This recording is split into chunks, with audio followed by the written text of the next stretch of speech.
Chapter 475. The orange light flashed in everyone's eyes. They couldn't help but squint their eyes. In the blink of an eye, the orange light beam has already reached Kurumi's back. The orange beam mercilessly pierced through Kwang-san's body. It went through his back and came out of his chest, tearing a bloody hole in his body like it was made of rotten wood. Then in the sky, a red lotus fire pillar appeared out of thin air, following the path of the orange light beam.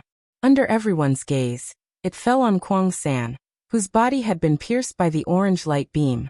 Kwang-san, who was in front of Yeyuechinyu, did not have time to realize what kind of attack he had suffered. Under the red lotus fire pillar, he turned into ashes. Oniai-chan. Kotori looked up at the sky in surprise. She didn't recognize the orange light beam because she never saw it before, but the red lotus fire, in her memory, only one person can use it. Hearing Kotori's cry, Toka, Yoshino, Yatsuki, and Shina also showed a surprised expression. Even Kurumi looked up with joy, looking at the direction of the light beam and the fire pillar falling down. In everyone's eyes, a figure was floating in the sky. He stood in the void and walked down step by step as if he was walking on flat ground. His full appearance was exposed to everyone's eyes. His black clothes fluttered with the wind. Under the gentle breeze, a whistling sound reverberated. His hand held a light sword that was filled with a scorching hot and ancient aura. He slowly walked down from the sky in this manner. His figure slowly revealed itself. A face that was as calm as an ancient well, but contained an unusual pressure, also appeared in front of everyone's eyes. Shido, brother Shido. Toka and Yoshino couldn't help but call out. Their voices were full of joy, as if the appearance of this person can solve all problems. Captain. Shina, Yatsuki, and Shina also endured the pain all over their body, looked up at the figure in the sky. Have to say Wu Yan's appearance is really reassuring. Ah. Kurumi let out a soft cry, looked at Wu Yan and smiled sweetly. Shirdao, you're finally here. In midair, Wu Yan's wine-red eyes swept across the ground. He didn't even look at Kurumi. Instead he looked at Kotori, Toka, Shirori, and Toka. After making sure that the four women were safe, Wu Yan felt relieved. Then, he looked at Shina and Yatsuki Chinyu. Wu Yan frowned when he saw the bullet holes on their bodies. He sighed. In the end, even though he got the news and used the teleportation device in Fraxinus, he was still a step too late. Wu Yan didn't know that Kotori and the others were kidnapped when Shina and Yuzuki Chinyu moved out of the room. When Wu Yan came out of the room, Shina and Yuzuki Chinyu had already arrived at the scene and confronted Kurumi. So no matter how fast Wu Yan was, he couldn't catch up with the two. Fortunately, he arrived just before the two were about to be killed. Otherwise, Shina and Yuzuki Chinyu would have died. Finally, Wu Yan looked at Kurumi. Looking at the dark red figure in the gothic dress, Wu Yan's wine-red eyes inevitably flashed red. A monstrous pressure fell from the sky and shrouded the whole place. Kurumi. Wu Yan looked at Kurumi and said without any fluctuation in his tone. This time you went too far. Hearing Wu Yan's tone as if he's talking to a stranger, Kurumi shuddered. She thought that Wu Yan would roar in anger and attack without saying anything, but she didn't expect Wu Yan to be so calm. This made Kurumi feel uneasy, but this trace of uneasiness was quickly suppressed by the joy in Kurumi's heart. She smiled at Wu Yan and said, Era Shido, this can't be helped. Shido, you've always rejected me, so I can only invite these guests here. I've told you many times. Kurumi tilted her head and smiled evilly. You can't reject me. Is that so? Wu Yan glanced at Kurumi. Then he looked at Shina, Kotori, and the others who are not far away from him. Let them go. Kurumi frowned. Wu Yan's indifferent tone made her very uncomfortable.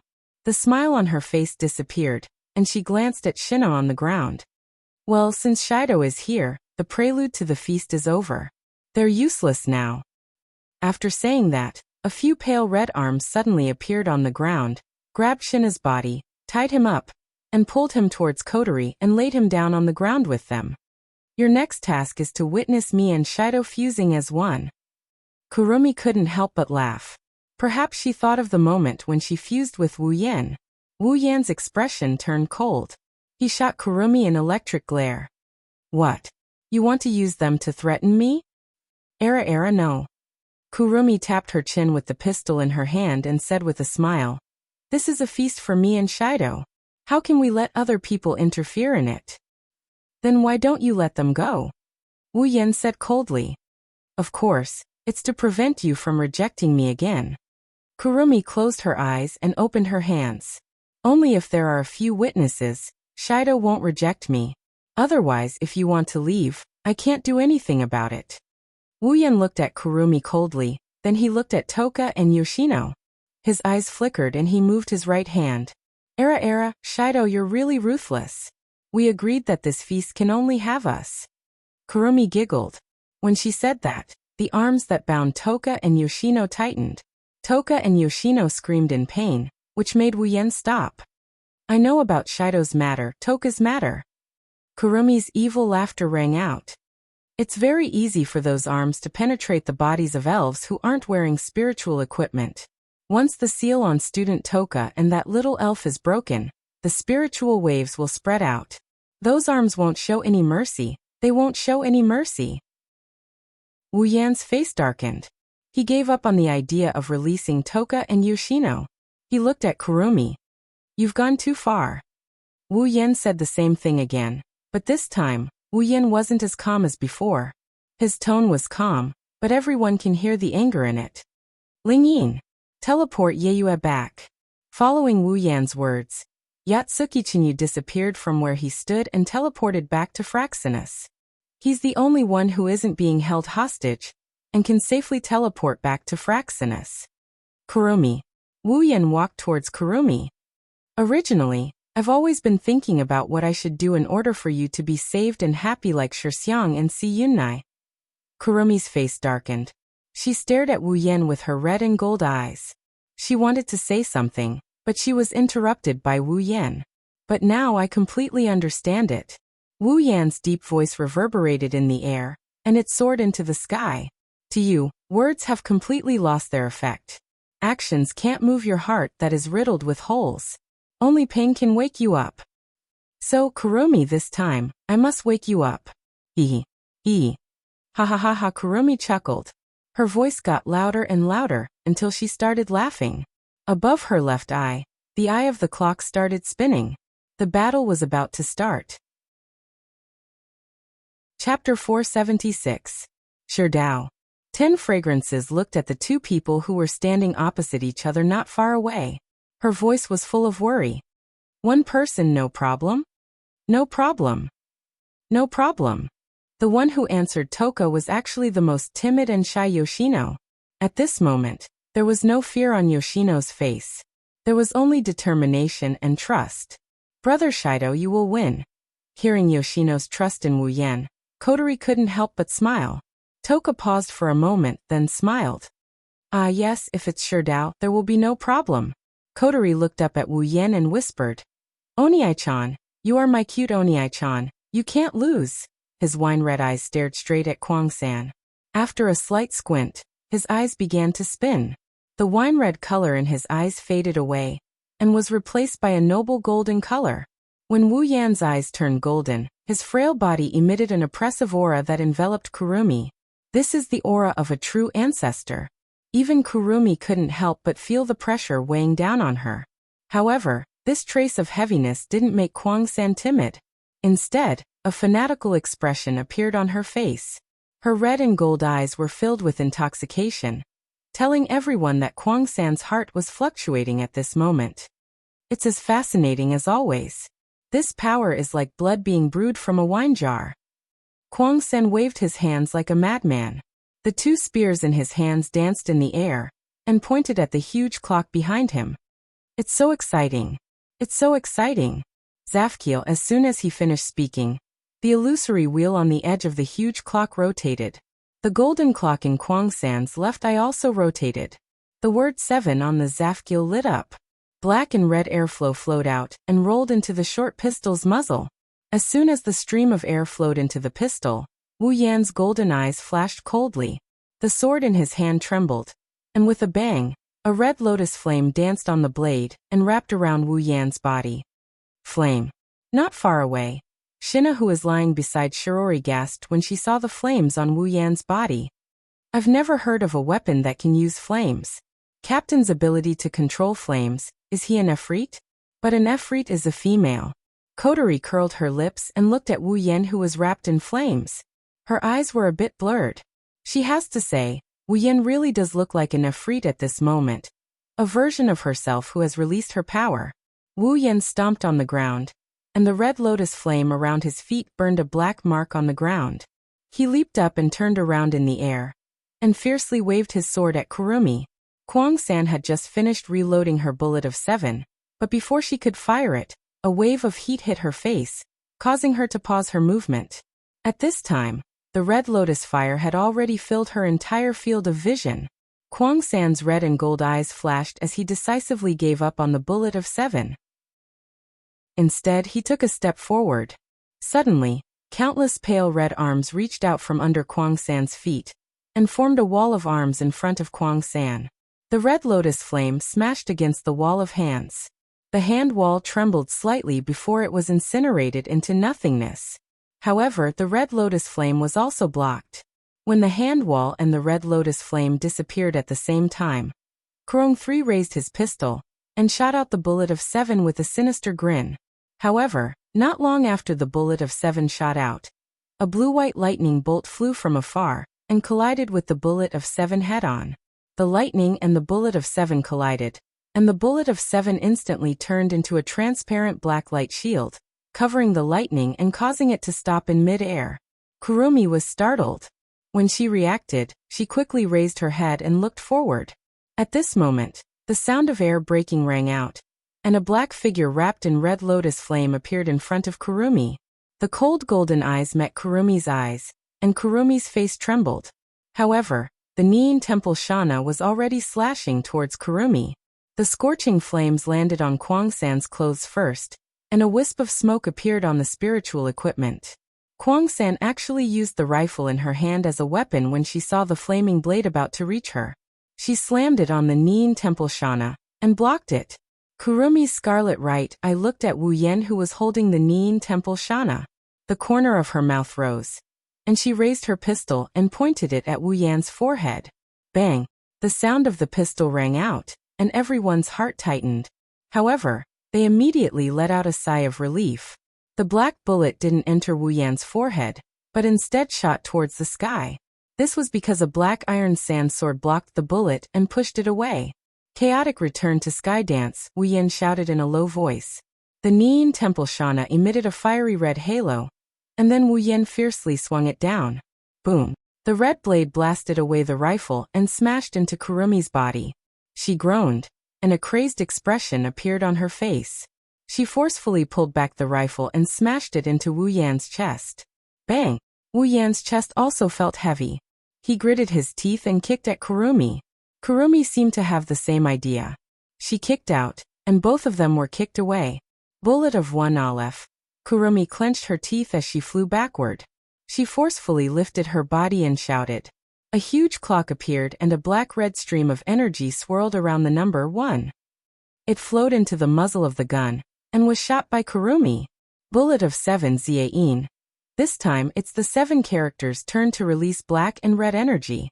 This time, it's 2 streams of energy that flowed into the guns in Kurumi's left and right hands.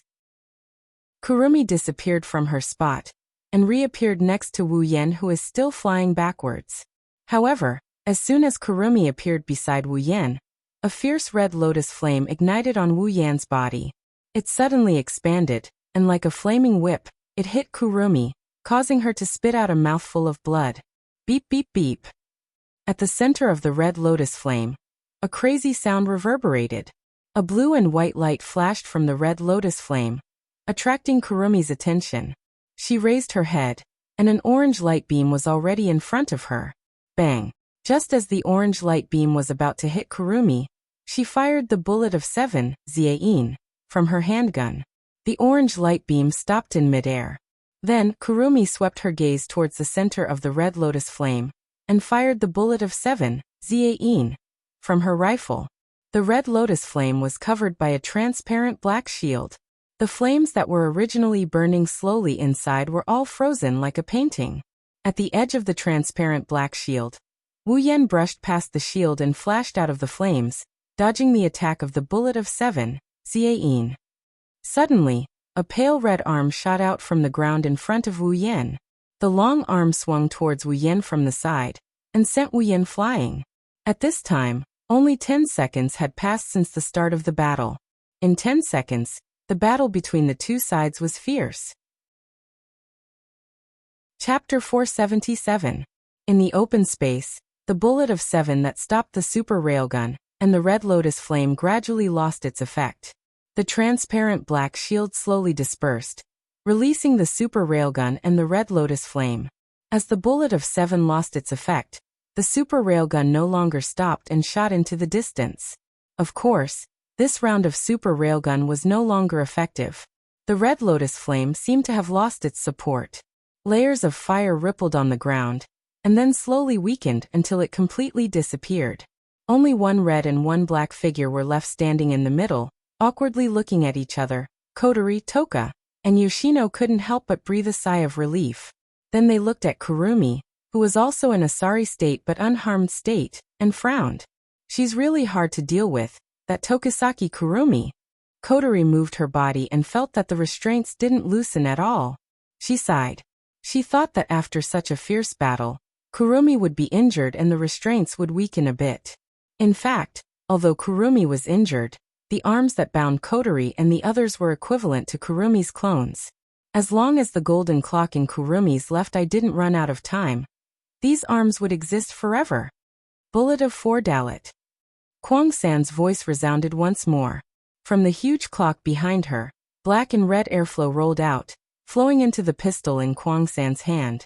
Then Kwang San aimed at her temple and fired a shot. The wound she had just received was completely healed. On the other side, although Wu Yan doesn't have the ability to control time like Kurumi's angel, his recovery ability as a true ancestor isn't any weaker than Kurumi. Before Kurumi's injuries were healed, Wu Yan's injuries were also healed. The two returned to their peak state. If it weren't for the cracks and charred marks on the ground caused by the battle, and the golden clock in Kwang San's left eye hadn't rotated a lot, the fierce battle just now might have been regarded as an illusion. Kurumi sighed softly and looked at Wu Yan. Her gaze swept over Wu Yan's body. After confirming that Wu Yan has returned to his peak state like her, Kurumi secretly curled her lips. Shido, is this what you meant when you said you wanted to wake me up? Kurumi's evil laughter was ear-piercing. If this is all you've got, it's still not enough. Just shut your mouth and watch. Wu Yan said indifferently. In his golden eye, Kurumi's thin figure was imprinted in his eyes, causing ripples to appear. With the ability of Zafkiel, Kurumi could recover from her injuries and increase her speed. She also had the ability to freeze her opponent's time and create countless time clones. There was no way she could be defeated.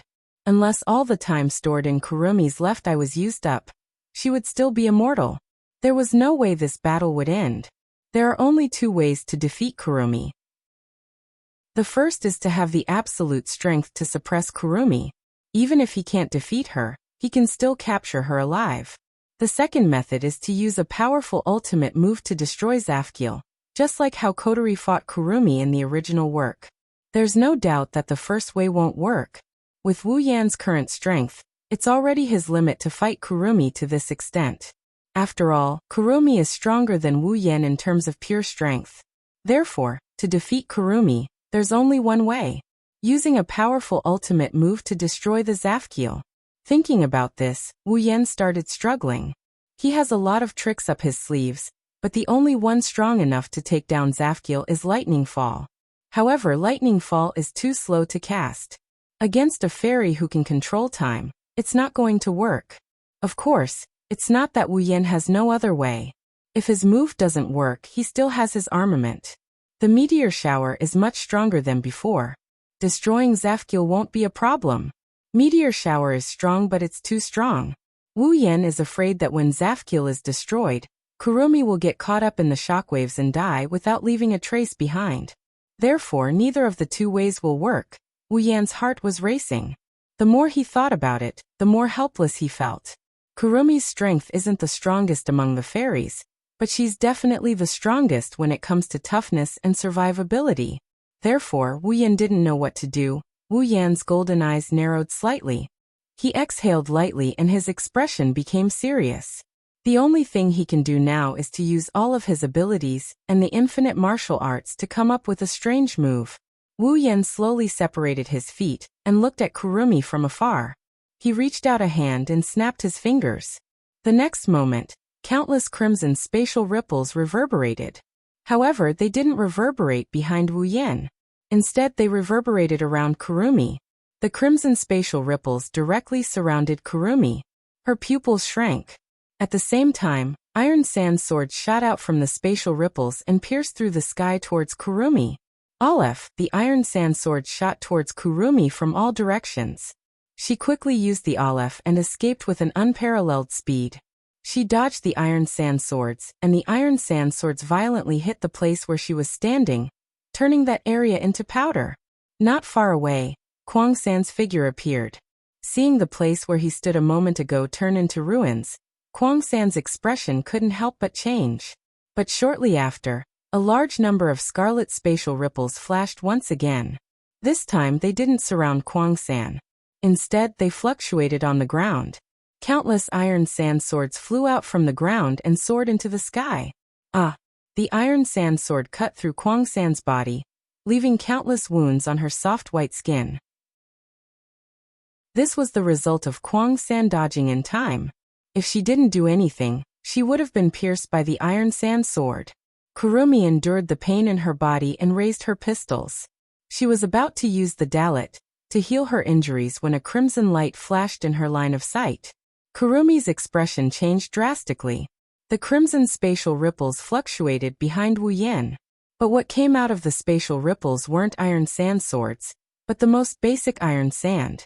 The iron sand surged in the spatial ripples and formed black cannon muzzles that stretched out from the spatial ripples. Standing in front of the countless iron sand cannon muzzles, Wu Yan's body suddenly flashed with a strong electric light. Then Wu Yan shouted and used the electromancer's ability to channel all the electric current into the iron sand cannon muzzles that stretched out from the Gate of Babylon. As the electric current flowed into the iron sand cannon muzzles, the iron sand cannon muzzles flashed with a strange blue and white light that became stronger and stronger. Soon, all of the iron sand cannon muzzles lit up with blue and white light. Extreme impact. Wu Yan stretched out his hands and huge blue and white light beams shot out from the iron sand cannon muzzles. With an unimaginable speed, they shot towards the shocked Kurumi. Boom! The explosion resounded through the world. Chapter 478. Under the bombardment of the gigantic beam of light that blotted out the sky and earth, the entire open space was reduced to dust. The surrounding rocky ground was also reduced to rubble, carried away by the huge impact, flying into the distance. Between heaven and earth, blue and white had already become the only colors. The earth-shattering boom resounded through Tianfei, and even the white clouds in the sky were blown away. Kotori, Toka, Yoshino, and Shina, who were closest to the beam, were already shedding tears due to the dazzling blue-white light. The four girls quickly closed their eyes. The shockwaves from the beam also swept over, causing them to cry out in shock. If it weren't for those pale red glowing arms restraining them, with their weak weight, they would have been blown away long ago. However, the light was too dazzling, and they could close their eyes. Their weight was lighter, and their pale arms could be fixed. However, when the earth-shattering sound rang out, the four girls had no hands to cover their ears. Immediately, under the attack of the loud sound, the four girls' ears were bombarded with buzzing sounds, and even their heads were a little dizzy. After an unknown amount of time, the explosion slowly faded away. The blue and white light also dimmed. The shockwave slowly weakened. After a while, everything returned to silence. Kotori was the first to recover. She groaned in pain and shook her dizzy head. Then, she opened her eyes and looked ahead. The empty space had disappeared. The ground was filled with cracks, and the rock plate was exposed to the air. It looked like a barren land that had lost its water source. No one would have thought that this place would be empty before this. At the center of the light beam, there was only a deep pit that Kotori could not see in its entirety. Did we win? Kotori murmured. Then she thought of something and her expression changed. She quickly looked to the side. When a familiar figure appeared in her sight, Kotori sighed in relief. So powerful. Toka, Shiatomo, and Junna finally recovered from the impact. Seeing the cracks and pitch-black pits all over the ground, the three women were dumbfounded. They were stunned on the spot. On the other side of the crater, Wu Yan stood there. Sparks of electricity crackled around his body as he panted heavily. Behind him, the space rippled with crimson ripples. Just like Wu Yan, the black iron sand cannons were flashing with electricity. Inside the cannons, blue and white light flashed. Wu Yan was both happy and tired when he saw the effect of extreme impact. Of course, he's happy because of the power of the move he created on the spot. But it's normal for him to be tired. He used Electromancer, Gate of Babylon, and Infinite Arms Refinement. How could he not be tired? After taking a deep breath to calm his chest, Wu Yan straightened his body. He looked at the dusty pit and wondered how Kurumi is doing. However, this was a good opportunity for him to do so. Wu Yan turned to look at Kotori and the others. He jumped up and landed in front of Kotori, Toka, Yoshino, and Shina. Shido. She wanted to get up, but she couldn't move at all. She could only hang her head down dejectedly. It wasn't just 10 fragrances. Even Sima and Jin couldn't move. Wu Yan and Kotori's expression changed. No matter how independent these arms are, if the owner is defeated, they won't disappear but they won't be completely weakened. This only proves that Kurumi is fine. Bang! Almost as soon as this thought appeared in his mind, Wu Yan heard the sound of something breaking through the air. Wu Yan's expression turned ugly. He didn't need to guess to know that Kurumi hasn't been defeated yet. Wu Yan turned around and saw a black bullet. Wu Yan wanted to dodge but he stopped and took the hit. The bullet broke through Wu Yan's body and entered Wu Yan's shoulder. Blood flowed out of the wound. Wu Yan saw blood for the first time in this battle. Shido. Kotori was shocked. She saw the blood flowing out of Wu Yan's shoulder. Her eyes flashed with pain. She knew that Wu Yan could have dodged the bullet, but she was behind him. If he dodged, she would have been the one to take the bullet. That's why Wu Yan took the hit. I'm fine. Wu Yan answered without turning his head. He rubbed the wound on his shoulder, and the wound on his shoulder disappeared. All that was left was the blood staining his clothes. A clear indication that he was injured here before. He raised his head and looked at the deep pit. Kwang San was slowly walking out of it with a giant clock behind her. She was holding a spear with both hands. Her red and gold eyes were shining with a strange light. As expected of Shido, the man I like. Kurumi's face was calm. She walked in front of Wu Yan and coldly said, "If I didn't summon all my avatars to block the attack, I wouldn't even be able to lift my gun." Wu Yan turned around when he heard Kurumi. "Oh, that means that hit was enough to defeat you, right? Do you have the confidence to take another hit from me? This time, I don't have any avatars to block the attack for you." Era, Shido. Do you think using the same trick against me would work?" Kurumi laughed in a creepy manner. Wu Yan couldn't help but feel helpless against her. Indeed, the reason why he was able to force Kwang San to that point was mainly due to his surprise attack. After all, Kwang San didn't understand his ability, but he understood Kwang San's ability very well. Therefore, he was able to force Kwang San, who was stronger than him, into a disadvantageous position. But now that his attack was seen through, Kurumi probably knew his ability. It would be difficult for him to gain the upper hand in the next battle. Oh, by the way. Kurumi raised her pistols and she told Wu Yan. "I summoned all my clones to block the attack for me. However, there is still one more clones left." Wu Yan's pupils shook. His body tensed up. Bullet of 7 Zayin. At this time, a series of gunshots rang above his head, accompanied by the sound of bullets flying through the air. These were all bullet of 7 Zayin. A large number of black bullets fell from the sky towards Wu Yan. Wu Yan waved his hand and a crimson spatial ripple reverberated above his head. Faintly, some black light could be seen surging inside. When Wu Yan wanted to use the iron sand to form a shield, the bullet of 7 Zayin arrived first. Before the iron sand could form, the black bullets directly hit the crimson spatial ripple and disappeared. Seeing this, Kurumi and Wu Yan were stunned at the same time. Then, Wu Yan became excited. He did not expect that the gate of Babylon could be used like this. Suddenly, in the crimson spatial ripple shot by the bullet of 7 Zayin, a strange light began to flicker, attracting Wu Yan's attention. What's going on? Wu Yan looked at the crimson spatial ripple with a strange luster. For a moment he did not know what to do. Up until now he had never seen the gate of Babylon react like this. Under Wu Yan's gaze, the strange luster fluctuated above the crimson spatial ripple. Along with the crimson spatial ripple, the luster directly passed through the crimson spatial ripple and swayed in the void. A dazzling light suddenly flashed. Chapter 479. The crimson spatial ripples of the gate of Babylon flashed with a dazzling light. The gate of Babylon in the void was like a glowing lake with ripples, illuminating the entire space as if it was daytime. Everyone involuntarily closed their eyes. Wu Yan, who was closest to the gate of Babylon, raised his arm in front of himself. The sudden change made him forget how to react for a moment. When he realized that there might be danger, and wanted to turn back to protect Coterie and the others, a roar sounded in his mind, making his mind go blank. The world suddenly became quiet. The crimson spatial ripples of the gate of Babylon shook violently. A strange aura shrouded the entire space. White light shone in every corner, completely covering the space in a single color. The real situation could no longer be seen clearly. Wu Yan felt like he stepped into a spacequake when he first arrived in this world. His body was spinning back and forth in the void, like a green willow blown by a gust of wind. He couldn't control his body at all, swaying in the dizziness. After a long time, the dizziness slowly subsided, and his body was no longer swaying. Wu Yan regained control of himself and opened his eyes.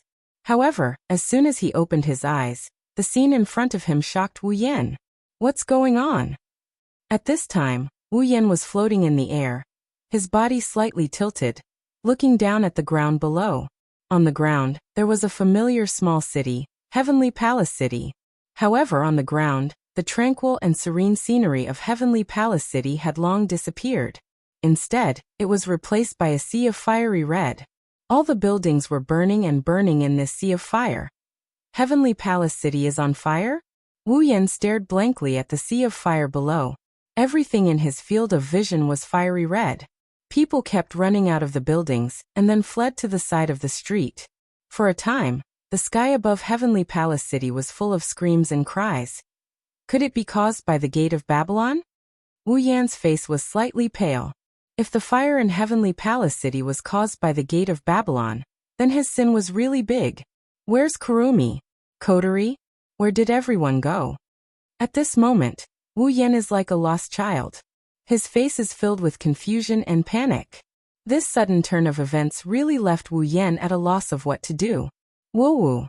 Suddenly, a familiar yet strange voice came into Wu Yan's ears. It woke up the absent-minded Wu Yan, who was in midair and didn't know what to do. Although the voice was very low, Wu Yan could hear it very clearly. The crying voice made Wu Yan quickly come back to his senses. This voice is? Wu Yan looked at the direction of the crying voice.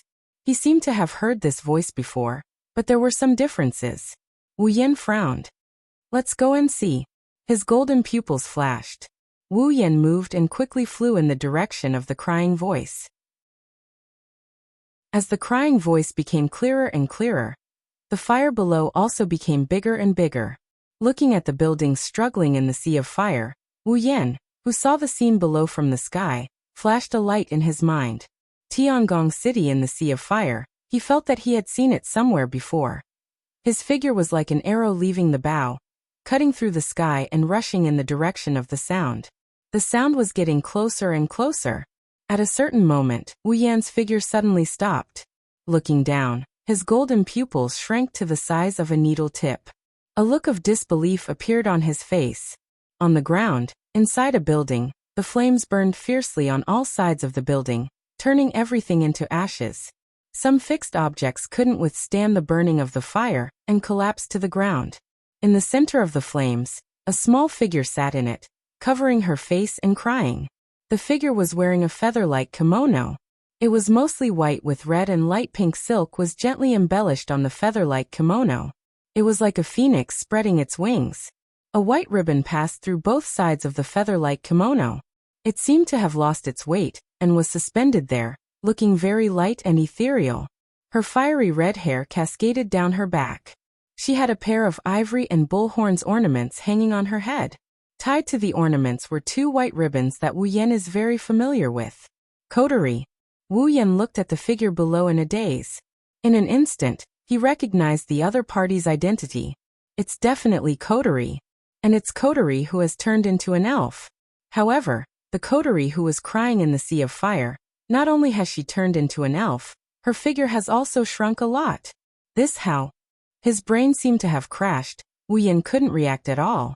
He really didn't expect that after a burst of light and a rotation of the sky and earth, everything would change so much. Tiangong City became a sea of fire, Coterie entered the elf state, and her figure shrunk a lot. It's like she's rejuvenated. She's rejuvenated. When this term flashed through his mind, the idea that flashed through his mind once more. Wu Yan, who was at a loss for what to do, his expression gradually turned serious. In the sea of fire in Tiangong City, the elf Coterie is crying in the center of the fire. Isn't this the scene in the original work, 5 years ago, when Coterie turned into an elf and her power went out of control, causing the fire in Tiangong City? Did I travel back in time to 5 years ago, when Coterie became an elf?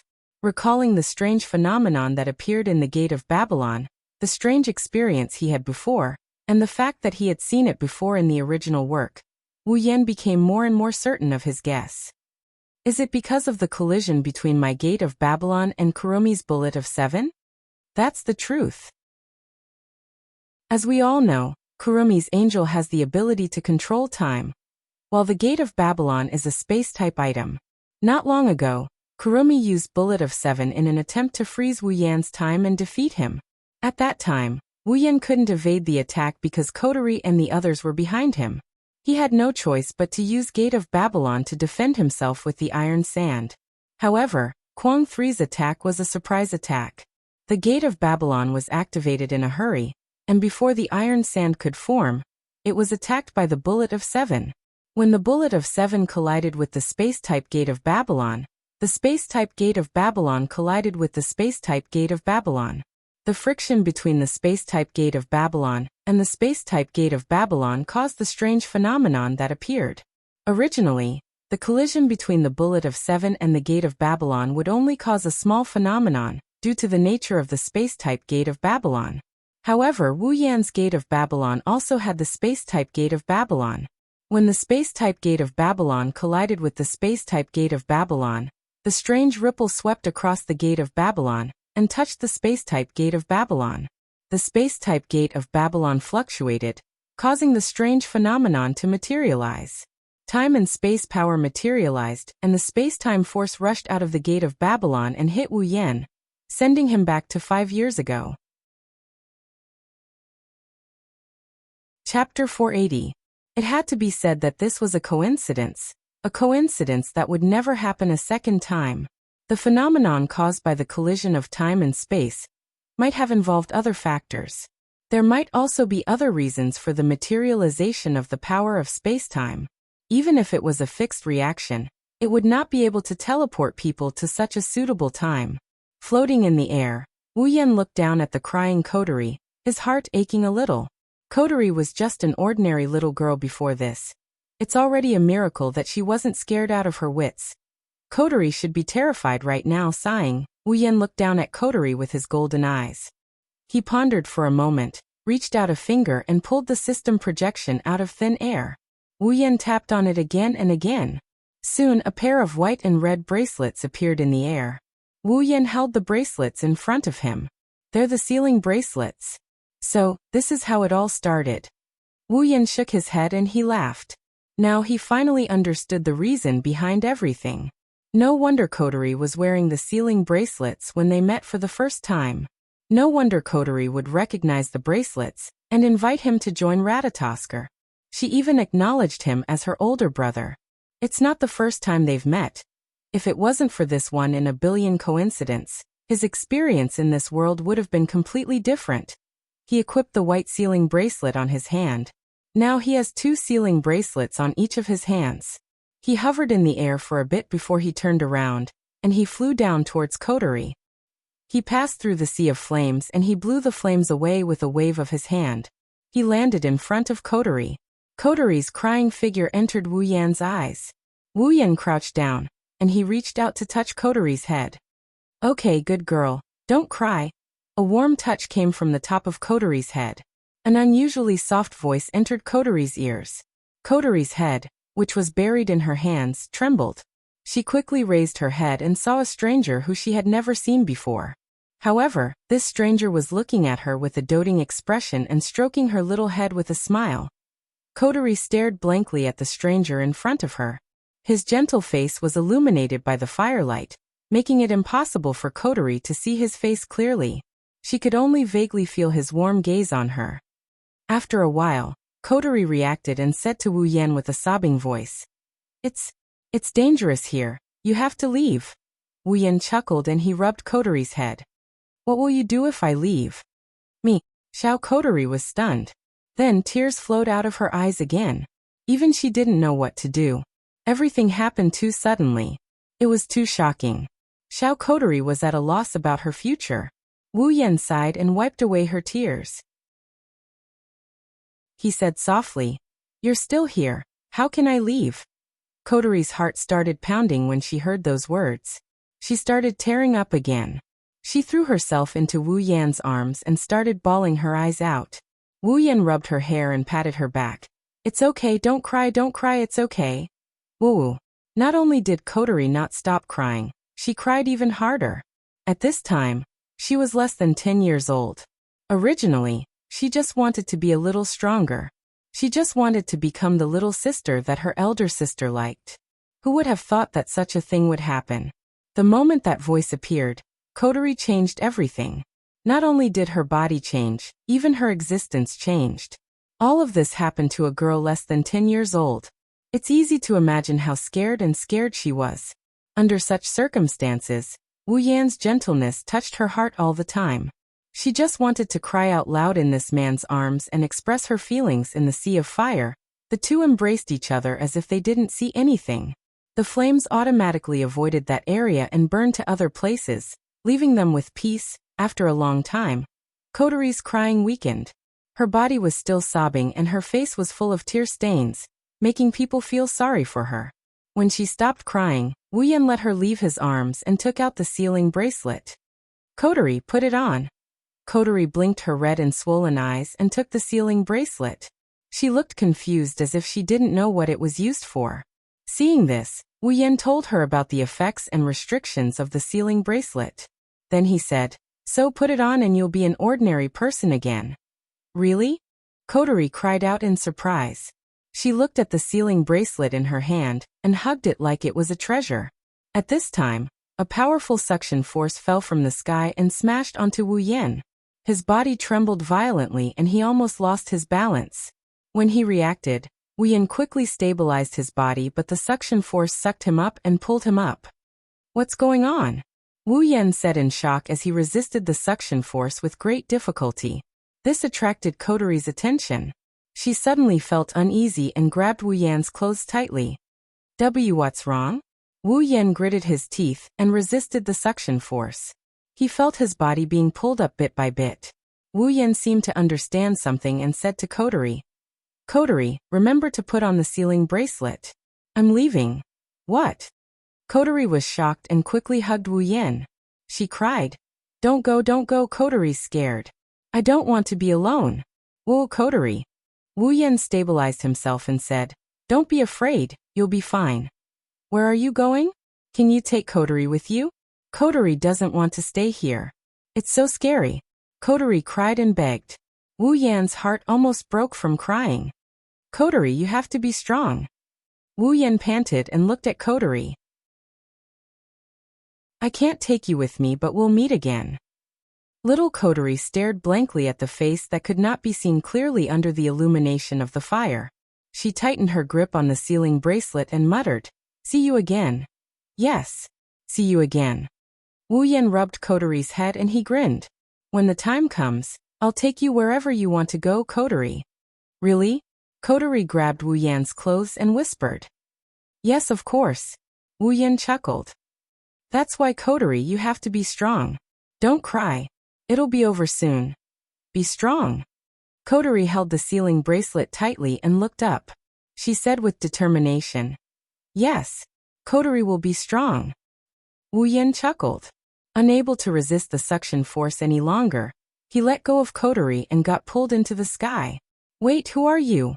Wu Yan opened his mouth when he heard Kotori's shout.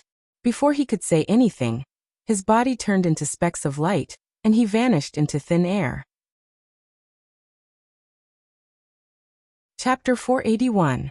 In the open space, the white light that illuminated the entire area seemed to have completed a certain task. It slowly dimmed down and released the area that it had covered. It flowed away like a tide. It wasn't until the white light completely disappeared that the situation in the open space was exposed to the sunlight again.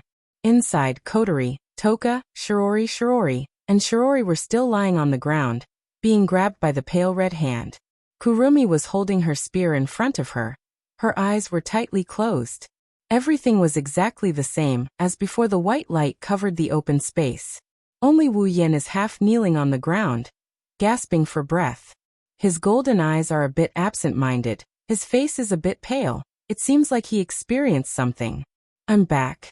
Taking a deep breath, Wu Yan calmed his heaving chest and looked around. The familiar scenery appeared again. The familiar figures appeared again. Everything is the same as before, as if nothing happened. Wu Yan touched his wrist. He felt a sealing bracelet on it. Wu Yan sighed in relief. He confirmed that what he experienced wasn't an illusion. Era, Shido. Why didn't you attack just now? Kurumi put down her hand and smiled at Wu Yan. Don't tell me Shido was blinded by his own technique. It's not like you. It's not like you at all. Wu Yan looked at Kurumi. He didn't know whether to laugh or cry. Kurumi thought that the white light was his own technique. Standing up from the ground, Wu Yan looked at Kurumi with his golden eyes. Well, you can say that. Kurumi paused. She looked at Wu Yan's smiling face and frowned. This is the first time Wu Yan smiled since he appeared. It seems like Shido is in a good mood. He was angry because I invited those people to the feast, right? Kurumi's mouth curved into an evil smile. Is Shido no longer angry at me? Well, you can say that. The same words and the same expression made the smile on Kurumi's face slowly disappear. She frowned, but then she relaxed again. Her intuition told her that something was wrong. Wu Yan glanced at Kurumi with a smile. Then he looked back at Kotori, who was lying on the ground, and the sealing bracelet in her hand. His eyes were full of joy and tenderness. See, we meet again, Kotori. No one heard Wu Yan's whisper, but Kotori, who was closest to Wu Yan, heard it clearly. Her body shook. She looked up at Wu Yan. Kotori looked at Wu Yan's smiling face. Her mind drifted back to 5 years ago. The person who comforted her, accepted her, and saved her in the fire. The person who floated in the air, and the person who wore the sealing bracelet in her eye sockets. The blurry face that held her in his arms slowly overlapped with the familiar face in front of her eyes. Tears appeared in Kotori's eyes, but they quickly disappeared. She showed a sweet smile and said with a trembling voice, Yes, we finally meet again. Since the first time she saw Wu Yan and recognized the sealing bracelet in his hand, Kotori has wanted to say this to Wu Yan countless times, but he doesn't seem to recognize her at all. He doesn't look like he's faking it, so Kotori dispelled the thought again and again. Her intuition told her that the person who brought her light in the fire of despair must have a reason for not recognizing her. That's how she comforted herself. Now, even though he didn't know what had happened, the words that he had hidden for 5 years had finally reached the ears of its rightful owner. And he had also received the words that he had been waiting for 5 years. Kotori felt it was all worth it. Wu Yan saw Kotori's reaction. He shook his head with a smile. He glanced at the black ribbon on Kotori's head and chuckled. You've become very strong. Kotori nodded indifferently. She didn't seem to care about Wu Yan's praise. Of course, from her red eyes flashing with joy, she didn't really care. Everyone looked at Wu Yan and Kotori, who are having a weird conversation with each other. Kurumi and the others were confused by what they are doing. Wu Yan didn't intend to explain. He turned to Kurumi. Kwang-san, this farce should end now. Kurumi flinched. She looked at Wu Yan in surprise. She smiled. Era, Shido, are you trying to run away? Don't forget, the guests haven't left yet. Kurumi didn't think Wu Yan was making a declaration of victory. Everyone knows it's not that easy to defeat her. She thought Wu Yan wanted to leave the battlefield. But the truth is the opposite. Wu Yan is making a declaration of victory. It's time to end this.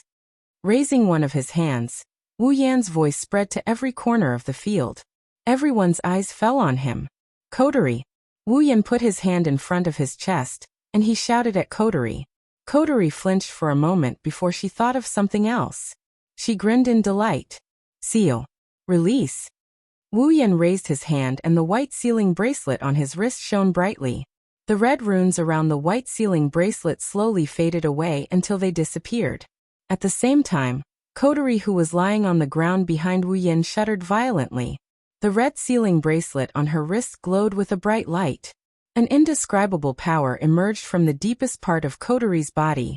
As if freed, it circled around Kotori's body before flowing into the sealing ring. As the power left Kotori's body, a familiar ripple emerged from Kotori's body. Psychic waves. Kurumi looked at Kotori in shock. She didn't expect the little girl she thought was just a normal human to be an elf. What's more important is that Wu Yan undid the seal on the opponent's fairy power. Shido, Kurumi looked at Wu Yan in shock. You allowed her to regain her elf power? Wu Yan ignored Kurumi and looked at Kotori behind him.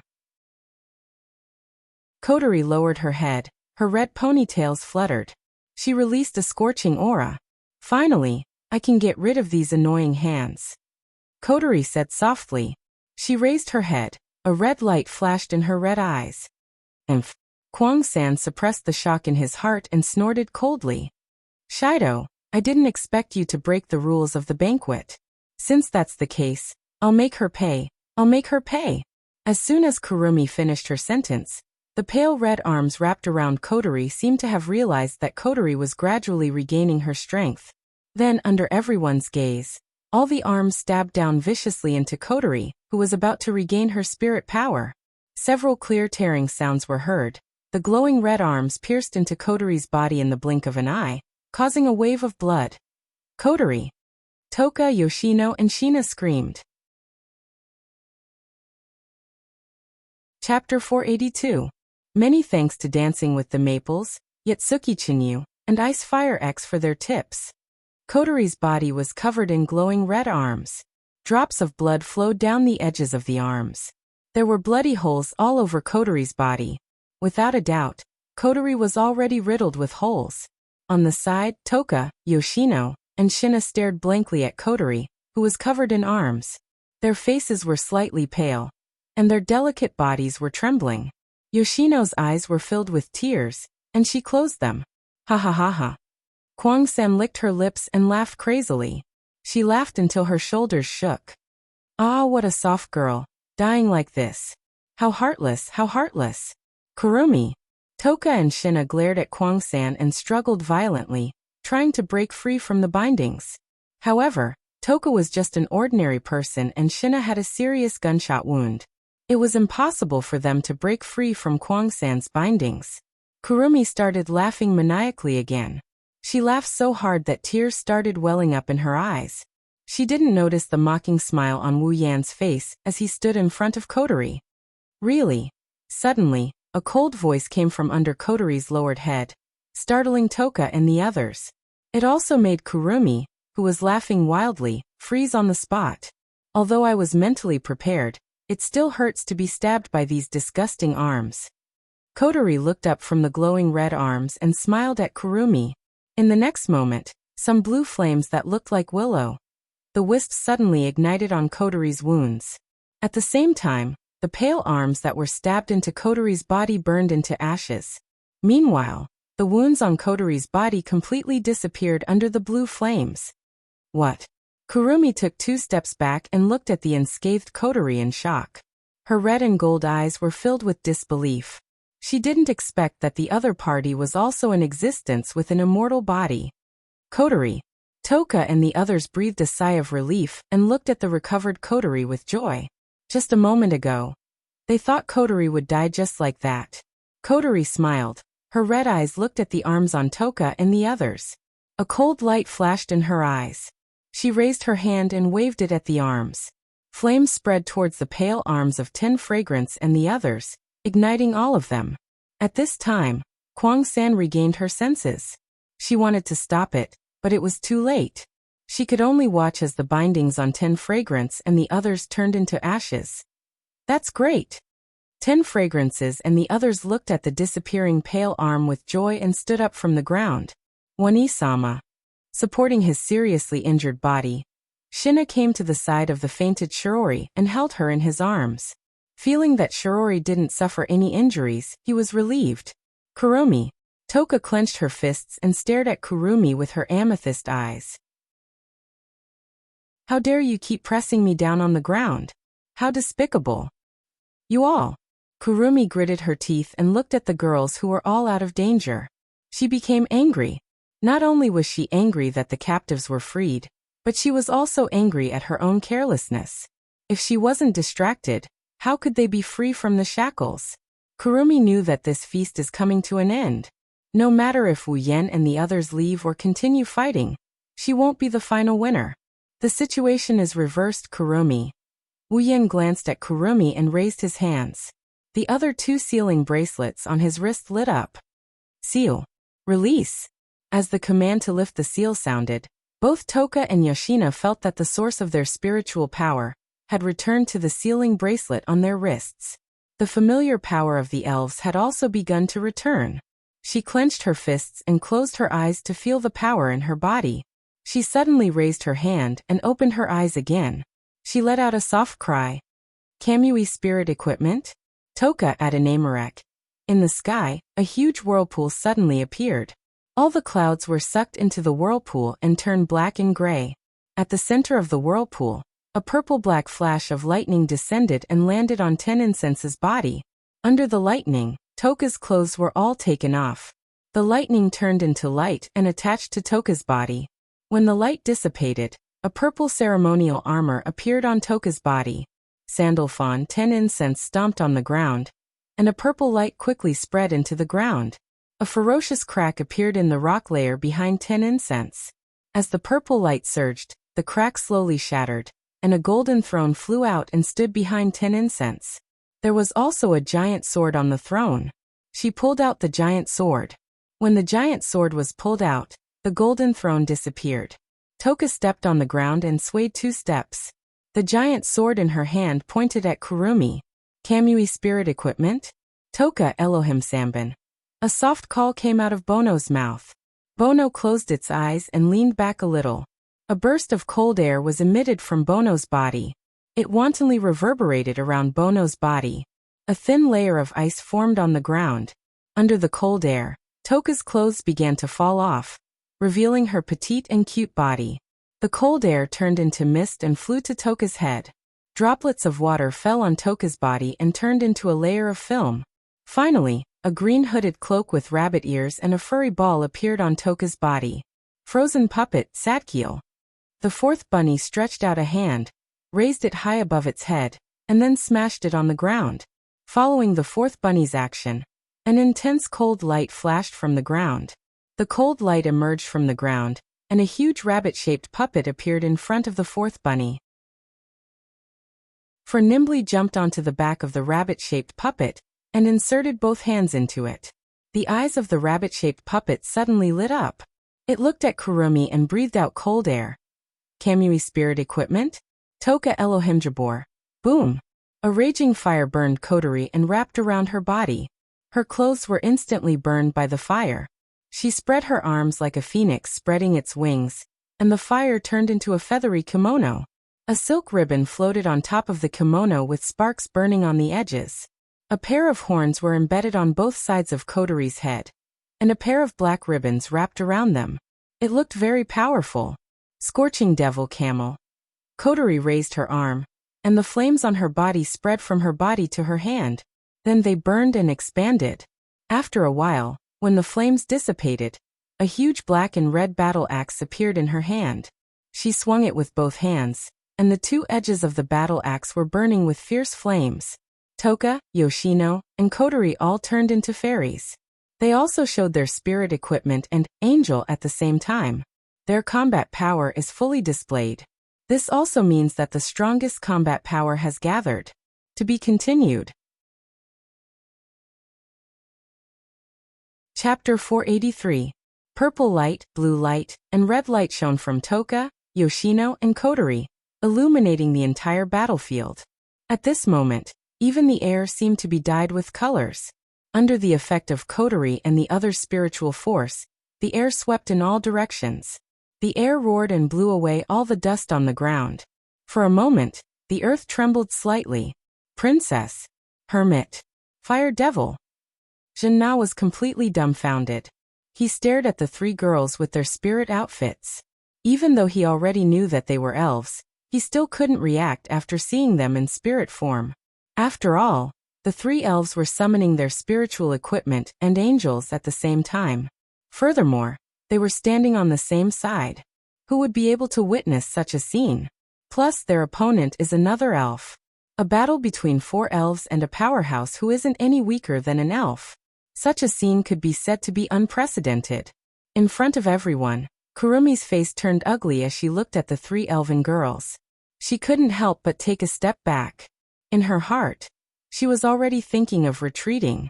No matter how crazy Kurumi is, she didn't think she could take on three elves at full power. Plus, Wu Yan just destroyed all of her avatars. Kurumi is starting to get scared of the fight.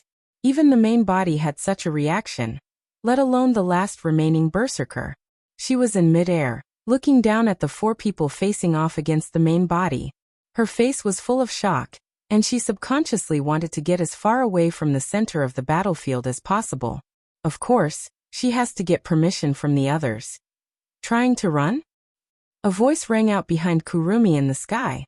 The timid Kurumi trembled and quickly turned around. Soon, she saw Kotori with a scornful smile on her face. Her entire body was wrapped in flames. She was holding a huge battle axe in her hand. That gift. Kotori's expression darkened when she recalled how Wu Yan took Kurumi's attack to protect her. She raised her battle axe and she brought it down on Kurumi's horrified face. Now I'll return it to you. Boom. Kotori's voice faded and the huge flaming axe smashed into Kurumi's body. Surging flames scattered on Kurumi's body.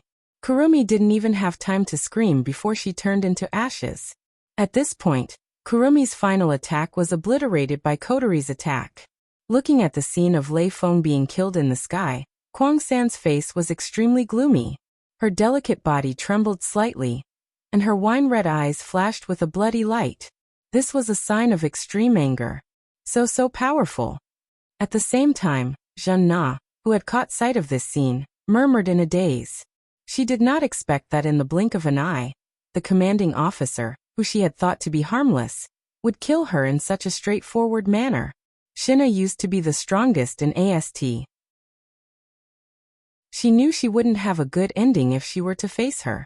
Not only Shinna, Toka and Yoshino, who have never seen Kotori's strength before, are also shocked. Only Wu Yan's eyes flashed. Kotori Itsuka. Level 78. Kotori's level is no lower than Ikaros and Toka. Kotori's body is covered in flames. She's expressionless as if she just did something insignificant. She turned into a streak of fire and landed beside Wu Yan's group like a meteor. Kotori raised her head and looked at Kurumi. She raised her axe and smiled. Begin saw the battle between us. Hearing this, everyone laughed and raised their weapons at Kwang San. In the next moment, under Kwang San's slightly pale and fearful expression, everyone began to move. Ten Incense raised her giant sword and took the lead. She leaped into the air and spun around. Then, she held her sword with both hands and slashed down at Kwang San, who was not far away. A sharp sword light exploded like an arrow. It shot out from the huge sword in 10 Fragrance's hand with a burst of ear-piercing whistling sound as it fell on the ground. The ground cracked inch by inch. The terrifying sword wave cut through the rock stratum and attacked Kwang San. Before the sword wave reached her, the remaining power blew on Kwang San's body. Her face changed as she realized the power of the sword wave. She didn't think much and screamed loudly. Zafkiel. Aleph. A huge clock with an illusionary wheel appeared behind Kwang San's back. Almost instantly, The golden clock in Kwang-san's left eye started to spin crazily. A black-red chi flow rolled out, turning into a black light bullet in the handgun, shooting into Kwang-san's body and accelerating his own time. Within a blink of an eye, he disappeared from where he was, dodging the incoming sword wave and reappearing not far away. However, the moment Kwang-san appeared, his expression changed once more. A blue-white stream of air shot over like a ray of light. The stream of air was even larger than Kwang-san's height. It brought a chill that made Kwang-san's hair stand on end. In an instant, it arrived in front of Kwang-san. Kwang-san clenched his teeth and used all of his strength to dodge to the side. The blue and white airflow flashed past Kwang-san and hit the ground behind him. The ground immediately turned into ice, releasing cold air. Kwang-san didn't doubt that if this cold air hit him, he would be sealed in ice. This horrifying cold current was naturally the handiwork of the fourth Bono. Kurumi turned her head to look at Yoshino. At this time, Yoshino was controlling the rabbit puppet. He opened his mouth and spat out a cold airflow towards Kurumi. Damn! Kurumi angrily raised her head. She pointed her handguns at the huge clock behind her and the long rifle at the number 7. She absorbed the black and red airflow and shot it out. The black bullet collided with the airflow. It didn't cause any sound. The airflow was covered by a black transparent shield and stopped in midair. It couldn't move forward anymore. Seeing this scene, Yoshino slightly showed a trace of panic, which made Kurumi sneer again and again. Even if he is an elf, he is still a child in the end. Please leave here first. The long rifle pointed at the number 7. Black and red airflow flowed into the muzzle. Kurumi directly aimed at Yoshino and pulled the trigger without hesitation. Don't even think about it. When the black bullet was about to hit Yoshino, Toka's body flashed in front of Yoshino. She raised her greatsword high above her head and slashed down. The black bullet was shattered. What a hindrance! Kwang-san angrily glared at Ten Incense. Just as she was about to raise her spears again, a scorching aura flashed through every corner of the battlefield. The anger on Kwang-san's face froze. She jerked her head up to look. Then, a horrified expression crawled onto her face. Wu Yan and Kotori stood side by side in the sky. Their bodies were covered in flames as they stomped on the flames. Kotori raised her axe and the blade of the axe retracted into itself, turning it into a heavy cannon. At the same time, crimson spatial ripples appeared behind Wu Yan. A large amount of iron sand swarmed out and wrapped around the blazing red lotus. Soon, an iron sand cannon was formed. In the next second, the two who were wrapped in flames raised their heavy cannons at the same time and pointed them at Kurumi. Chapter 484. Everyone raised their heads to look at the sky. They were holding heavy cannons, pointing at Kwang-san and Kwang-san. They were like fire spirits standing on a platform made of flames. The hot flames swept back and forth on their bodies, turning into flaming ribbons that floated around them. At this moment, perhaps no one would doubt that they were brother and sister, because they were both manipulators of flames, and they were both existences that were favored by flames. As they stood side by side, the two of them who were surrounded by flames had simply transformed into the most compatible twins in the world. At a certain moment, the flames on Kotori's body began to spread to the heavy cannon in her hand. The flames turned into liquid and flowed into the heavy cannon like a water pipe. As the flames flowed into the cannon, the heavy cannon in Kotori's hand flashed with a fiery red light. At the same time, Wu Yan's iron sand cannon trembled and flashed with flames. Unlike Kotori, the iron sand cannon's interior is burning. The flames rolled around inside the cannon and turned into a beam of light. Time seemed to have stopped for a moment. Burning Demon Destroyer Cannon Camel Megiddo. Extreme Impact Small Flame. Two cold voices reverberated in the silent space. As the voices rang out, the surrounding atmosphere started to flow rapidly. A fiery red-hot aura spread and enveloped the entire place.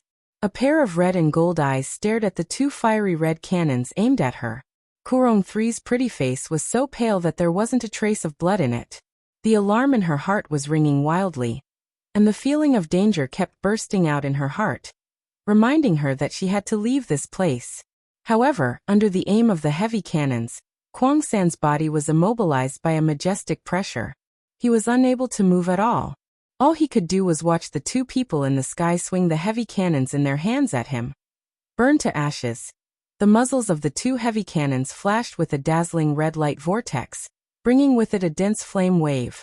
Under Kwang 3's desperate look, two terrifying flame beams were shot out from the two heavy cannons, striking towards Kwang 3 at an extremely high speed. Boom! Two beams of fire mercilessly shot toward Kwang San, covering all sound and enveloping Kwang San within the light of the fire. Following a loud explosion that sounded like thunder, the sound of mountains collapsing and the earth cracking also exploded under the sky. A fierce wind that carried a blazing temperature swept out in all directions like a storm from the very center. Everywhere it passed, smoke and dust would rise, and the ground would crack open. The wind blew towards Wu Yan and Coterie, but it was burned into nothingness by the flames around them. The two looked at the ground and gently put down their cannons. Wu Yan stood beside Coterie. The moment he put down his iron sand cannon, a crack appeared on it. After a while, the iron sand cannon collapsed with a bang, revealing the Nyamanoshana inside Wu Yan's side as expected. The iron sanding gate of Babylon is a D-tier equipment after being turned into a knight of no bare-handed. Even so, the iron sand couldn't withstand the full power of Nyatono no Shana. Furthermore, Wu Yan condensed the red lotus flame into a fire beam. The iron sand couldn't withstand the full power of Nyatono no Shana, and it crumbled. Luckily, it was an iron sand that had turned into a noble relic. If it was an ordinary iron sand, it would have turned into molten iron in an instant, let alone condensing it into a fire beam. Even if it was wrapped around the heavy cannon, it would have turned into molten iron in an instant. Of course, Wu Yan is satisfied with the power of impact. Miniature flame. It's not as powerful as the full version of impact, lightning fall, or Coterie's camel Megiddo. However, it's still a lot stronger than the railgun. Shido, Toka and Yoshino flew to Wu Yan and Coterie's side. They looked at the dust-covered area and asked, "Did you win?" "I think so." Wu Yan looked down and said, "Coterie and I purposely avoided Kurumi and only attacked her Zafkiel. I don't think she suffered any fatal damage. However, without the Zafkiel, Kurumi can't fight anymore." "So it's like this." Toka and Yoshino let out a sigh of relief and smiled. It wasn't that they were happy about their victory, but for them, it was a good thing that this battle could end as soon as possible. After all, the two women didn't like to fight. While Wu Yan, Toka, Yoshino, and the others looked down, Coterie lowered her head in silence. Her red eyes that are hidden under her bangs flashed a fiery red light. Coterie clutched her forehead in pain. "What's wrong, Coterie?" Coterie's strange behavior caught Wu Yan's attention. Wu Yan quickly helped her up when he sensed something wrong with her. "I'm fine," Coterie said softly. Her trembling voice proves that she's not fine. Wu Yan frowned. He saw the fire on Coterie's body expanding uncontrollably. His face sank. "Coterie, is your spiritual force going out of control?" "Spiritual force going out of control." Toka and Shiyu turned pale with fright. As elves, no one knew better than them what the consequences of losing control of spiritual power would be. Yoshino, in particular, knows the consequences of spiritual force going out of control. She's the kind of person who will lose control of her spiritual force if she's afraid. "So you found out, huh?" Coterie flashed him an ugly grin. Her red eyes glowed red. Wu Yan furrowed his brows when he saw this. "Let's go down first." Wu Yan flew down after helping Coterie up. Toka and Yoshino quickly followed. The four landed in front of Shina. "Looks like it's a success." Shina smiled. The wounds on her body made her unable to move too much. She could only hold Shiori and sit on the ground, unable to get up. At this time, Shina also noticed Coterie's abnormality. "What's wrong?" "Nothing, I just overused my power. It's just a small problem," Wu Yan said with a smile. Indeed, for Wu Yan who can seal Coterie's power at any time, this is just a small problem. Wu Yan let go of Coterie and Toka supported her. He turned towards Kurumi's direction. The dust settled down, and Wu Yan could see the scene inside the building. Under the attack of the two fire beams, the ground was filled with cracks. Broken rocks were everywhere. The battered and exhausted rock plate was exposed to the air. In the center, there was a black hole. Kwang-san was covered with wounds. She was lying in the hole. Her red and black Gothic dress had been charred black. Wu Yan sighed and walked towards Kurumi. He looked down at her in silence. Kwang-san's body moved slightly, but a sharp pain immediately climbed into her head, causing her to stop her meaningless movements. A sense of powerlessness from the bottom of her heart spread throughout her body. It was as if all her strength had been sucked out, causing her to lie motionlessly in the empty space. A pair of red and a pair of golden eyes were filled with confusion. She was looking at the sky with a deathly stillness. A sad aura was emitted from her body. At this moment, Kwang-sen looked pitiful. Chapter 485. Lying in the scorched hole, Kwang-sen opened her eyes with different colors. She looked at the sky, the clouds, and the birds flying by. At this moment, Kwang-sen was only at a loss. I lost. A pair of pupils slowly fluctuated. Although there was a smile on her face, there wasn't the slightest trace of a smile. Instead, it revealed a deathly stillness, proving Kwang-san's current state of mind. Looking at the distant sky, Kwang-san wanted to reach out her hand to grab something. However, she had already lost all her strength. She could only stifle this thought in her heart. Kwang-san couldn't help but laugh. Although her laughter was light, it wasn't hard to hear the sadness in it. It's over. Kwang-san murmured softly. Although her heart was filled with unwillingness and sadness, she also felt relieved as if a heavy burden had been lifted off her shoulders. Kwang-san didn't know what she was thinking at this time. After an unknown amount of time, a figure slowly appeared in Kwang-san's line of sight. When her multicolored eyes reflected the other party's face, a strange ripple appeared in her eyes. Ah! Kwang-san forced an ugly smile. She said with difficulty, "Come to admire the attitude of a loser? What a bad taste, what a bad taste." Hearing this, Wu Yan sighed. "Is that all you have to say about me?" Kwang-san laughed. Her laughter was incomparably sarcastic. "Do you think that if you bring me pain, I will wake up? If that's the case, then I'll have to disappoint you." Kwang-san looked at the sky again. "I've never regretted anything I've done." "I thought so too. After all, although you look crazy, you're surprisingly persistent." Wu Yan shook his head with a wry smile and looked down at Kwang-san. "Do you want to listen to a story?" "A story?" Kwang-san stared at Wu Yan's wine-red eyes. Kwang-san stared straight at Wu Yan's wine-red eyes and said nothing. Wu Yan smiled and raised his head. He looked at the sky and softly told Kwang-san the story in a slightly absent-minded tone. "A long time ago, I don't know how many years ago, there was a girl. Her name was Artoria. Artoria was born in a time of war. Although she was a girl, she had a righteous heart. She longed to be a knight who could help the weak and help the people and the country. At that time, a very famous archmage, Merlin, once prophesied that one day, Artoria would pull out a sword specially used to select a king, the sword in the stone, and become the new king of Britain. By chance, Artoria was given the opportunity to come into contact with the sword in the stone. She was also given the opportunity to pull out the sword in the stone. When Artoria chose to pull out the sword in the stone, the great magician Merlin said something to her. "If you pull out the sword in the stone, you will no longer be a human." When Artoria heard it, she did not hesitate to pull out the sword in the stone. She even abandoned her identity as a woman and disguised herself as a man. She became a king and led the people of her country. On that day, Artoria lost two identities. One was a woman, and the other was a human. Thus, she gained another identity, which was a king. From that moment on, Artoria no longer cared about her feelings. She only cared about her country and her people. After she became the new king, she rushed into the battlefield like a man. In 10 years, she won 12 wars in a row and brought the kingdom of Britain to its peak. Even if she shed her blood on the battlefield, she did it for her country. Artoria protected her people and took responsibility for everything. However, after she picked up the sword in the stone, the magic of the sword in the stone stopped Artoria's body from growing. She maintained the appearance of a young girl. This caused the people to worry and distrust her. They even said that King Arthur didn't understand people's hearts. Finally, one day, many factors led to one cause. A battle began. In this battle, the people who stood in front of Artoria were her former subjects.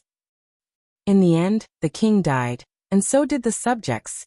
Kurumi couldn't help but frown. She glanced at Wu Yan coldly. So this is your story? The story of the protagonist's death? Wu Yan glanced at Kurumi and ignored her. He continued. Before Artoria died, she made a contract with the world and became a heroic spirit.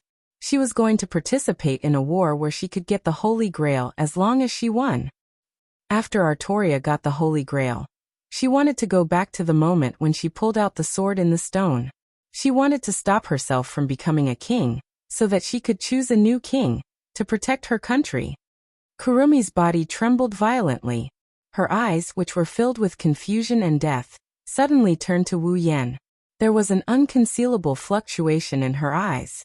Seeing the indescribable fluctuation in Kurumi's eyes, Wu Yan smiled bitterly and said, in order to fulfill her duty as a king, she gave up a lot of things. She fought for her country. Since she had such a will, even if she was destroyed in the end, why should she start over again? The king protected the country, but the country didn't protect the king. That's all. The end result was tragic, but there was no regret in the process. So why should she strive for perfection? There is no such thing as perfection in the world. In order to get one thing, she gave up a lot of things. Is it really necessary? Wu Yan's gaze pierced through Kurumi's face like lightning. It pierced through her heart. Kurumi, Artoria gave up so much to get a perfect result. What did she get in the end? Stop. Kurumi closed her eyes and murmured in a trembling voice. Even if the Holy Grail War was won and Artoria went back to the past and changed the future, would the result be the same? Stop. It was the same words, the same expression, but there was a trace of pleading in her voice. She gave up so many things. What about you? What did you give up to get a perfect result? Stop, stop. Her voice trembled even more, but the pleading was gone. It was replaced by a faint madness. Or are you saying that you have nothing left to give up, and that's why you chose this path? Stop it. Stop it. I told you to stop. Kurumi opened her bloodshot eyes and screamed at Wu Yan. But after she screamed, tears flowed out of her eyes. Tears streaked across her pale cheeks and dripped to the ground. She used all her remaining strength to shout at Wu Yan. Yes. I was wrong. I was crazy. But I didn't do it. What else can I do?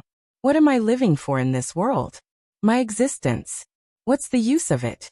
If what you lack is the meaning of your existence, I will give it to you now. Kurumi was stunned. Wu Yan bent down and wiped the tears off Kurumi's face. It was the same thing he did for the dead Kurumi in the zoo. Your existence is just for me. From now on you are mine.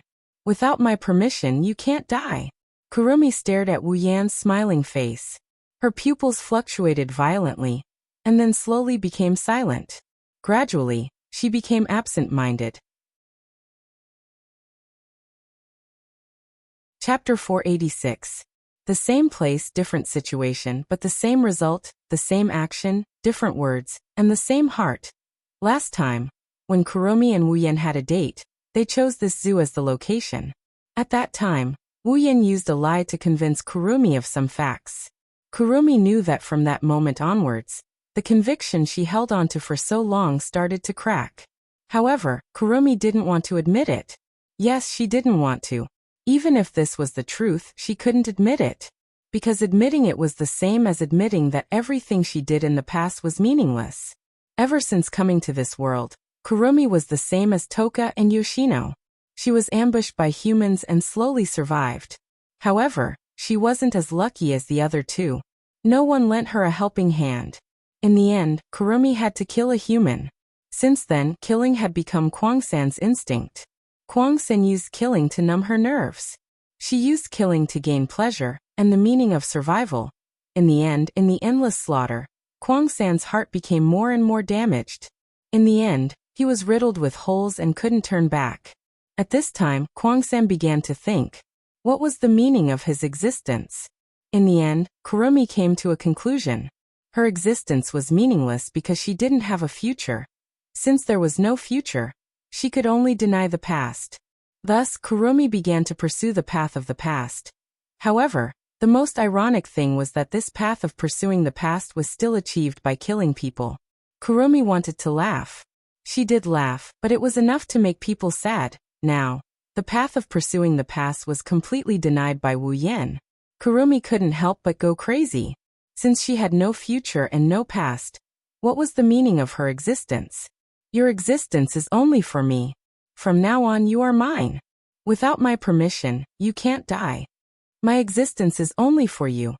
Kurumi absent-mindedly watched Wu Yan, who was gently wiping the tears off her cheeks. Her thoughts drifted back to that day when her doppelganger was killed by Chomong Shina. She hid in a corner and observed what happened after that.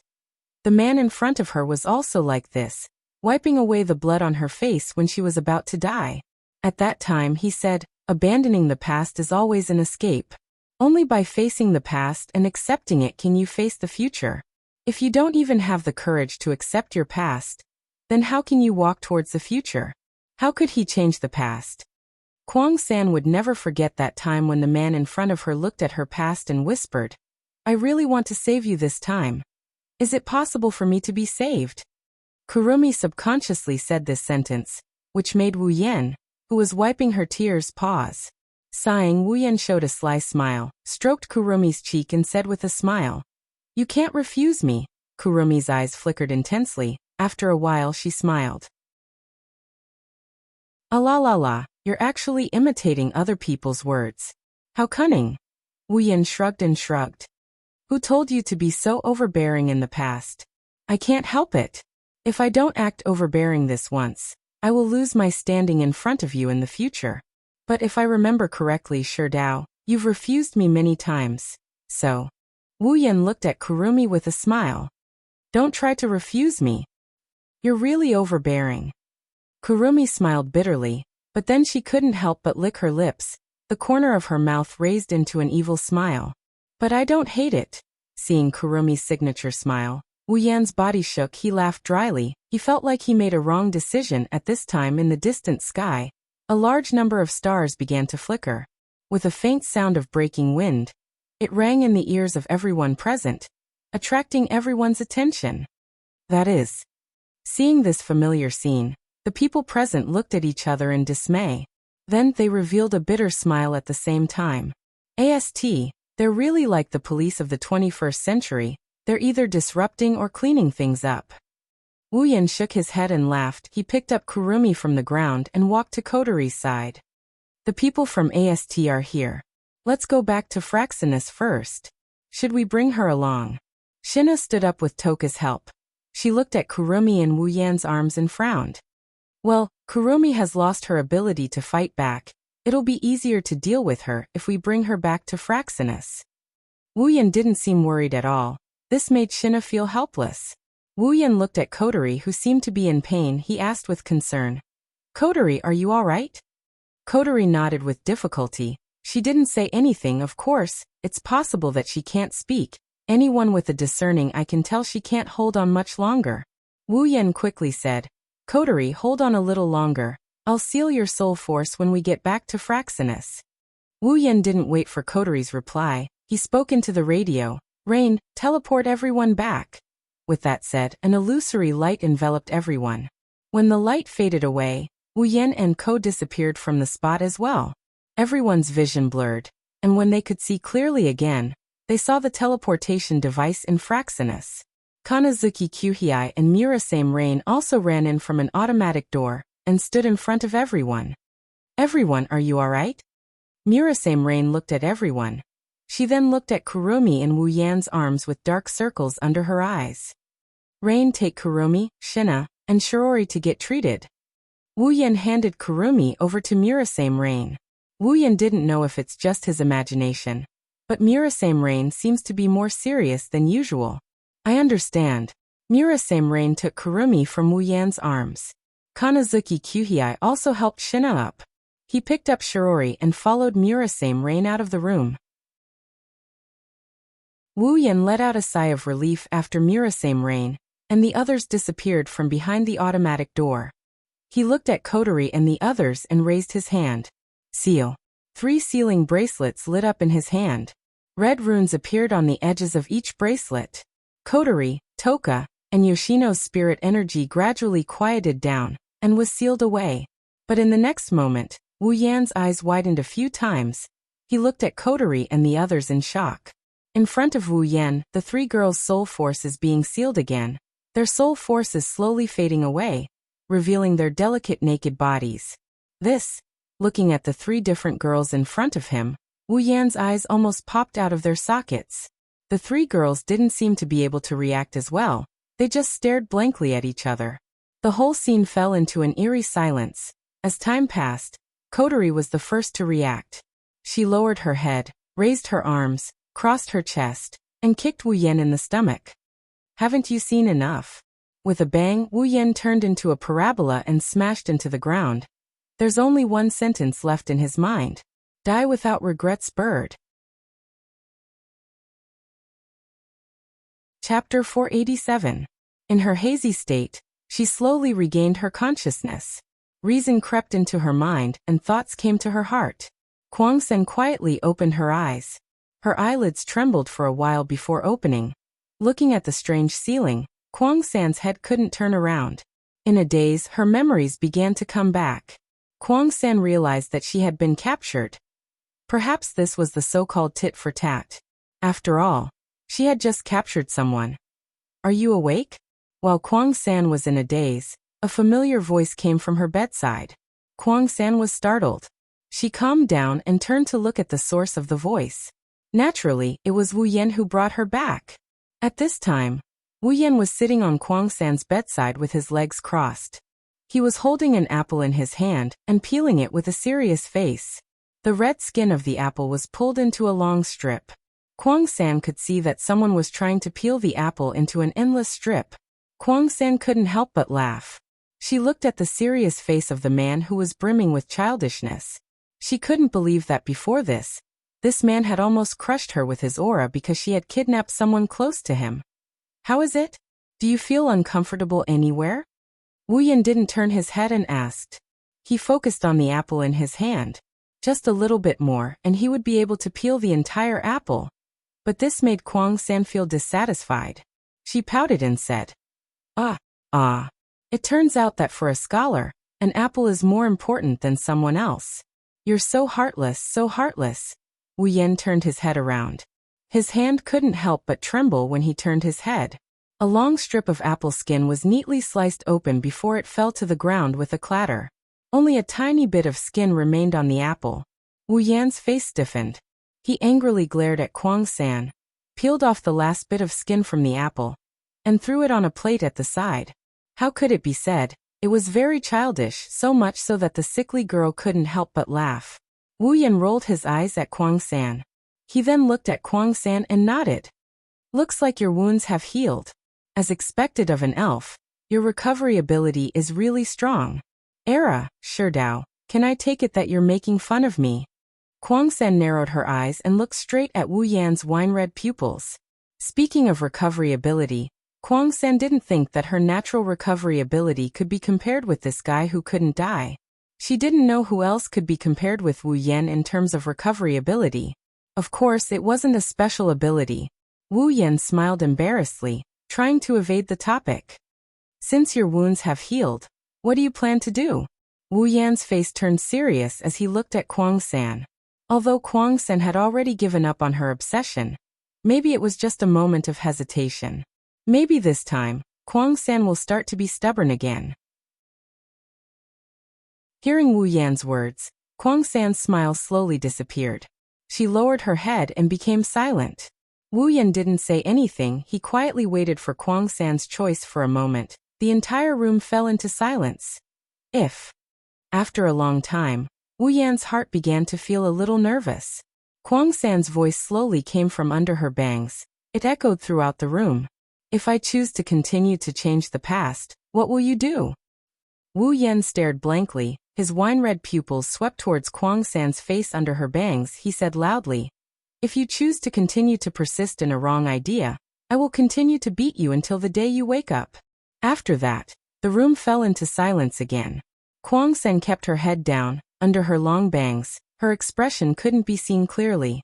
Wu Yan could only see Kuang San's thin shoulders gently trembling, as if she was struggling with something, until a moment later, a sigh came from under Kuang San's bangs and passed into Wu Yan's ears. Kuang San raised her head with a signature evil smile on her face.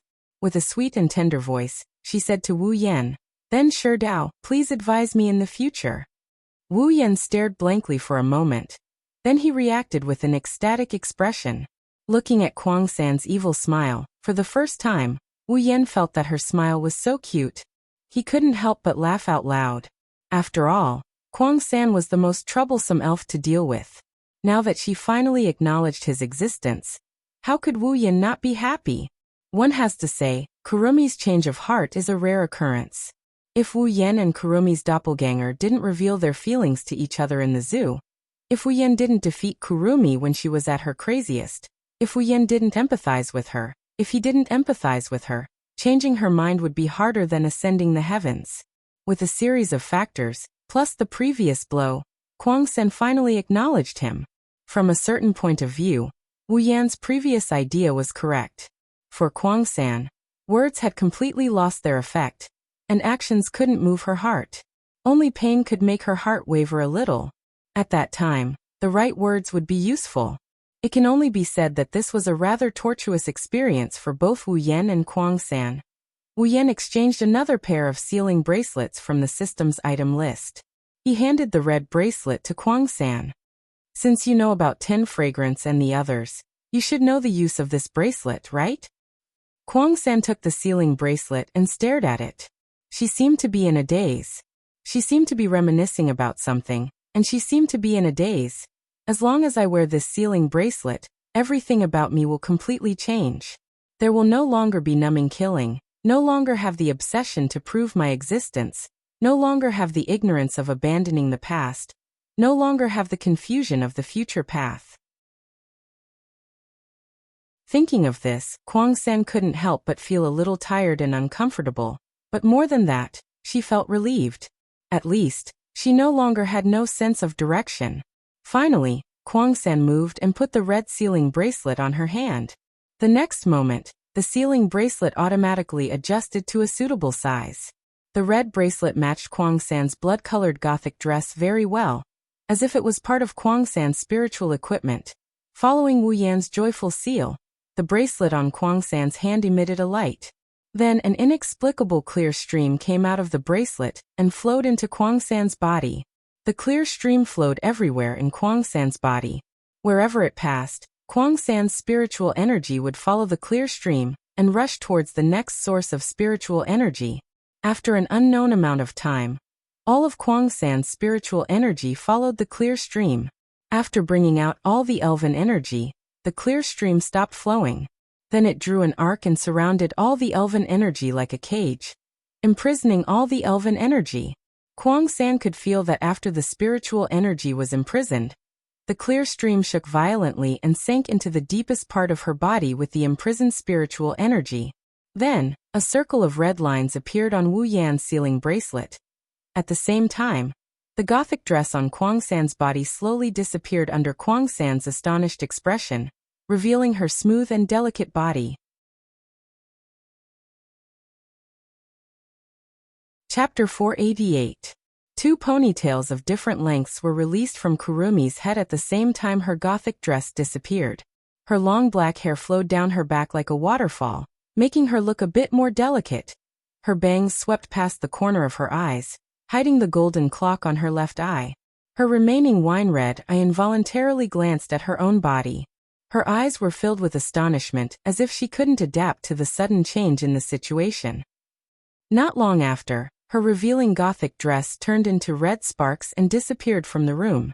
Kurumi's perfect figure, her white body was revealed to Wu Yan. Wu Yan's mouth slowly widened until it formed an O shape. Wu Yan looked at Kurumi's naked body and her round breasts. When Wu Yan saw the red sparks, he felt his nose itch. He couldn't stay calm anymore. He had just witnessed Kotori and the other elves being stripped of their clothes.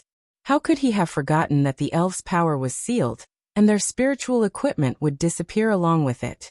On the other side, Kurumi finally reacted to the accident of her body being exposed. The shock on her face turned into evil. She stared at Wu Yan with her wine-red pupils. As if she could see through his thoughts, Kurumi laughed. Sure Dao, did you forget or did you do it on purpose? You're the only one who knows. Wu Yan abruptly regained his senses. He looked at Kurumi, who is still grinning at him. She didn't seem to care about her naked body at all. She waved her hands in panic. No, I really forgot. Wu Yan hurriedly explained. His eyes kept glancing at Kurumi, making his explanation unconvincing. I see. Kurumi narrowed her eyes and smiled seductively. She didn't even try to cover her body. Instead, she arched her body and placed her hands on the bed. Actually, I didn't mean to ask Shido to explain. If Shido wants to see, you can do it anytime. If it's Shido. Wu Yan shuddered as he looked at Kurumi. She had a light pink blush on her cheeks. She looked very seductive. Her white and translucent body made him uneasy. He turned his head away with great difficulty. You should find something to wear first. Wu Yan's face was full of reluctance when he said that. 2 streaks of tears flowed down his cheeks, telling others how untrue his words were. Shido is really. Kurumi touched her lips and chuckled. I didn't expect you to have such a cute side. As cute. Wu Yan rolled his eyes. He didn't like how Kurumi used the word cute. He didn't know what to say, so he helplessly said. Alright, stop teasing me. Hurry up and find something to wear. Kurumi looked at Wu Yan, who was sweating profusely. She revealed an evil smile and slowly crawled out of the bed toward Wu Yan. Wu Yan's body stiffened when he saw this scene. Before he could react, Kurumi had already crawled to his side. She stretched out her hands and turned Wu Yan's body to face her. Every corner of Kurumi's body was seen by Wu Yan again. Shido, didn't you say it? My existence is only for you. Therefore my everything belongs to you, Shido. Kurumi's seductive voice made Wu Yan's heart tremble. Her seductive giggles rang in his ears. This time Wu Yan didn't turn his head. He stared at the pair of plump breasts in front of him. Kurumi's skin was as white as a pearl. Naturally, her pair of big breasts were white and shiny. They kept attacking Wu Yan's nerves. After a while, Wu Yan's eyes were filled with evil fire. Kurumi laughed. Her laughter was very evil and charming. She gently grabbed Wu Yan's hand and straightened her body. Her pair of plump breasts swayed in an arc. Do you want to touch it? It was a simple sentence, but it made Wu Yan's heart flutter. The evil fire in his heart rose. A rumbling sound came from his throat. In the silent room, it was unusually loud. Kurumi couldn't help but laugh. Kurumi seemed to have gotten an answer. Without waiting for Wu Yan to reply, she grabbed Wu Yan's hand and pressed it on her plump breasts. In the next moment, a soft feeling filled Wu Yan's palm. Wu Yan was stunned. He looked at his hands that were pressing on Kurumi's plump breasts. Feeling the soft feeling, a weak string in his heart suddenly snapped. Ah! His hands that were holding Kurumi's plump breasts tightened. Kurumi's smiling face shook. She let out a seductive moan and her body tensed up. Wu Yan kneaded Kurumi's plump breasts like kneading dough. He fiddled with her plump breasts without any pattern. The smooth and tender feeling was constantly transmitted to Wu Yan's heart. Wu Yan narrowed his eyes in pleasure. Kwang San arched her body, covering her mouth with one hand and supporting herself on the bed with the other hand. Her face blushed adorably. In her wine-red pupils, misty mist began to spread. Extremely enchanting moans escaped from Kwang San's red lips, causing the entire room to be filled with a pink and ambiguous atmosphere. Sure Dao. Kurumi panted. Her eyes were blurred as she looked at Wu Yan, who was concentrating on kneading her breasts. Her moans were like extremely high alcohol content. When Wu Yan heard her moans, he began to feel a little drunk. While kneading, the two looked at each other. In their eyes, there was only each other's face. Their expressions gradually became lost. After an unknown amount of time, the two faces began to move closer to each other. When the soft sensation reached their hearts from their lips, they realized what they were doing. By the time they realized what they were doing, their two tongues had already started to entangle with each other in Kurumi's mouth. At the same time, Wu Yan's hands didn't stop at all. He continued to knead with increasing strength. Kurumi's body began to glow red. Her lips were covered by Wu Yan. A muffled moan could be heard from Wu Yan's mouth. This told Wu Yan that his actions were affecting Kurumi. After a long while, the two of them finally let go of each other's lips and looked at each other again. However, the two of them had different expressions. One of them had a satisfied and evil smile on his face, while the other had a blush on her face. Her eyes were blurred and she was panting gradually. Wu Yan began to feel unsatisfied. One of his hands that was kneading Kurumi's breasts began to slide down Kurumi's soft body. Kurumi's body violently trembled. As Wu Yan's hand moved down, her heart began to beat faster. Until a moment later, when her lower body was held in his hand, a deadly electric current rushed into her heart. She let out a long sigh. Her moans kept coming out of her mouth. They were getting louder and more urgent. Not long after, Kurumi was moaning in satisfaction. Her chest heaved up and down. Seeing this, Wu Yan's hand stopped moving. His expression changed. He wanted to cry but had no tears. That's it. What should I do? Perhaps Kurumi saw Wu Yan's depression. She got up from the bed while gasping for breath. She came to Wu Yan's side and squatted down. Seeing this, Wu Yan was stunned. Could it be? In the next moment, as Kurumi lowered her head, Wu Yan sucked in a breath of cold air and closed his eyes. His face was filled with satisfaction.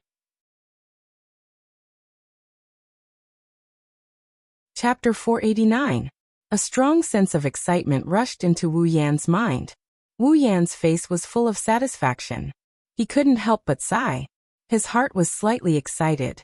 This was the first time someone was willing to do something like this for Wu Yan in the past. No matter if it was the shy Kaisha-sama, the arrogant railgun, the bold Jusama, or the obedient Ikaros, none of them were willing to do such a thing for Wu Yan. There were countless times when Wu Yan had bad intentions, but he didn't dare to take the risk of being sliced by force. Unexpectedly, Kurumi, who had only known Wu Yan for a few days and met less than 10 times, took the initiative to accept his first time. How could Wu Yan not be excited? It can be seen that Kurumi had never done something like this before. Her movements were very jerky. There were a few times when she almost bit down. Her sharp teeth scraped against his skin. While Wu Yan was enjoying it, he was also scared to the extreme. However, after a few more attempts, Kurumi seems to have grasped a few tricks. She's able to control her strength very well. This allowed Wu Yan to relax, and he started enjoying himself. After an unknown amount of time, Wu Yan exhaled. Kurumi also let out a whimper. Then, the sound of her throat rolling continuously rang. Hearing this, Wu Yan's evil fire that had just subsided suddenly surged again. He began to pant heavily. His wine-red pupils emitted a wisp of fire. He abruptly stretched out his hands and picked up Kurumi, who was squatting under him. Ignoring her slightly flickering and panicked expression, he pulled her into his arms, hugged her waist, and then fiercely pressed her down. After an almost inaudible sound, Kurumi's face paled. She raised her snow-white neck and showed a painful expression. However, in this pain, there was also a strong sense of excitement and joy. She was indeed a sickly girl. She found joy in pain. She felt pain and joy at the same time. She was simply born to be a submissive. Although in terms of personality, Kurumi was more like a top. Of course, Wu Yan didn't dare to move now. Otherwise, even if Kurumi was happy, he wouldn't be able to get through it. Anyway, he had already settled in. What happened next was just a matter of time. The two hugged each other like this, quietly overlapping each other. After a long time, perhaps the pain had passed. Kurumi raised her head and looked at Wu Yan in a daze. She gasped and said, "Sherdao is really bad. He didn't get my consent. Didn't you say that everything is mine?" Wu Yan smiled slyly, making Kurumi a bit angry. But soon Kurumi smiled and leaned against Wu Yan. She gently hugged Wu Yan. The soft flesh of her chest kept rubbing against Wu Yan. This made Wu Yan's lust rise a lot. She slowly straightened her body. The friction and pain made Kurumi's delicate body tremble. But she still propped herself up and then sat down again. Ugh! Kwang-sen gasped for breath. Although her movements weren't big, this was already the maximum that the current Kwang-sen could do. Pleasure and pain coexisted, causing her entire body to be powerless. However, she still unwaveringly persisted in her actions, Gradually, Kurumi seemed to have found the feeling. The pain gradually disappeared, leaving only the purest pleasure. Kurumi's originally pale face began to redden. Her undulating speed also increased. Her pair of large breasts swayed up and down with her movements, making Wu Yan feel a bit dizzy. Wu Yan naturally didn't stay idle. His two large hands reached towards Kurumi's chest and began to knead the most magical part of her body. This made Kurumi feel even more excited. She let out a sound that made people's blood boil. As time passed, Kurumi began to lose herself. She fell into an inexplicable pleasure. She couldn't distinguish the scene in front of her. There was only one thought left in her mind, and that was to move. The pink halo on her body became darker and darker. Gradually it turned red. At this moment, Kurumi seemed to be covered in a layer of red gauze. It added a bit of ambiguous atmosphere, making Wu Yan almost suffocate. Wave after wave of pleasure assaulted Kurong-san's nerves. She felt like she was flying into the clouds. The pleasure was surging like a tsunami, making Kurong-san moan tirelessly. She repeated the same movements. At a certain point, Kurumi let out a loud gasp. After another wave of pleasure, she finally reached the peak. She weakly laid on Wu Yan's body. Her face was bright red. Her mouth kept letting out soft moans. Her lips trembled as if she was kissing Wu Yan's chest. Her chest was violently moving up and down. "Is it comfortable?" After tidying up Kurumi's messy hair and kissing her cheek, Wu Yan smiled and said. His tone was very annoying. After all, he didn't move at all from the beginning. He let Kurumi do whatever she wanted. Her strength was almost exhausted. Kurumi opened her mouth as if she wanted to say something. However, when she opened her mouth, all that came out was gasping. She couldn't make any other sound. Seeing this, Wu Yan smiled again. He stood up and hugged Kurumi with both hands. Her whole body was on top of him. Such a violent movement made Kurumi moan. Maintaining this position, Wu Yan moved his body and quickly pounded Kurumi in his arms. Kurumi raised her head as if she was struck by lightning. She kept moaning and sweating. The pleasure stimulated Kurumi's mind. Her moans changed until they were nothing more than moans. Kurumi's mind is in a blur. She subconsciously wrapped her arms around Wu Yan's neck. She closed her eyes. She put all her work into her throat.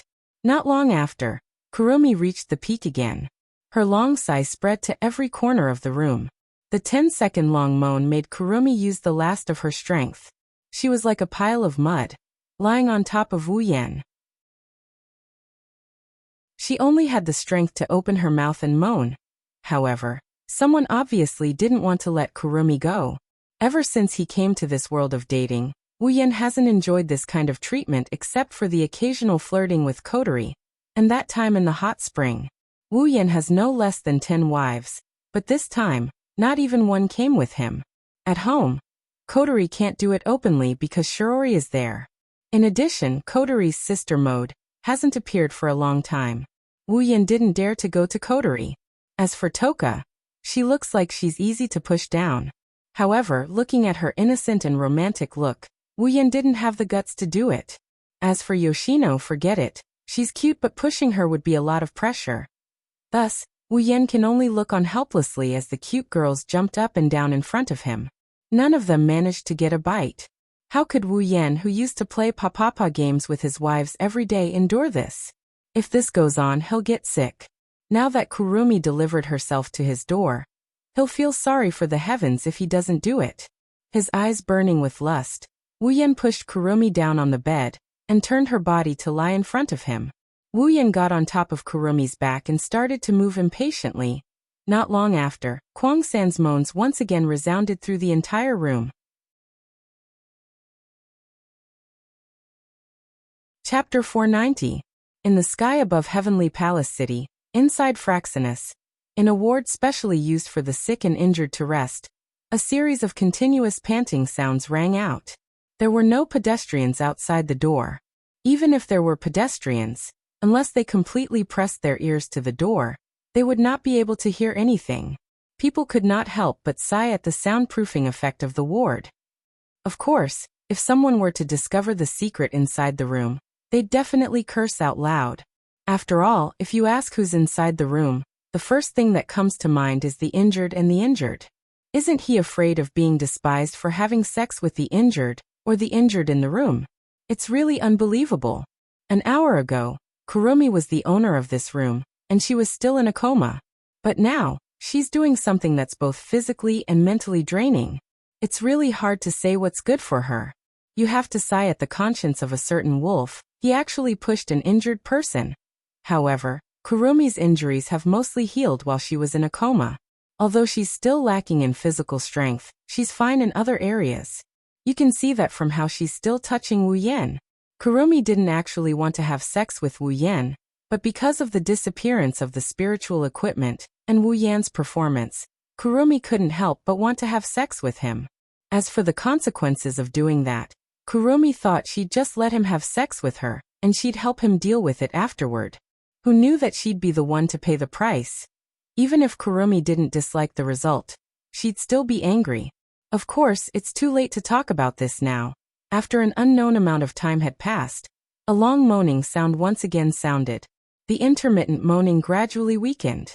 Other than some faintly discernible panting sounds, there was no other sound in the room.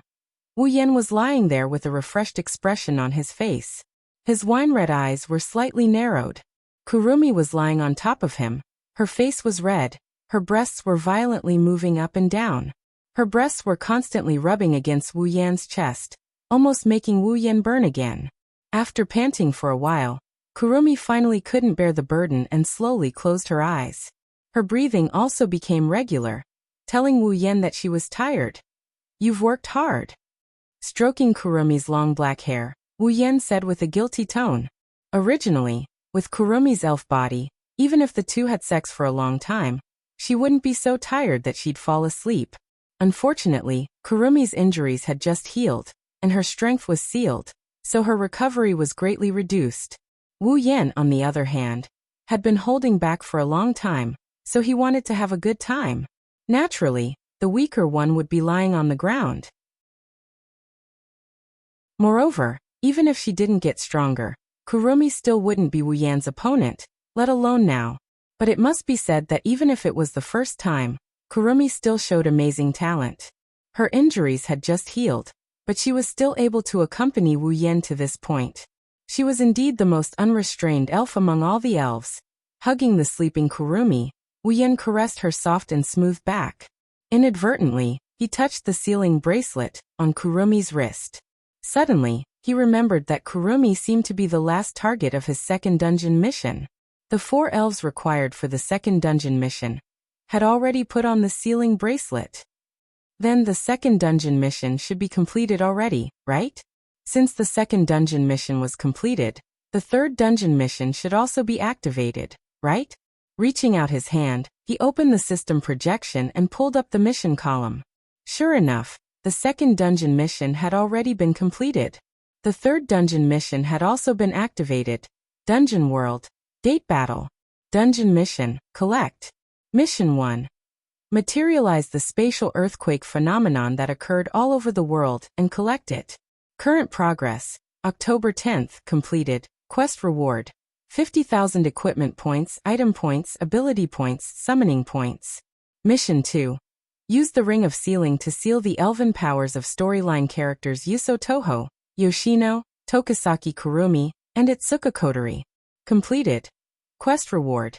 Any 2 pieces of equipment below level B will be upgraded by 1 level, excluding level B and Gate of Babylon. Mission 3. Use the ability of the Knight Never Dies by bare hands to turn Latatosker's airship Fraxinus into a relic and store it in the Gate of Babylon. Quest reward. Level up by 1. When the content of the third mission appeared in front of Wu Yan's eyes, Wu Yan's finger, which was pointing at the system's projection, trembled and almost poked into Kurisu's mouth. His wine-red pupils widened as he repeatedly cursed in his heart. Using the ability of Knights Never Die by bare hands to turn Latatosker's airship Fraxinus into a relic? You want to keep it in the Gate of Babylon? Kotori will chop me into pieces. Wu Yan's lips trembled in anger as he looked at the third mission again.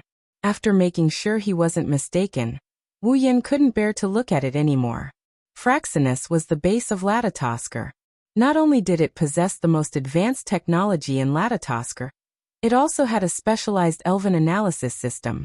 If Fraxinus disappeared one day, Latatosker would basically be disbanded. Yet under such circumstances she still wanted him to turn Fraxinus into a relic? Wasn't that the same as making an enemy out of Latatosker?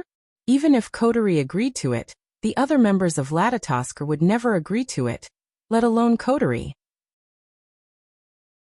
Although as the commander of Ratatosker, Coterie's orders were absolute. When the time came, where would the members of Ratatosker go? If he were to turn Fraxinus into a noble phantasm, then Fraxinus would become his exclusive item. Even if he allowed others to use it, they would have to approve of it in their hearts. This mission is both simple and difficult. The simple part is that he only needs to get Coterie's approval. The difficult part is that the other members of Latatosker don't know how to deal with it. Should he rob it? If he did that, even Coterie wouldn't forgive him, let alone the others. After staring at the third mission for a long time, Wu Yen sighed. He couldn't figure out what the other members of Latatosker would think about it. Wu Yen could only put it aside for now. Since he wasn't in a hurry to leave this world, he'll put the third mission aside for now. He'll deal with it when Coterie has a showdown with her. The reward of this quest, on the other hand, made his heart skip a beat. Leveling up by 1 seems like a small amount, but if he could level up by 1 level, he would be able to reach level 70 and become a tier 8 powerhouse. That would save him a lot of leveling time. Due to the difficulty of the mission, Wu Yen could only give it up for now. Beep. The second mission has been completed. Reward. Any 2 pieces of equipment below level 8 will be upgraded by 1 level. Please make your choice. Warning. This does not include the upgrade of the equipment, excluding the Gate of Babylon as well. The system notification rang in Wu Yan's ears. Wu Yan was stunned for a moment, but when he came back to his senses, his face lit up with excitement. Wu Yan has been eyeing the reward of the second dungeon for a very long time. Chapter 491. Wu Yan already had a plan for the second dungeon mission reward, which was to upgrade any 2 pieces of equipment below B grade by 1 level. If he succeeded, not only would he receive rewards, but he would also be able to upgrade his abilities. To be precise, he would be able to upgrade the power of the Gate of Babylon. Ever since he obtained the Gate of Babylon, Wu Yen would convert some iron sand into a noble phantasm and put it into the Gate of Babylon every day, trying to upgrade the Gate of Babylon. As for the result, he could tell by looking at his character status that his Gate of Babylon was still at level C. This also showed how difficult it was to upgrade the Gate of Babylon. If he were to use equipment to upgrade the Gate of Babylon, it would take a long time. When the reward of Quest 2 appeared, an idea popped up in his mind. What if he used the reward of Quest 2 to upgrade the Iron Sands level? Would that work? The level of the Gate of Babylon was supported by the iron sand that was converted into a grade D equipment. If the Gate of Babylon were to lose the iron sand that was piled up like a mountain, the Gate of Babylon would revert back to its original form, a grade D equipment. Perhaps because of this, even though Wu Yen kept adding iron sand into the Gate of Babylon, he could not upgrade the Gate of Babylon to B grade. If he were to use other equipment to upgrade the Gate of Babylon, Wu Yen would definitely go bankrupt, and it would only be a matter of time. Wu Yen had spent a lot of effort to upgrade the Gate of Babylon. After all, it was such a special equipment. It would be a waste to let it grow on its own. However, it was extremely difficult to upgrade it with other equipment. When the reward for the second dungeon mission appeared, Wu Yen saw a possibility. Upgrade the iron sand in the Gate of Babylon, and upgrade the Gate of Babylon again. This was not impossible. Although the amount of iron sand was boundless, at the end of the day, it could only be considered a piece of equipment. The system could not possibly change a grain of iron sand from D grade to C grade, right? If he could upgrade the iron sand from a D grade common armament to a C grade rare armament, Wu Yen did not believe that he could not upgrade the Gate of Babylon. If this method worked, not only would the Gate of Babylon be upgraded, but the iron sand would also become a C grade rare armament. Wu Yen would have a terrifying amount of rare armaments. By then, the C-grade Iron Sand Sword and the B-grade Gate of Babylon would be so powerful that if Wu Yen were to fight Jafar again, he would be able to kill him with the Gate of Babylon. Even if he were to fight Kurumi again, Wu Yan was confident that he would be able to gain the upper hand without resorting to any tricks. Wu Yan wanted to laugh out loud at the thought of having a gold armament treasure of Babylon with a pile of rare armaments. If he was not afraid of waking Kurumi up, Wu Yan would definitely do so. After all, even the glittering golden fate was only a rare armament in the Gate of Babylon. Only noble artifacts like EA and Heaven's Lock could be considered as gold armaments. If this idea works, Wu Yan's Gate of Babylon would be able to match up to Jinling's Gate of Babylon. Even if he can't match up to Jinling's Gate of Babylon in terms of gold armaments, his meteor shower is definitely not weaker than EA's Gate of Babylon. They might even be on the same level. Beep. Dungeon Quest 2 completed. Reward. Any 2B grade and below equipment will be upgraded by 1 level. Please make your choice. Warning. Not including B grade equipment upgrade. Not including the Gate of Babylon. Perhaps it was because Wu Yan did not make his choice. The system beeped again, bringing Wu Yan back to reality. Wu Yan took a deep breath and looked at the sleeping Kurumi. System. Upgrade the level of the iron sand. After that, Wu Yan was a little nervous. He purposely used the vague concept of the iron sand to see if it would work.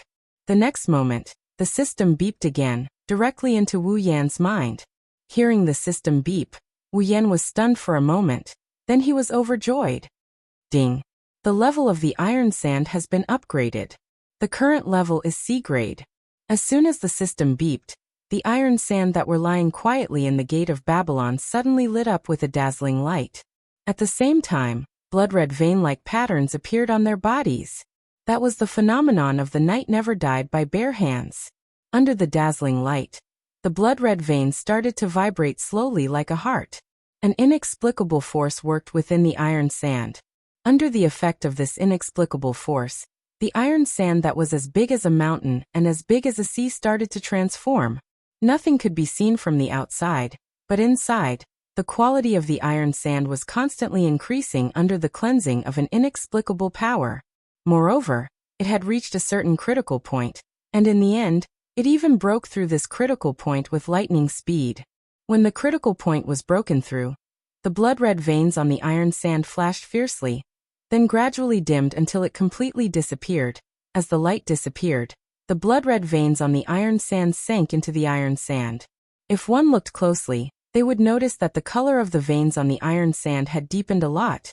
When the iron sand was upgraded to C grade and became a rare armament, another system beeped. Ding! The level of the Gate of Babylon has been upgraded. The current level is B grade. Character, Wu Yan abilities. True Ancestor Bloodline, Endless Martial Training.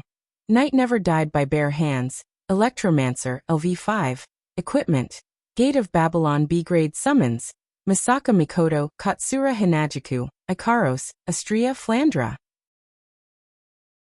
Scarlet, Shokoha Misaki, Kinuhara Sai, Frenda, Takitsubu Riku, Misaka Sisters 20,000 Equipment Points, 170000 Item Points, 50,000 Ability Points, 170000 Summoning Points, 230000 Level, 69.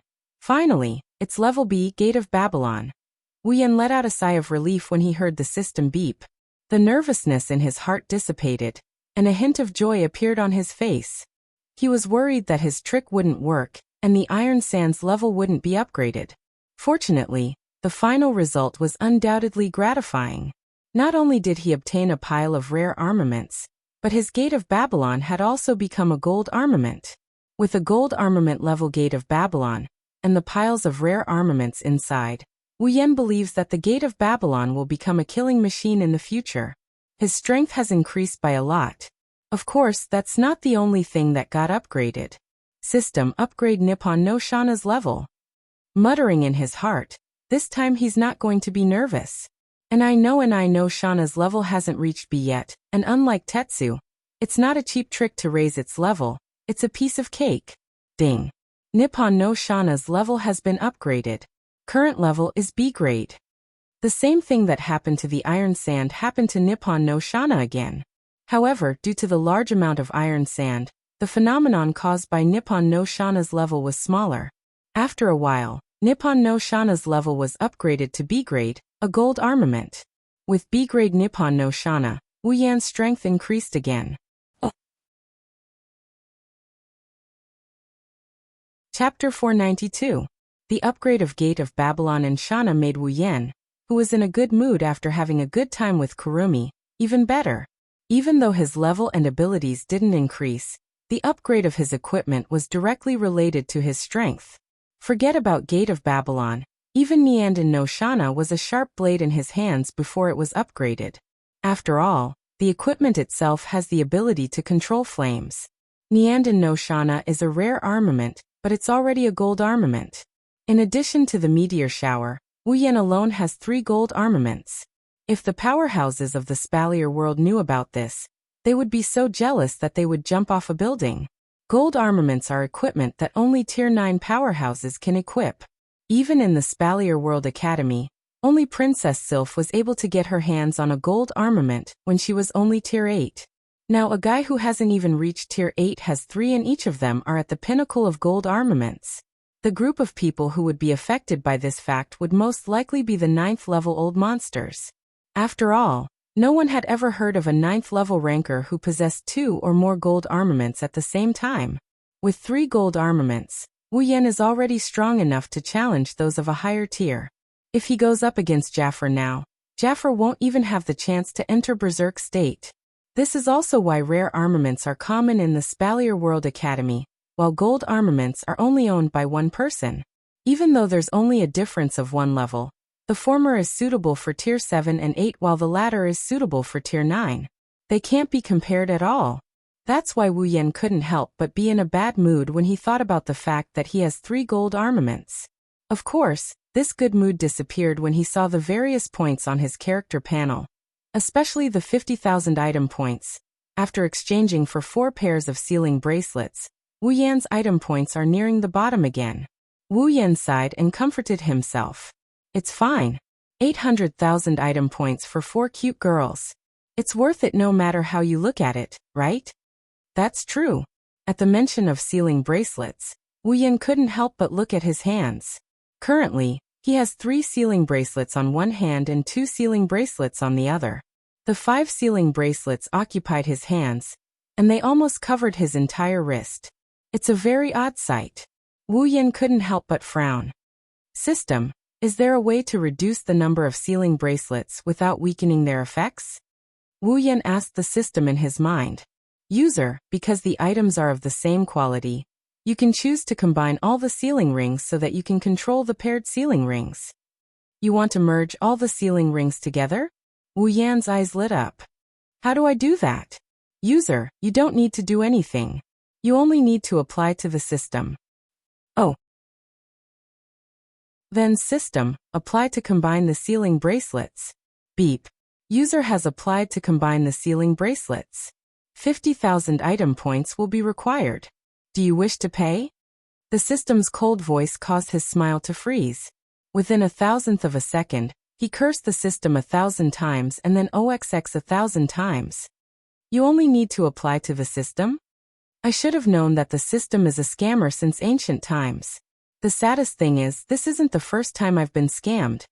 Glancing at his character status, he saw the item points at 50,000. Wu Yan wanted to know why combining the sealing aura would give him exactly 50,000 points, no more, no less. Is this the system's aim? Wu Yan, who had just finished a round of lovemaking and was in high spirits, suddenly felt a pain in his lower body. It was called a faint sadness. Rubbing his forehead, Wu Yan muttered weakly, yes. Ding. The sealing bracelets have begun to combine. The combining function has been activated. The next time you combine the sealing bracelets, user will no longer need to pay item points.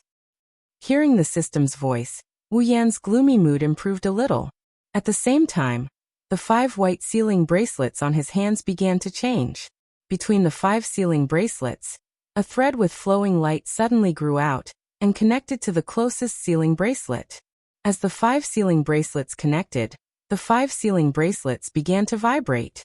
Then, under Wu Yan's astonishment, the 5 identical sealing bracelets, except for the first one on his right hand, all shattered into pieces after a crisp sound. Before Wu Yan could react, the 4 shattered sealing bracelets paused in midair and shot towards the last remaining sealing bracelet. After hovering around it for a while, they merged into it. Under Wu Yan's gaze, the remaining sealing bracelet, which originally only had 1 red pattern on its surface, suddenly had 4 identical red patterns. The 5 red patterns were close to each other, with a negligible distance between them.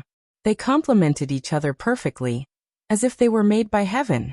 These 5 red patterns each represented a seal. When the red patterns disappeared, the seal would be released. Of course, this was only possible with Wu Yan's approval. Now that there was only 1 sealing bracelet left, it didn't look as out of place as before. This made Wu Yan's expression much better. Holding the sealing bracelet in his hand, Wu Yan pursed his lips and sighed. Looks like when I get back to the Spalier world, I'll have to think of a way to get some points to use. The items in the system can be said to have endless uses. There's only things you can't think of, there's nothing you can't find. Without points, you can only stare at the items in the system. That's not a good feeling. Moreover, the most fundamental purpose of coming to this world, which was to obtain the special item to unlock the mysterious crystal, has been achieved. Next, it's time to properly raise my level. When I get back to the Spalier world, I'll choose a suitable dungeon for leveling. The time ratio between the Spalier world and the dungeon is 1:100. If I don't die in such a good dungeon, I'll be struck to death by lightning. After making up his mind, Wu Yan glanced at the last quest in this world. He sighed and smiled bitterly. I wonder if Coterie and the others will agree to let me take Fraxinus away. It shouldn't be a big problem. Wu Yan muttered uncertainly. He couldn't make up his mind. This is a big problem.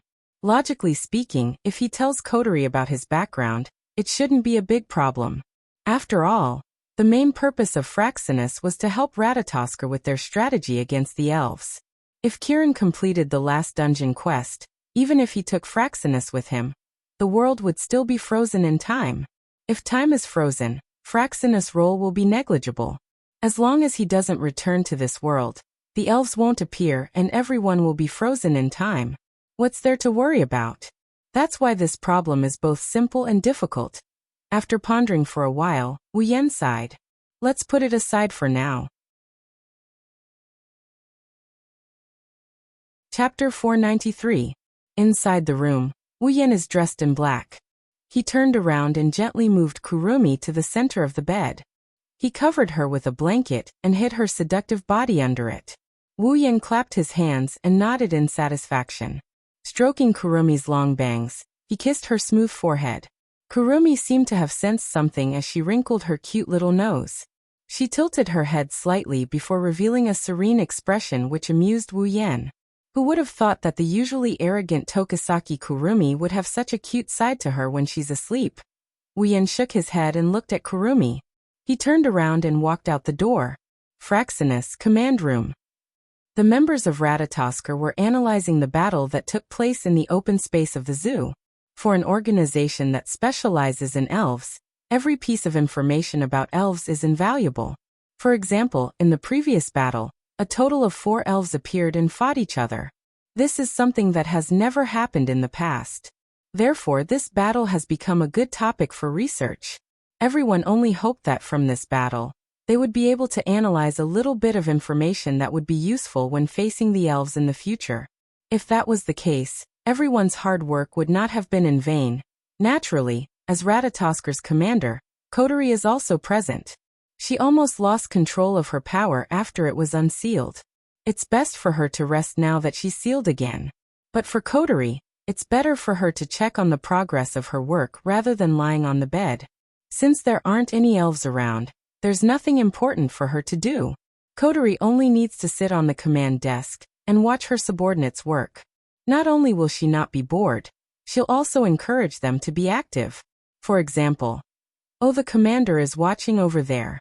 Kanazuki Kuhei. I feel like I'm full of power." Kanazuki Kuhei, who used to be one of the most handsome men in the world, had flames burning in his eyes. He opened his mouth wider than a hippopotamus and jumped up and down in the command room. His image as a handsome man was completely destroyed. He's shouting about how he's full of power, but Kanazuki Kyuhei is just like Kotori. As a vice commander, he's more relaxed when there aren't any elves around. That's why he's jumping up and down with nothing to do. Kotori's pretty face started to get impatient as she listened to Kanazuki Kyuhei's brainless shouting. Kanazuki Kyuhei kept moving around in her sight, and it's getting annoying. After a while, Kotori's head was filled with Kotori's words. At some point, Kotori couldn't hold it in any longer. She snapped her fingers and the sound echoed clearly in the command room. Almost at the same time, the automatic door of the command room was opened. Two muscular brothers ran in and propped Kanazuki Kyuhei up from the floor. Kanazuki Kyuhei's expression froze. When he came back to his senses, he started crying. "Commander, please spare my life. Please, for the sake of my dedication in the past, please spare me this once." Kotori didn't even turn her head as she said expressionlessly, "Since you're so energetic, I'll find something for you to do. Next, you'll have to spend a day digging holes in the place you're going to. After you've dug all the empty spaces, you'll have to fill up all the holes." Kanazuki Kyuhei's crying face disappeared. Instead, he started shouting excitedly. He was led away by his brothers as he cheered and left the command room. Wu Yan saw his two brothers coming out of the command room. He shuddered and dodged to the side. It was then that Wu Yan saw Kanazuki Kyuhei being propped up by his brothers. Wu Yan's lips twitched as he watched Kanazuki and Kyuhei disappear into the distance. Wu Yan's eyebrows kept twitching. After a while, he calmed down and returned to his usual self. He headed back to the command room. His instincts are telling him that it's best if he doesn't get involved in this matter. Kotori glanced at the door. She raised an eyebrow when she saw Wu Yan coming in. She clicked her tongue and turned her head away. "What's wrong? Don't you need to watch over Tokisaki Kurumi?" Kotori's tone sounded disdainful, but Wu Yan could hear a hint of annoyance in her voice. He didn't know if it's towards Kurumi, Wu Yan, or both. Wu Yan cursed in his mind and shrugged. "Kurumi has already woken up. It seems that she's fine, so I came over." "She woke up?" Kotori frowned. "She didn't cause any trouble, did she? Based on Kurumi's past behavior, if she causes a ruckus in Fraxinus, the airship will be in big trouble." Kotori couldn't help but ask. If Wu Yan didn't object to her placing surveillance around Kurumi, Kurumi's ward would have been filled with surveillance cameras by now. Wu Yan obviously thought of this as well. His expression became a bit unnatural. He's glad that he didn't agree to Kotori's suggestion because he was concerned about Kurumi's feelings. Otherwise, their lovemaking in the room would have been broadcasted live on the screen in the command room. Wu Yan laughed dryly. "Kotori, you don't have to worry about Kurumi anymore. She's wearing the sealing bracelet now. Even if she wants to cause trouble, she won't be able to." As soon as he finished speaking, the entire command room suddenly became incomparably silent. "Kurumi is wearing the sealing bracelet?" Kotori looked at Wu Yan with a pleasantly surprised expression. The other members of Ratatosker were also looking at him. Under everyone's watchful eyes, Wu Yan nodded with much difficulty. He felt very uncomfortable. "Why are you all looking at me like that? Is there something wrong? How did you do it?" Kotori asked the question that was on everyone's mind. Kurumi's strength was obvious to all. She was supposed to be the most difficult elf to capture, but now, she was taken down by the person in front of them without them noticing. How could they not be curious? "How did I do it?" Wu Yan smiled embarrassedly. "That's a good question. How do you want me to answer you?" Kotori stared at Wu Yan for a moment before turning around. She asked Rain Murasame. "How's the analysis of the elven AI?" Murasame Rain sat on a facility on the side and pressed a few buttons on it. "Indeed, Tokisaki Kurumi's psychic waves can't be detected. There's a 90% chance that the elf's power is sealed. It should be correct." "That's great." In the command room, all the members of Ratatosker cheered happily. Kotori also let out a sigh of relief and smiled. One must know that ever since Kurumi appeared, she had caused a lot of headaches. Apart from her terrifying personality, her mental state was more or less unstable. In addition, she was an evil elf who had personally slain more than 10,000 people. For Ratatosker, who advocated for the salvation of the elves, This was an unprecedented problem. But now this huge problem had been solved without anyone noticing. How could this not make everyone feel pleasantly surprised? Everyone looked at Wu Yan with eyes full of admiration and admiration. Chapter 494. It's really a miracle. Rain Murasame, who usually doesn't care about anything, was now full of emotion. She shared her analysis of Kurumi on the big screen in the command room, and said, Tokisaki Kurumi's favorability bar was only half full before, but now it's full. How did he do it? Rain Murasame's last sentence was naturally directed at Wu Yan. Everyone on the scene saw Kurumi's max favorability on the big screen. Immediately, one by one, they used their worship skill on Wu Yan. Not only did he raise the favorability of such a difficult elf to max out, but he also completed the most important task of sealing her. This is a real god. Of course, in this worship, there's also a lot of doubt. In addition, they were curious. They were curious about how Wu Yan got Kurumi. Chuckling dryly, he felt everyone's gaze on him. He felt his scalp tingling. At this moment, even if these people's gazes were filled with worship, it still made him feel like they're piercing his eyes. To be honest, Wu Yan was also surprised that Kurumi's favorability towards him was maxed out. He didn't know when Kurumi had such a deep impression of him. Kurumi's temperament is really hard to fathom. Wu Yan truly experienced the feeling of a woman's heart from Kurumi. If he didn't have the advantage and know the characters well, he's afraid that Kurumi wouldn't be able to wear the sealing bracelet. However, Wu Yan didn't know why Kurumi's favorability towards him was maxed out. Could it be that Kurumi has a setting where she'll be loyal to someone after being Papa? Rubbing his head in distress, Wu Yan sighed and said helplessly, Don't ask me how I did it. I'm also confused. Confused? How can you capture a girl when you're confused? At the same time, everyone flipped the tea table in their hearts. The worship and doubt in their eyes turned into speechlessness and disdain. Perhaps in their hearts, they thought that Wu Yan was faking it, a winner in life showing off in a roundabout way. If Wu Yan knew what they were thinking, he'd definitely go berserk. Is this showing off? Then what I did in the Tokuwadai dormitory with Sis Canon and Queen Sama, isn't that a glory? Kotori blinked. Based on her understanding of Wu Yan, if Wu Yan really wanted to show off, she would be able to tell. When she saw Wu Yan's helpless expression, Kotori knew that Wu Yan was confused himself. Putting a pearl in her mouth, she waved her hand. Well, forget it. Tokisaki Kurumi is sealed anyway. She's no longer a threat and we've achieved our goal. The process doesn't matter. Hearing Kotori's words, everyone suppressed their curiosity and turned around to continue their work. Wu Yan couldn't help but feel relieved. If they continued to force him, even Wu Yan himself might not be able to keep it a secret. Rolling in the sheets with Kurumi in the ward, looking around the command room, Wu Yan turned around and asked, By the way, Kotori, where's you? He hasn't recovered yet, he's still recuperating. Kotori glanced at Wu Yan and said in annoyance, You's just a normal person, he's not you nor an elf. He took a bullet in the back. How can he recover so quickly? That's true. Wu Yan answered casually. He hesitated and asked, Then Kotori, what do you plan to do with Kurumi? Kotori stopped licking her pearl for a moment before she calmed down and said casually, Originally, everyone wanted to treat Tokisaki Kurumi as a criminal. Criminal? Wu Yan turned around and looked at Kotori. Kotori narrowed her eyes and continued, No matter what, he's someone who killed more than 10,000 people. Even if Ratatosker wants to save the elves, a crime is a crime.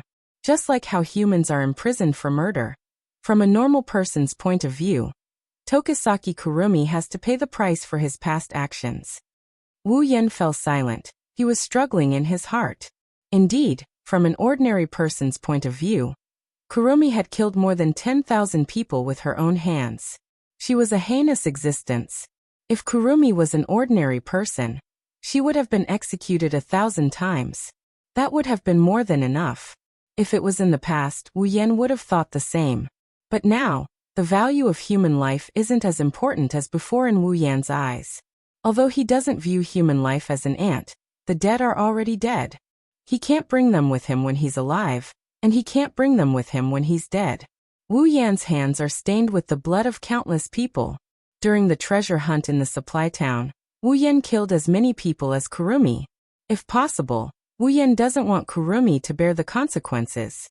Not only did he not do it in the past, but now, Kurumi is even more so for his woman. Thus Wu Yan couldn't help but ask, is there no way to salvage the situation? Kotori turned around, her red eyes stared at Wu Yan. She said with a bit of displeasure, you seem to care a lot. How can I not care? Wu Yan bitterly smiled. I believe elves are kind beings. Kurumi's hands are stained with blood, but she was forced to do so. If she wasn't hunted by humans, she wouldn't have ended up like this. Kotori, I don't believe you can't tell if Kurumi's heart is kind or not. Kotori snorted and turned her head away. If I didn't, she would have been in the shelter already. Wu Yan wasn't surprised, he was happy instead. So there's still room for negotiation in dealing with Kwang-san? Kotori pursed her lips, she sighed and said in a bad mood. Since Tokisaki Kurumi is an elf and her situation is special, she will be exiled to be monitored. If she commits any more crimes, she will be imprisoned. Exiled to be monitored. Wu Yan tilted his head in confusion. What does that mean? That means, Kotori bit her lips, she said with a bit of reluctance. Kurumi will be taken in, and she might even belong to our family. Really? Wu Yan's face lit up with joy, he said with a smile. Kotori was annoyed. Don't be happy too early.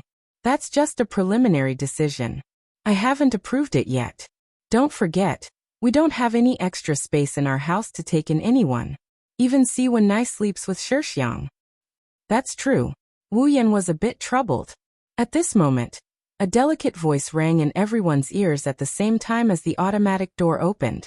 This caused the entire command room to fall silent. Era, you don't have to worry about that. Everyone stopped what they were doing. They looked up and saw Kurumi in her hospital gown walking in with a graceful smile on her face. She started walking towards Wu Yan. Wu Yan was confused. Kurumi hugged Wu Yan's arm and intimately leaned on him. I can share a room with Shido. What? Everyone exclaimed in shock, including Kotori. She stood up from her seat with a whoosh. Kurumi maintained her elegant smile. She looked at Kotori with fire in her eyes. Is there a problem? Chapter 495. Heavenly Palace City, Itsuka House. That's it, I'll be looking forward to your guidance in the coming days. In the hall, Shiori, Toka, Yoshino, and Kotori were standing together. They looked at Kurumi who was standing in front of them with an elegant smile and bowed. They looked at each other in dismay. Tokazaki-san. Shiori smiled a little bitterly and then carefully asked, maybe I heard wrong. Can you please repeat what you said just now? The smile on Kurumi's face didn't change after hearing Shiori's words. She overlapped her hands and placed them in front of her. She smiled and said, yes, Shiori. Because something happened in my family, I will have to disturb you for a while. So please take care of me. Shiori blinked, looked at Toka, and then looked at Kurumi. So Tokasaki-san, you'll be living in our house? Yes. Sorry for the trouble. Kurumi said with a smile. Shiori didn't know what to do. Of course, Shiori's impression of Kurumi is that she's just a classmate. She didn't want Shiori to be involved in the elf incident. So Wu Yan and the others didn't tell her that Kurumi knocked her out and kidnapped her. They only told Shiori that she fainted due to anemia. So Shiori isn't familiar with Kurumi. Fortunately, when Kurumi kidnapped Shiori, she chose to knock her out instead of keeping her awake like Kotori and the others. Otherwise, they wouldn't know how to make up for it. Now, a classmate who had just transferred over, and whom she had only known for a few days was going to live in her house. Shiori subconsciously felt a burst of discomfort. But it was understandable. Shirji hesitated for a moment and said in distress, but we don't have any spare space in our house for people to live in. You don't have to worry about that, Shiori-san. Kurumi tilted her head and smiled, but there's something interesting in her smile. Shiori, Yoshino, and Toka were stunned while Kotori clenched her teeth in anger. Kurumi reached out her hand and pulled a certain someone who has been acting like a bystander since the beginning. She hugged his arm tightly and put her head on his shoulder. Then, she said the words that almost caused a commotion in the command room of Fraxinus. I'll live in the same room as Shido. Wu Yin covered his face with his hand. He couldn't bear to look at the other girls. It's not just because he doesn't want to accept reality. It's also because he knows the girls very well. Even if he used his need to think, he could already guess what would happen next. What? Shirori and Toka shrieked. They looked at Kurumi, who looked like she was asking what to eat today, and Wu Yen, who was covering his face with his hands. They couldn't believe what they saw. Live in the same room as Shido Gige. Yoshino covered her mouth with her small hand. She looked at Wu Yen and Kurumi with her big blue eyes, her face turned red. How bold! As for Kotori, she already turned her head away from the crowd. No one can see her expression, but from the way she clenched her fists, it's clear that she's not calm at all. Absolutely not, Ten Incense shouted furiously. His voice was like a thunderclap. It went straight up with the purpose of overturning the roof of Wu He's house.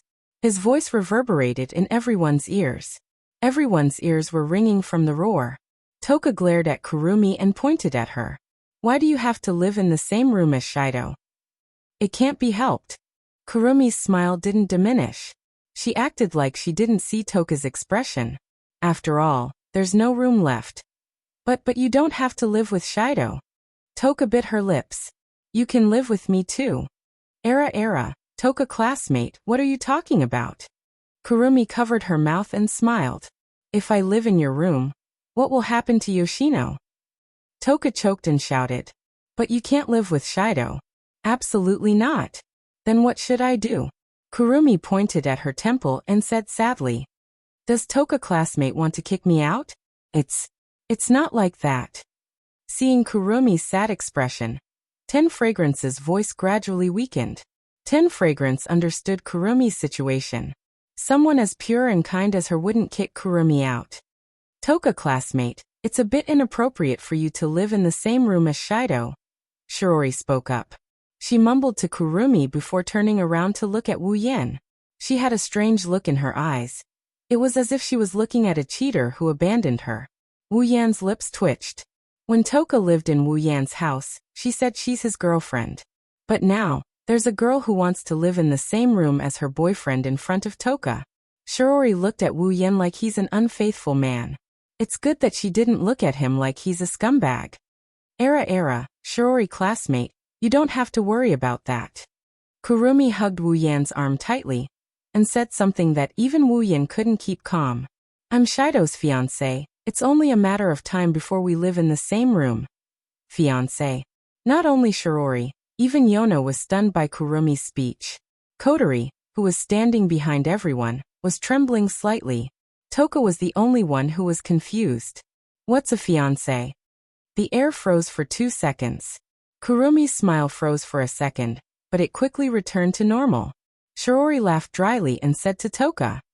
Toka, a fiancé means you and your other half will eat together, sleep together, and be together forever. Together forever. Toka's amethyst-like eyes lit up, her face blushed. She looked at Kurumi and shouted, Then I want to be Shido's fiancé.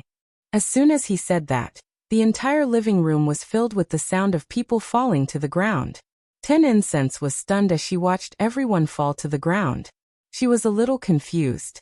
Why are you sleeping on the ground? Do fiancés have to sleep on the ground? Toka. Shirji helplessly looked at the naive Toka.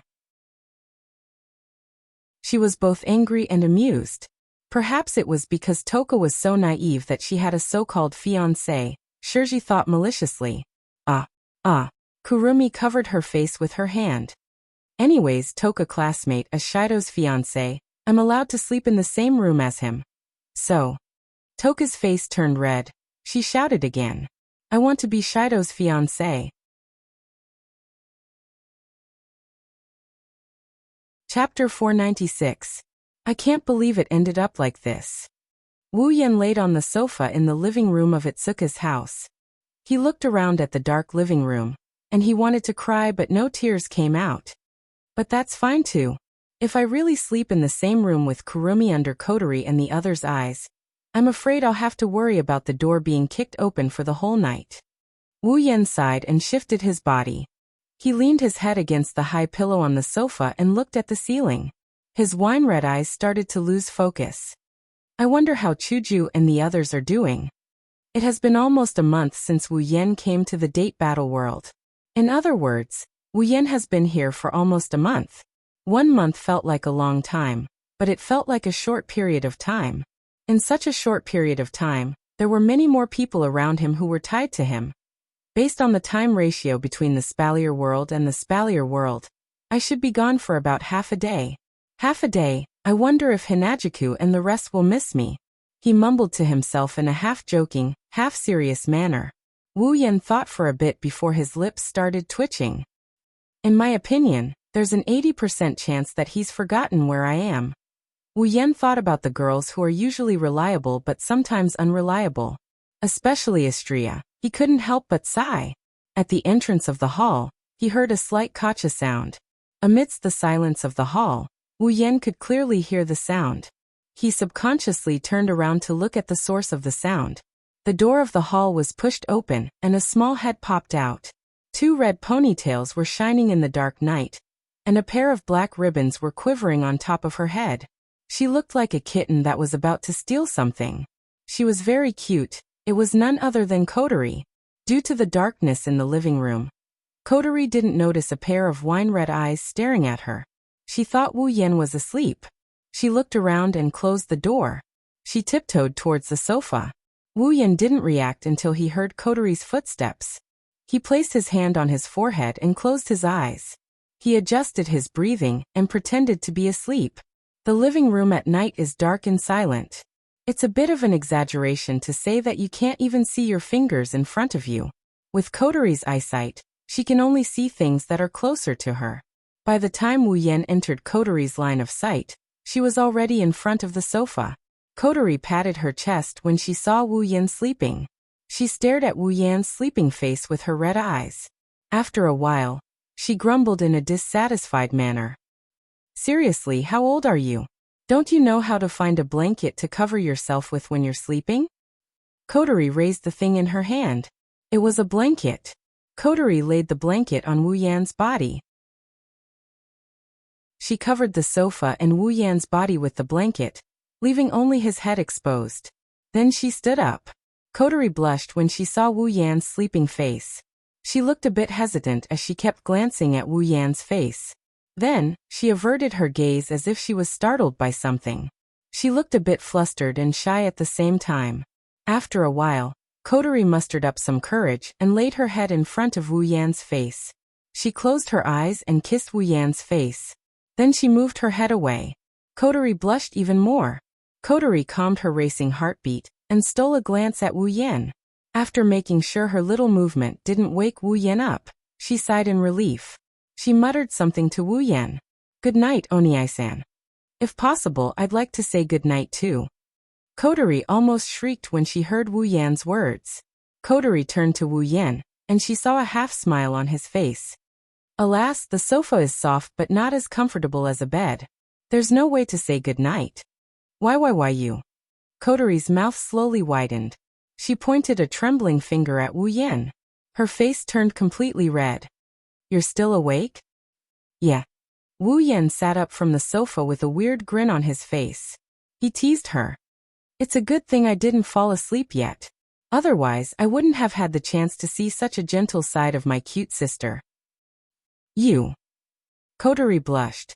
She looked at the teasing Wu Yan and felt a little dizzy. Kotori shuddered at the thought of how she had just kissed him and said good night to him. She wanted nothing more than to find a hole to hide in. Kotori shuddered more and more. Circles appeared in her eyes. She lowered her head, not daring to look at Wu Yan's face. Her face turned purple under her bangs. "You already knew." Wu Yan knew what she was referring to. He waved his hand carelessly. "Well, what's the big deal? It's just a kiss on the cheek. We've already kissed on the lips. Why are you so shy?" Wu Yan's nonchalant tone infuriated Kotori. She resisted the urge to kick Wu Yan's face. She snorted and turned around, planning to return to her room. Wu Yan called out to Kotori. "Kotori, wait." "What?" Kotori said angrily. She made up her mind that if Wu Yan dares to tease her again, She'll stomp on his face even if she has to wake up the others. Of course, Kotori was disappointed. Wu Yan didn't intend to tease her at all. Instead, his eyes flickered and his mouth opened as if he wanted to say something but hesitated. Kotori furrowed her brows at Wu Yan's reaction. What are you doing? Why are you dragging your feet? Just say it. Wu Yan calmed down and he waved his hand at Kotori. Kotori, come sit down. I have something I want to talk to you about. Wu Yan's serious tone startled Kotori. She nodded and sat down beside Wu Yan. She didn't say anything. She just waited like that. Her instincts told her that what Wu Yan is going to say next isn't going to be a simple matter. What Wu Yan is about to say is nothing to Wu Yan. But for Kotori, it's not that simple. Wu Yan is going to explain everything to Kotori. Wu Yan wanted to find a time to have a showdown with Kotori. After all, he can't just leave the dungeon quest unfinished. He's done with the basic objective of coming to this world. There aren't many opportunities for him to improve his strength in this world. Now there's only Wu Yan and Kotori here. There's no better time than now to explain everything. When he first arrived in this world, Ratatosker found out about him from the surveillance system. Kotori also knows that he's not from this world. It's not that troublesome to explain everything. Wu Yan's voice slowly echoed in the silent living room. Chapter 497. In the quiet hall, two figures were sitting on the sofa. One of them seemed to be talking about something. In the entire space, only his voice echoed in the darkness, and all of it was transmitted into the ears of the other person. Although the voice was soft, the content could not be ignored. This could be seen from the frown on the other person's face.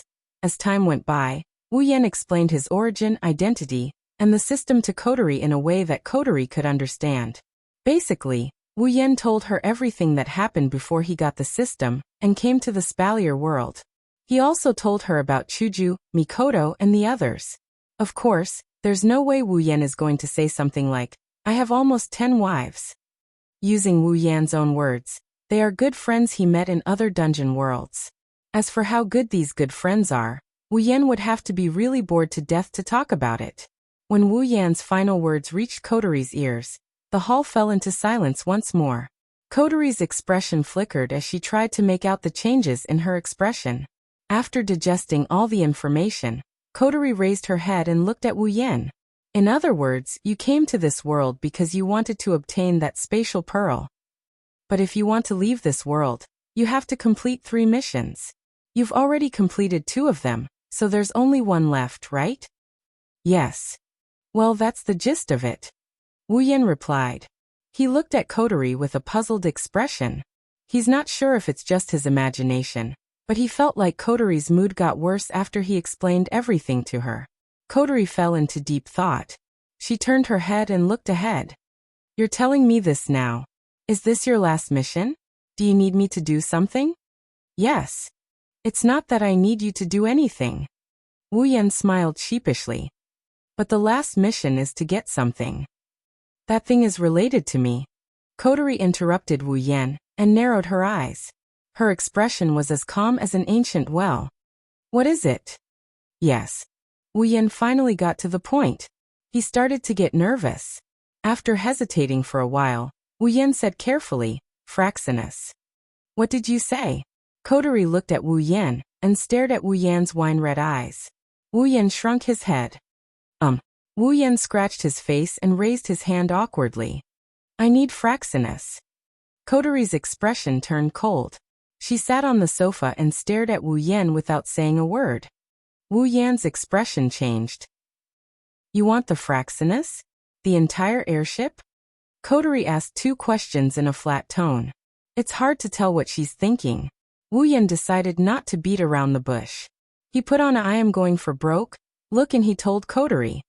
Yeah, my last mission is to turn Fraxinus into a noble phantasm and store it in the gate of Babylon. That way, I will get the entire Fraxinus. Kotori pursed her lips and said with a faint smile, Do you think that's possible? I know that this request is too much. Fraxinus is Ratatosker's main base. It plays a crucial role in the operation against the elves. If we lose Fraxinus, Ratatoskr will be paralyzed. Wu Yan bitterly laughed. Then he put on a serious face. But as you know, if I leave this world, the time in this world will be frozen. Even if I take Fraxinus with me, there won't be any negative effects. Even if I spend hundreds or thousands of years in another world, when I return to this world, it will only be a blink of an eye for the people of Ratatoskr. Wu Yan chuckled at this point. So Coterie, can't you just lend me Fraxinus for a blink of an eye? Coterie went silent. She turned her head away. Her face is still expressionless, but Wu Yan can see that Coterie's hands are gripping her skirt so hard that her joints are turning white. That's true. According to what you said, Fraxinus will only be gone for a blink of an eye. It won't affect Ratatoskr's operation at all. Lucien nodded. Wu Yan's lips curled into a happy smile, but Coterie's next sentence froze his smile. However, I refuse your request. Ah! Wu Yan was stunned, his body shook. He looked at Coterie in disbelief. Refuse? The expressionless Coterie didn't even look at him. Wu Yan was stunned. Wu Yan expected Coterie to hesitate or even agree to his request. He didn't expect Coterie to reject him without even thinking about it. Why? Wu Yan said anxiously. It's just a blink of an eye. Can't you lend it to me? Or is there some other reason? There's no other reason. Coterie turned to Wu Yan and said coldly, I just don't want to lend it to you. Wu Yan raised an eyebrow. He looked at Coterie and frowned. Why? Coterie lowered her head. She bit her lip so hard she almost broke it.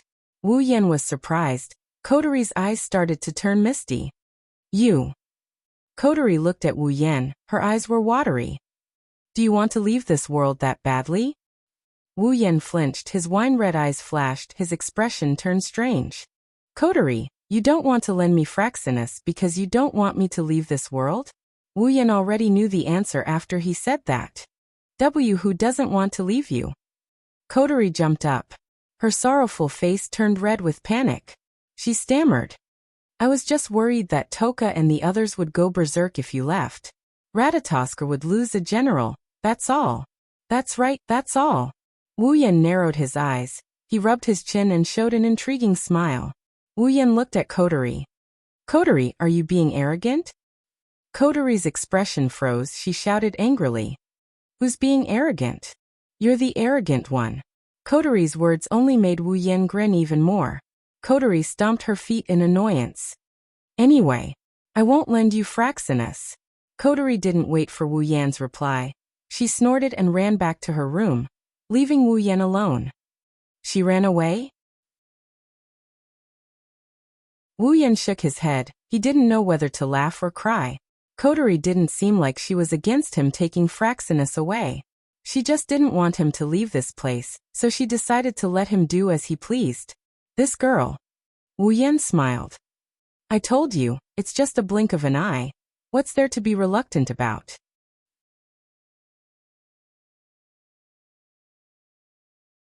Chapter 498. When a bright golden light shot from one side of the sky to the ground, the dark clouds in the sky seemed to have seen their natural enemy, and scattered at a speed visible to the naked eye.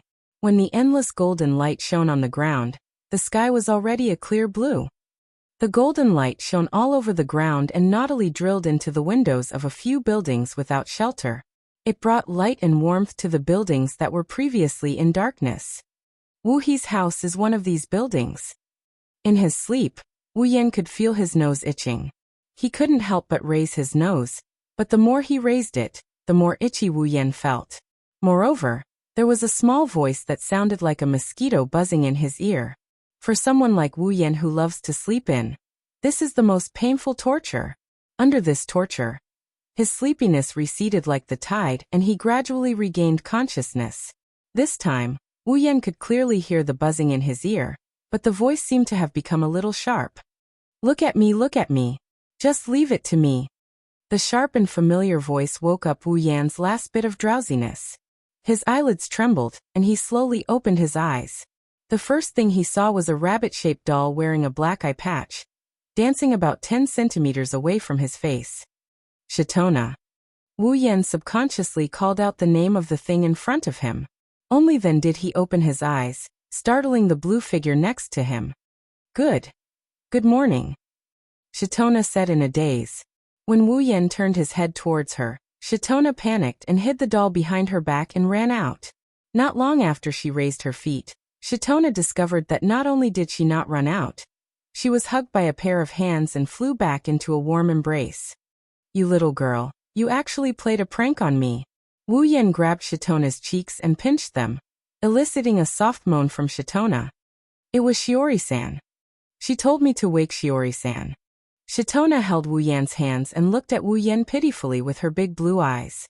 Her cuteness made Wu Yan dizzy. "Shiori-san told you to wake me up?" Wu Yan adjusted the position of the loli in his arms to face him. He was a little surprised.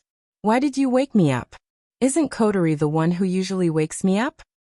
"I'm still asleep." Shitona blinked and said. "Kotori's still asleep?" Wu Yan laughed. "This is truly a miracle." Hugging Yono, Wu Yan stood up from the sofa and looked around the living room. The living room isn't as dark as it was last night. Instead, it's so bright that it's blinding to the eyes. Resplendent rays of sunlight streamed in from the windows, adding a bit of warmth to the autumn season. In the kitchen, Shiori-san is busy preparing breakfast.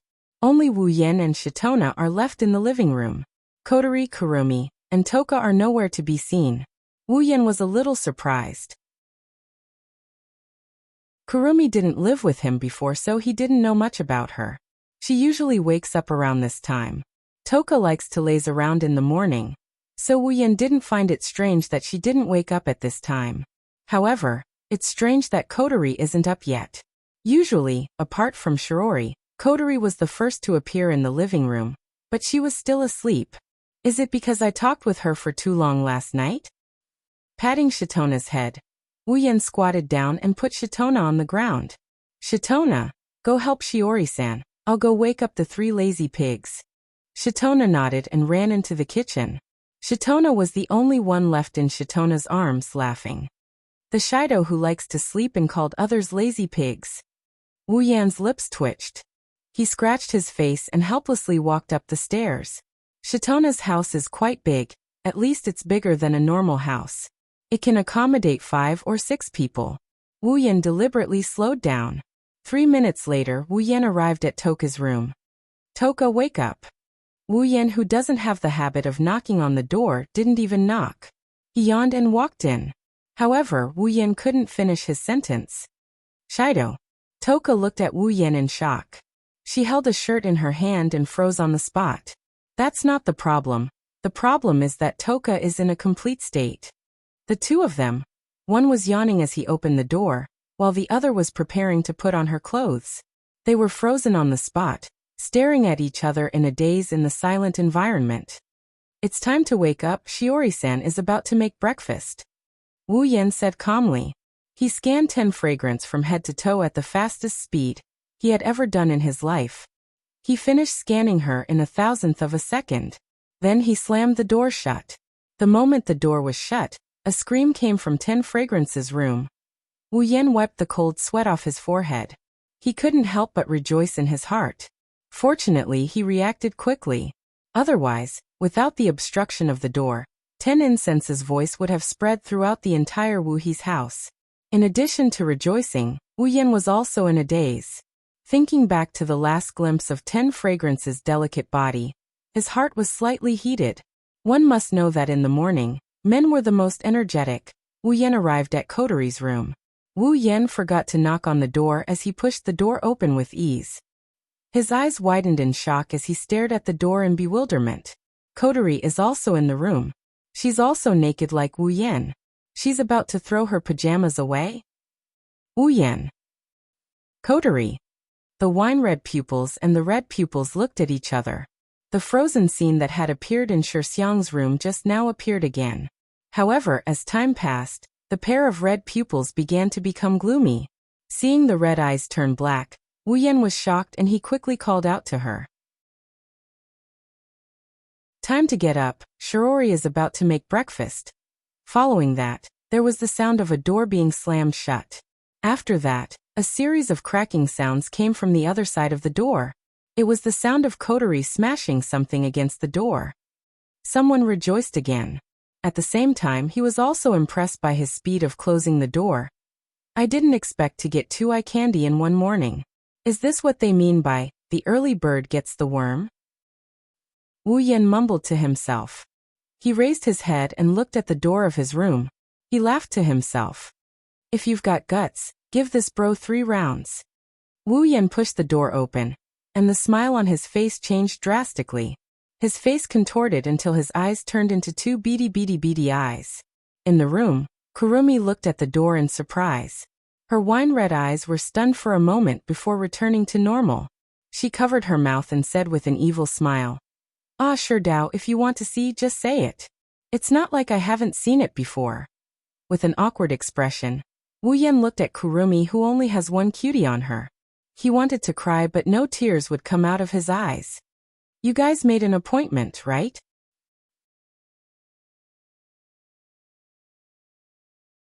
Chapter 499.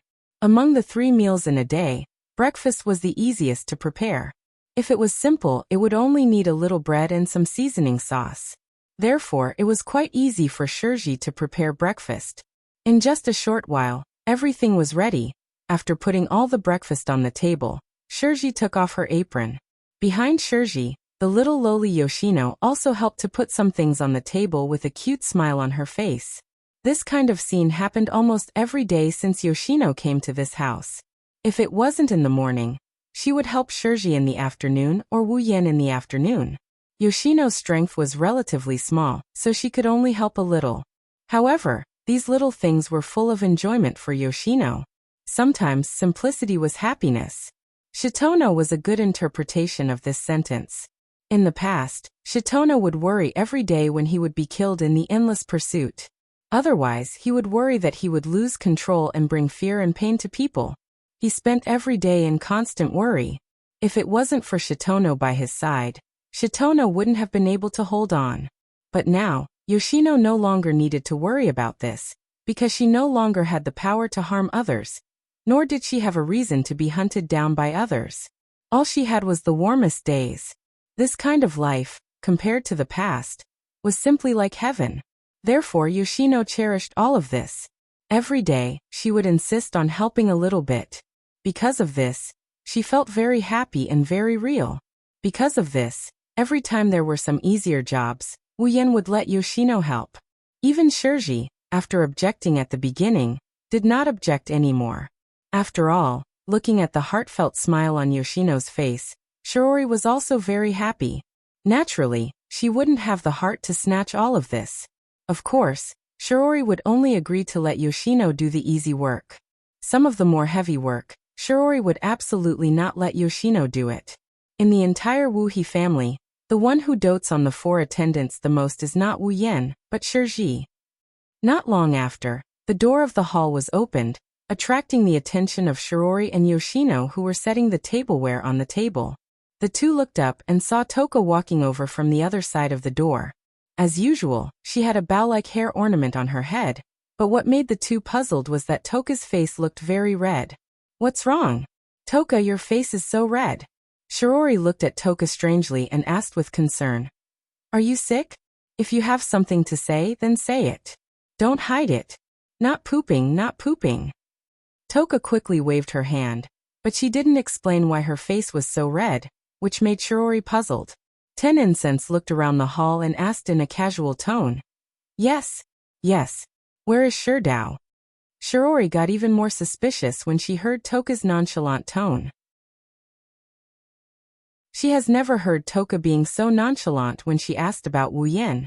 In the past, whenever Toka mentioned Wu Yan's name, there would be a hint of excitement in her tone. Now that she's so nonchalant, there must be something wrong with her. Shiori touched her chin and suddenly came to a realization. It must be because of Tokisaki Kurumi. It's only natural that Shiori would think this way. In Shiori's mind, Toka is Wu Yan's girlfriend, the girlfriend of the person she likes. If one day, a fiancé suddenly popped up beside him, no matter who it is, they wouldn't feel good about it. At this time, in Shiori's heart, Toka is the one who feels bad. Shirji looked at 10 Fragrance sympathetically. She sighed in her heart. 10 Fragrance's reaction was understandable. If it were her, she would also feel pressured if the person she liked had a fiancé. Moreover, the fiancé was so beautiful and elegant. Shirji herself would also feel pressured. Although Toka's looks are top-notch and her figure is comparable to Tokasaki Kurumi's, it's still stressful to have an opponent of the same caliber. Under such conditions, one is a natural foodie and the other is an elegant noble lady. Most people would pay attention to the latter. After thinking for a while, Shirori looked at Toka and grabbed her hands. With a firm and powerful voice she said to Toka, "Don't worry, Toka-chan. Shirori Itsuka. I will stand on your side." After saying that, Shirori nodded to herself and patted her own butt, putting on an "I support you" posture. Needless to say, if 10 fragrance was really what Shirori imagined, she would definitely be very touched. Unfortunately, Toka didn't think that way. Even though Kurumi's appearance made her inexplicably irritated, the reason why she's indifferent towards Wu Yan is because she was caught naked. She's feeling a little guilty. Toka looked at Shirori, who was nodding her head in confusion. She tilted her head and pointed at her lips. She couldn't understand what was going on, so she could only nod her head. Yoshino on the side was confused. She raised Yoshino and whispered, "Shiori-ne-san, you've become so weird." No. Yoshino giggled. "This is love. Love." Yoshino blinked. She thought of something and her face started to turn red.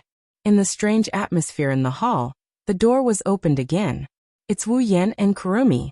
Seeing Wu Yan, Toka blushed and quickly lowered her head. She stuffed the breakfast in front of her into her mouth and buried her head in it. Shirori was exasperated. At this time, she should have sweetly said good morning. Shirori glanced at Kurumi, who was hugging Wu Yan's arm. She felt a bit angry. Compared to Kurumi, Shirori is more inclined towards Toka, who she has known for quite some time. She didn't even look at Wu Yan in a friendly manner. Wu Yan bitterly turned his head away, feeling helpless. He felt like he got shot even when he was lying down. The next moment, Kotori also appeared in the hall. She still had a pair of black ribbons on her head, but with Shirori present, Kotori pretended to be innocent and cheerful. Those who didn't know would think that this was the old Kotori. Of course, Kotori acted cute in front of Shirori. However, when she saw Wu Yan, her expression darkened. Her red eyes flashed with an ominous glint. Clearly, Kotori didn't forget that she was raped by Wu Yan again. Wu Yan could only smile at her, although it was a little ugly. "Come Shidoa." Kurumi sat on the table and tore off a piece of bread. Then she put it in front of Wu Yan. I can do it myself." Wu Yan dryly laughed. Inside he wanted to cry. He felt like all his smiles today were either dry or bitter. None of them were sincere.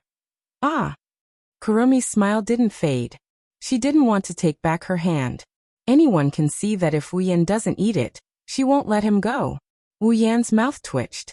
He had no choice but to open his mouth and eat. The bow on Toka's head shook. Her amethyst-like eyes flashed with a hint of contemplation. She looked at the bread in her hand with a reluctant expression, but it quickly turned into anticipation.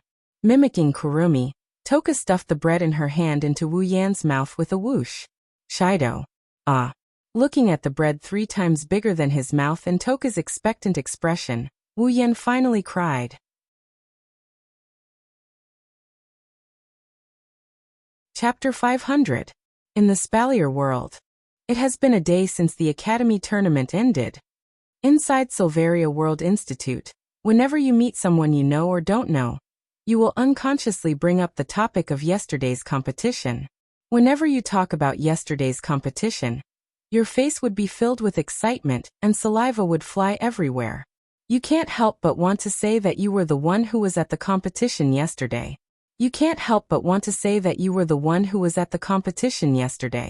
Gradually, the academy event that had just ended for a day had become a hot topic among the students. Amongst them, the most attention-grabbing ones were the top 10 in the academy's ranking. In other words, they were the newly ranked top 10 experts. Undoubtedly, this academy tournament is a milestone for the students of the Spalier World Academy and the Spalier World Academy. 2 things happened during the academy tournament that could set off a huge wave in the academy. First of all, among the top 10 students in the academy competition, 5 of them were new students who had only been in the academy for a month. If someone had told any of the students in the academy before the new students had entered the academy that there were 5 new students who had been in the academy for a month who were ranked in the top 10 of the academy, then that person would definitely have been spat to death by the entire academy. In the entire Spalier world, the Spalier World Academy is the only academy in the Spalier world. It is a super academy jointly run by 3 empires. In other words, this is the only place where the real geniuses in the Spalier world can grow quickly. It is not an exaggeration to say that the Spalier World Academy has gathered all the super geniuses in the world. In the Spalier World Academy, the top 10 powerhouses are called the top 10 geniuses in the world. No one would object to that. Therefore, the academy rankings are very valuable. Now, among the top 5 students, there were actually 5 new students. If it wasn't for the series of events that these new students had caused in the short span of a month, which had made their names known, it was likely that the nearly 10 million students in the academy would have directly found a brick and tried to knock themselves awake. What was even more inconceivable was that these 5 top 10 newcomers were from the same group. In the academy, there are 12 top forces. Everyone knows about them. These 12 top forces represent the 12 top forces in the Spalier world. Their positions are unshakable. However, among these 12 top forces, the strongest person in the weaker 2 forces couldn't even make it into the top 10. As for the other 10 top forces, only one of them could make it into the rankings. But now 5 of the top 10 students are from the same group. How can people not look at each other in dismay? Ever since the end of yesterday's academy competition and the new rankings were released, countless people began to make guesses. They were guessing whether the 5 top 10 new students were from the same faction or not. After this news spread, it became a laughingstock. In the entire Spalier world, if there is a group that can cultivate these 5 super geniuses, it is impossible for them to be unknown. It wasn't that no one tried to investigate the background of these new students.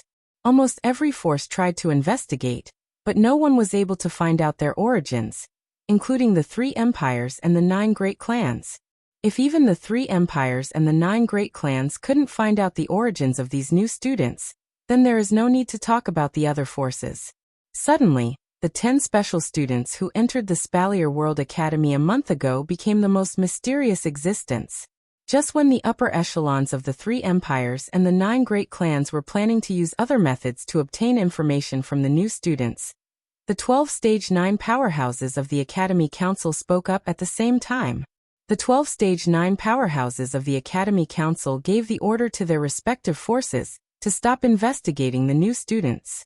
In terms of their attitude towards the new students, they can try to be friendly, but they are not allowed to use extreme methods. The 12 Stage 9 powerhouses of the Council were the highest existences in the 3 empires and the 9 great clans. Naturally, no one would object to their words.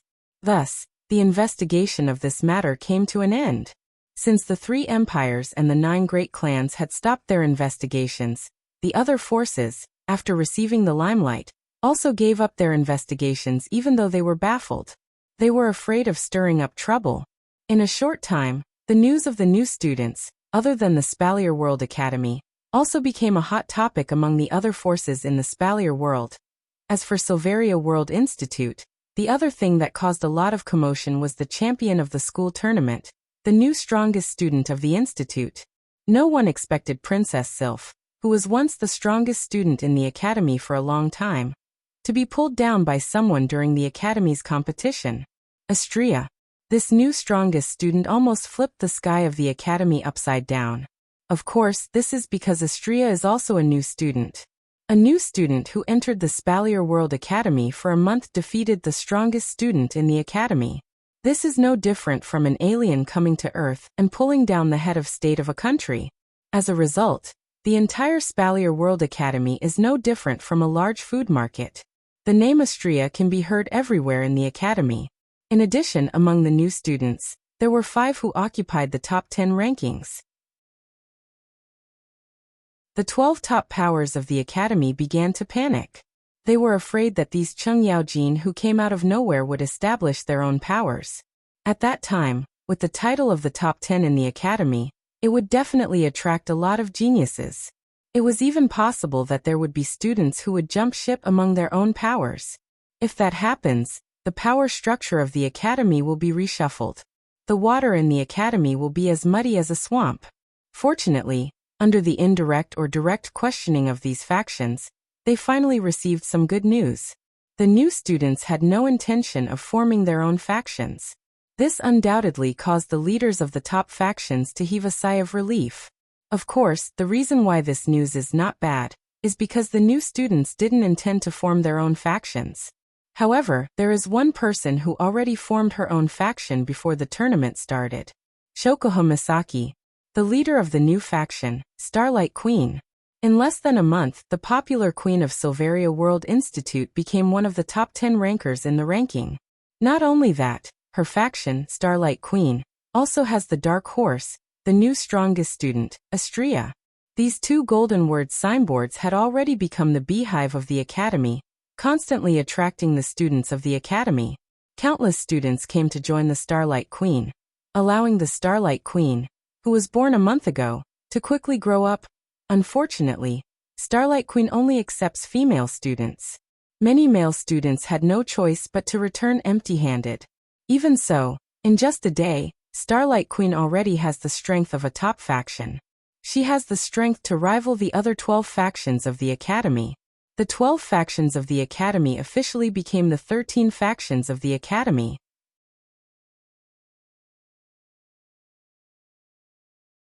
Chapter 501. Spalier World Academy, Villa District. Since the end of yesterday's academy exam, the villa area had become much more lively. All the students knew that in one of the villas in the villa area, there were 3 powerhouses who were ranked in the top 10. But that's not the most important thing. The most important thing is that these 3 top 10 strongest individuals haven't joined any faction yet. Within the academy, almost all the leaders of the forces were tempted. Even the forces that were usually not well known were the same. After all, if they could obtain the support of one of the top 10 experts, then no matter how weak the force was, it would definitely become famous. Moreover, it would be able to attract new members to join, not to mention 3 of them. Thus, after the event, the Villa District's entrance to Wu Yan's villa was almost broken by people. 90% of them came with the intention of befriending him. If they don't do well, maybe he'll take a liking to them and they'll join him. With this mentality, a lot of people came here with the intention of chatting and paying a visit.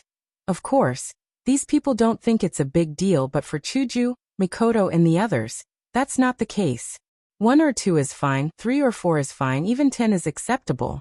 But 10 people in a row, almost as soon as the person in front stepped out of the door, the person behind him would take his place. It's been like this for an entire day. Who can stand this kind of chatting? Thus, Hinajuku and the rest closed the door to the villa, using the excuse that the owner of the villa is still recovering from his injuries at the academy, and is still recuperating. Only then did the villa become a little more peaceful.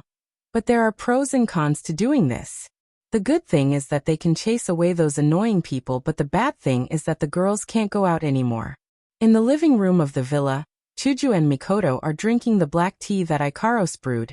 They looked at each other for the umpteenth time, and sighed at the same time.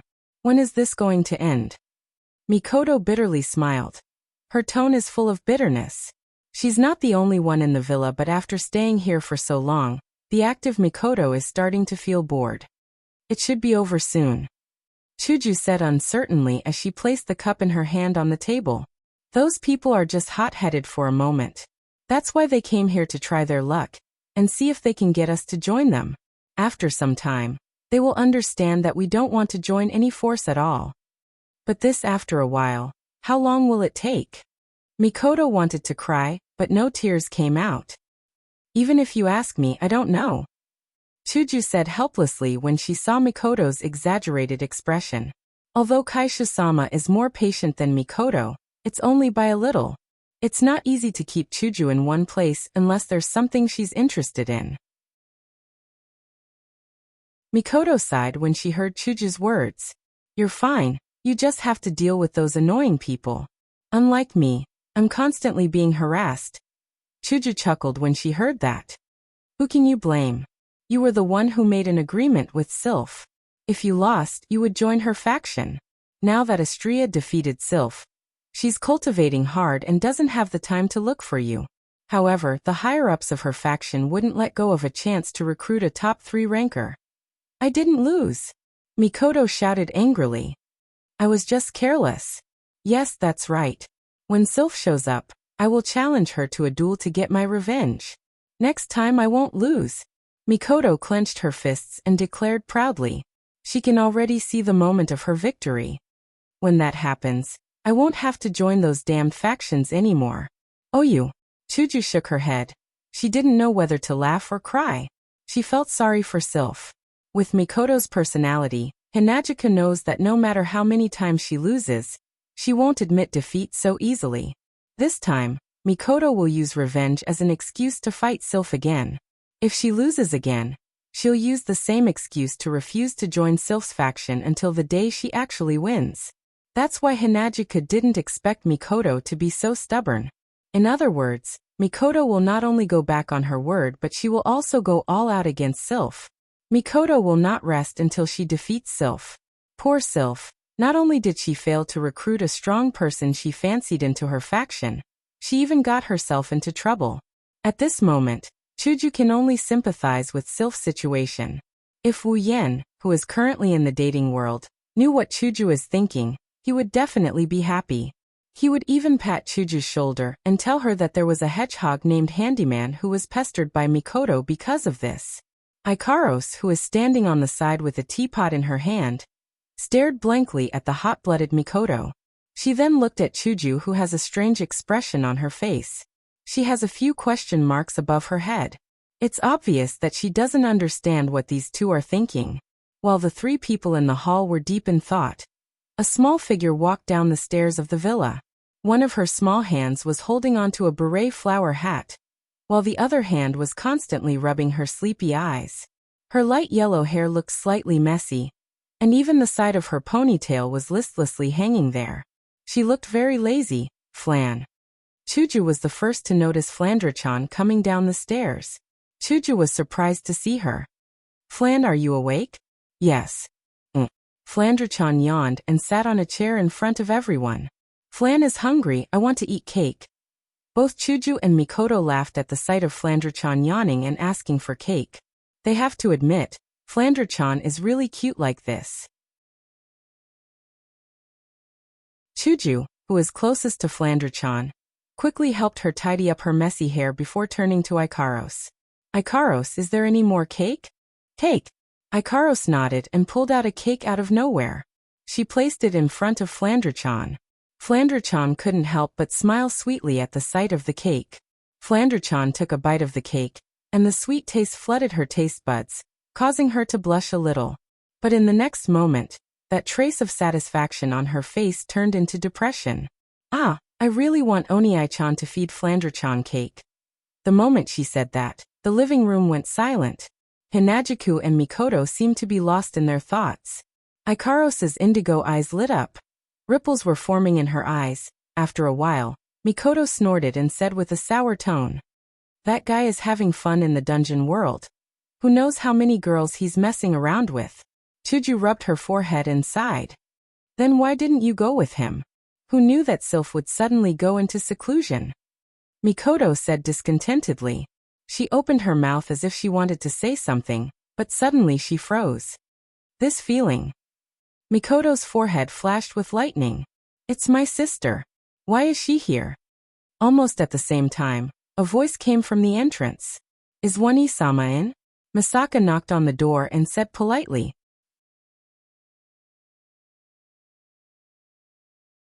Chapter 502. Mikoto, Hinajiku, Mikoto, Flandra-chan, and Ikaros were all startled when they heard Misaka's sister's voice. Even Mikoto, who had a guess as to what was going on when she sensed Misaka's sister's electromagnetic field, was no exception. "Misaka-chan." Hinajiku looked at the door in surprise and tilted her head in confusion. "Didn't Shokuho Misaki send them to the Behemoth Forest to farm experience for us? Why are they here?" Mikoto didn't know how to react, so she nodded. When she did, she quickly ran to the door and opened it. In the next moment, A figure that looked exactly like Mikoto with a pair of military goggles on her head entered everyone's sight. Huh. Flandra-chan's jaw dropped. She pointed her finger at Misaka's sister. She looked at Mikoto, then back at Mikoto. It's to Mikoto-ne-san. Mikoto-ne-san. Mikoto was overjoyed. It's really you. Yes, Wani-sama, Mikoto-ne-san is here to see you. Mikoto-ne-san is very happy to see Wani-sama. The smile on Mikoto's face froze. She looked at Misaka's sister who said she was happy to see her, but didn't show any emotion on her face. A sense of helplessness crept into Mikoto's heart. She pulled herself together and said to Mikoto-ne-san, "Anyways, come in." Mikoto was just about to turn her body to let Mikoto-ne-san in when a sweet voice came from behind her.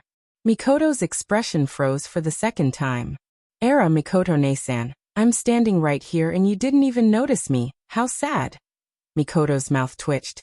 She closed her tea-colored eyes as if she didn't want to witness the cruel reality. She started sobbing as she mumbled, "It's an illusion. It's an illusion. It must be an illusion. Oh, looks like Misaka-sen doesn't like me at all.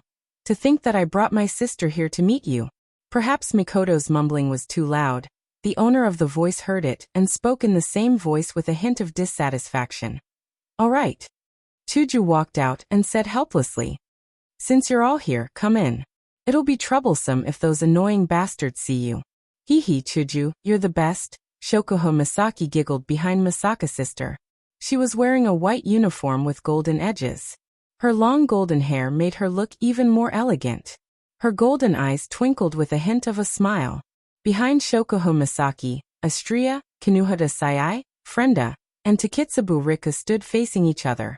Their bodies were of different sizes under the sunlight. It was quite a sight to behold.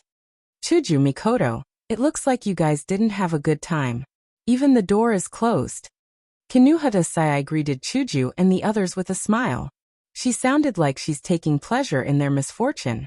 It's hard to tell if she's actually making fun of them. Hinajuku rolled her eyes at Kinuhata Sayai and ignored her as she walked into the villa. Mikoto pulled Misaka Meijin into the villa as well, making Kinuhata Sayai feel bored.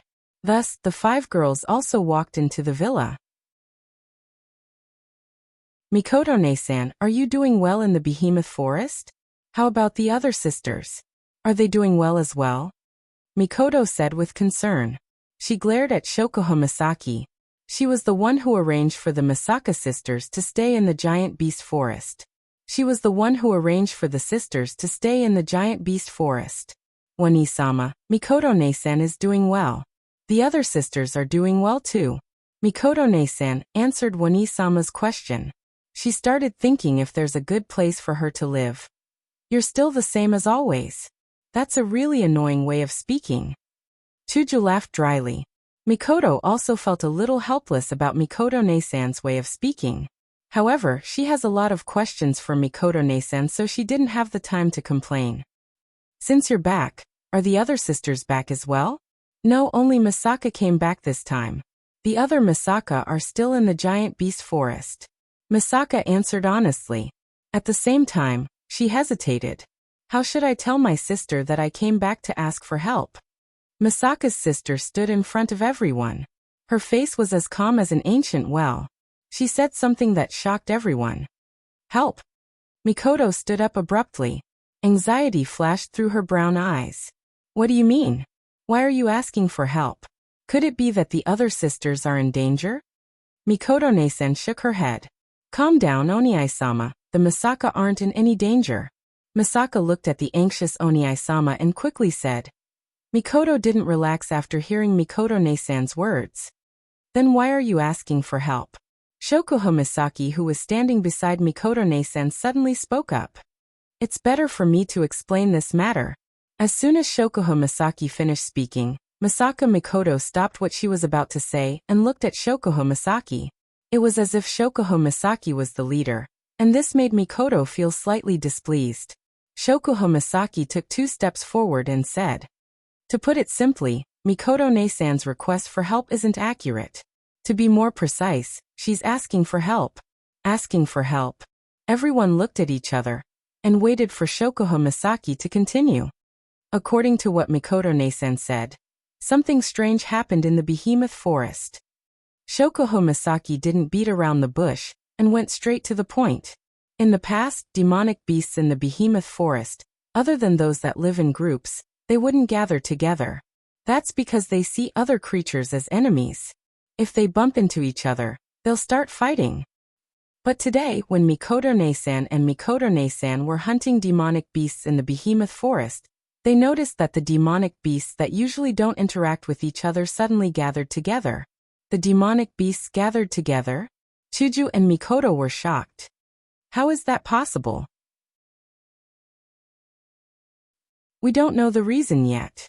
Shokuho Misaki shook her head and her expression turned serious. Although I don't know why the magical beasts would gather in such a regular manner, their movements have brought a lot of trouble to my younger sisters. What's going on? Hurry up and tell us. Mikoto was so anxious that she couldn't even control the electricity in her body. One can only imagine how anxious she is. Don't panic. Even though Mikoto-ne-san and Mikoto-ne-san are in big trouble, they aren't in any danger for now. Shokuho Misaki said calmly. The demonic beasts in the behemoth forest didn't just gather together. They stopped attacking each other, and more importantly, these demonic beasts are on the same side. They're trying to expel the humans that appeared in the behemoth forest. Expel the humans? Chuju and Mikoto looked at each other. Their eyes were filled with doubt. If that's the case, then something must have happened in the behemoth forest. Otherwise, the demonic beasts wouldn't have acted like this. Then are Mikoto-ne-san and Mikoto-ne-san being expelled as well? That's where the problem lies. Shokuho Misaki sighed and said in a serious tone. Due to the sheer number of Mikoto-ne-san and their orderly behavior, they were able to resist the demonic beasts. They're still in the behemoth forest. However, due to their resistance, the Mikoto-ne-san and Mikoto-ne-san were accidentally trapped in the behemoth forest by the demonic beasts. What? Mikoto was shocked.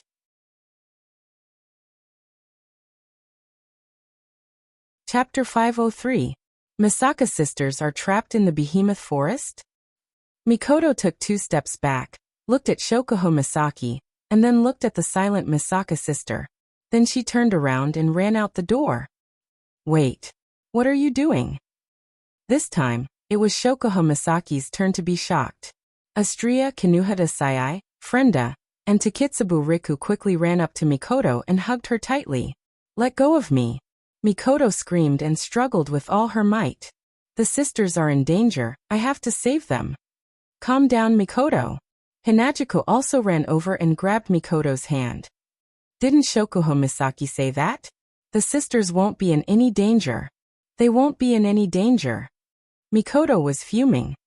They are surrounded by an army of demonic beasts and you say they won't be in any danger? Are you telling me that the demonic beasts will show mercy? Misaka-san, the sisters aren't in any danger at the moment. If you don't believe me, you can ask this sister yourself. Shokuho Misaki said with a bitter smile. Yes, Wani-sama, the sisters won't be in any danger. Mikoto's sister walked over and said. Even though the Misaka sisters are in a terrible situation right now, if we hold our ground, the demonic beasts won't be able to take us down. Don't worry, Wani-sama, Mikoto said confidently. With the strength of 20,000 sisters, unless a tier 9 demonic beast appears, it'll be hard for us to take them down. Shokuho Misaki reminded him. Don't forget, while the sisters are helping us gain EXP, they're also gaining EXP themselves. Upon hearing this, everyone suddenly remembered that they had no idea how strong their sisters were. Thus, they quickly activated the system's sensing ability and looked at the sisters. Misaka 10032. Level 52. Level 52? 6th level? Mikoto was taken aback. Looking at her sister's calm expression, she was shocked. Could it be that all 20,000 sisters have reached the 6th rank? What's so strange about that? Kinuhata Sai said nonchalantly. Even Frenda, Takitsubu, and I have transcended to the 7th order, so what's so strange about our sisters transcending to the 6th order? Huh. Hinajiku was also shocked. You're saying that you, Frenda, and Takitsubu have all reached rank 7? Kinuhata Sai couldn't help but puff out her chest proudly. Frenda was the same. In the end, with the help of 20,000 sisters, the three of us have all reached the 7th grade. How is that possible?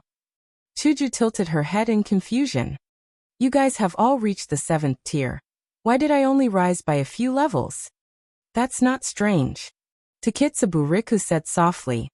You guys are all above the 7th order, so you don't feel much of a difference in the EXP brought by the sisters. However, we were all still at the 6th order, so the EXP that you guys could only level up a few levels is enough for us to level up. Everyone nodded their heads in realization. Indeed, the higher the level, the more experience required to level up. For a tier 7, the experience required to level up was only a few levels, but for a tier 6, the experience required to level up was enough to level up a tier. But Mikoto was still worried. The sisters are only at the 6th order. Even if there are a lot of them, they should be able to take on a tier 7. But against a tier 8, isn't that a bit too much? Shokuho Misaki smiled and shook her head. It might be hard to take on a tier 8 with only 20,000 of us. But don't forget, the sisters have the Misaka network. They are connected to each other. When they work together, their collective strength is far greater than 20,000 tier 6. I can guarantee that even if there are 10 tier 8 monsters, the sisters won't be able to do anything to them. But for them to take down 20,000 sisters at once is just a pipe dream. But you said it yourself, it's a tier 8 monster. Mikoto retorted. What if a tier 9 monster appears? Do you think tier 9 monsters are as common as cabbages? Shokuho Misaki rolled her eyes at Mikoto. A tier 9 monster is a terrifying existence in the deepest part of the behemoth forest. Even if there's something wrong with the behemoth forest right now, a tier 9 monster wouldn't appear in the outskirts, right? But, stop saying buts. How many times have you said buts already? Shokuho Misaki smiled bitterly. Anyway, all you need to know is that the sisters aren't in any danger right now. What we need to do now is to think of a way to help the sisters break out of the encirclement, right? Shokuho Misaki's words calmed Mikoto down a little. Everyone nodded in agreement and started to think about what to do next. Chuju looked at Shokuho Misaki. Shokuho, you're a smart one. What do you think we should do? Everyone turned to look at Shokuho Misaki. It's obvious that they agree with Hinajiku Mikoto too. Even though Mikoto doesn't care about Shokuho Misaki on the surface, she has always acknowledged Shokuho Misaki's intellect and intelligence. Seeing everyone's attention on her, Shokuho Misaki straightened her back and nodded. Actually, there's no need for a complicated method. Since the enemy is a monster, we'll use the most violent method. The most violent method? That's right. Shokuho Misaki stroked her long blonde hair and smiled. According to the information my sister brought back, there is only one demonic beast leader in the demonic beast army, a tier 8 demonic beast. On our side, we have Ikaros, Astria, and Yu Misaka, 3 tier 8 demonic beasts. Why do we have to think of a way to deal with them? We'll just use brute force to break through the encirclement. We'll save the sisters. Everyone was stunned when they heard Shokuho Misaki's words. Wow. When Kinuhata Sai finally reacted, she jumped up and clenched her fists tightly. With a face full of excitement, she exclaimed, I really like this explanation. Mikoto and Astria smiled as well. Their brown and crimson eyes flashed with eagerness. It's obvious they like this idea as well. If that's the case, what are we waiting for? Let's go to the behemoth forest. Mikoto said impatiently. Everyone nodded in agreement. Everyone knows that their lives are fused with Wu Yan's. As long as Wu Yan doesn't die, no matter how many times they die, Wu Yan will be able to summon them back to life. It's the same for the sisters. The wisest course of action would be to ignore the sisters and wait for Wu Yan to return before reviving them. That would be the safest and most effective way to deal with this situation. However, if they do that, they won't be the sisters they are anymore. It's one thing to be wise, it's another thing to be rational. The most important thing is that the price of life can't be measured by the scale of the world. That's why Shokuho Misaki sincerely hopes that they will be the ones to save the sisters. Shokuho Misaki looked at the girls and turned to Hinajiku. Hinajiku, you shouldn't go. If Yen suddenly comes back and can't find him, He'll tear down the academy. So stay here and wait for him. Take Flandre-chan with you. I understand. Chuju nodded reluctantly. She also wants to save the sisters. Under Chuju and Flandre-chan's watchful eyes, Mikoto, Shokuho Misaki, Ikaros, Astria Kinuhata Sayai, Frenda, Takitsubu Riku, and the Masaka sisters disappeared from the mansion. Flandre-chan, who was in Chuju's embrace, bit her finger and mumbled. Flandre-chan also wants to save the sisters. Chuju chuckled and shook her head. She looked at the direction the girls disappeared. Yen, when will you be back?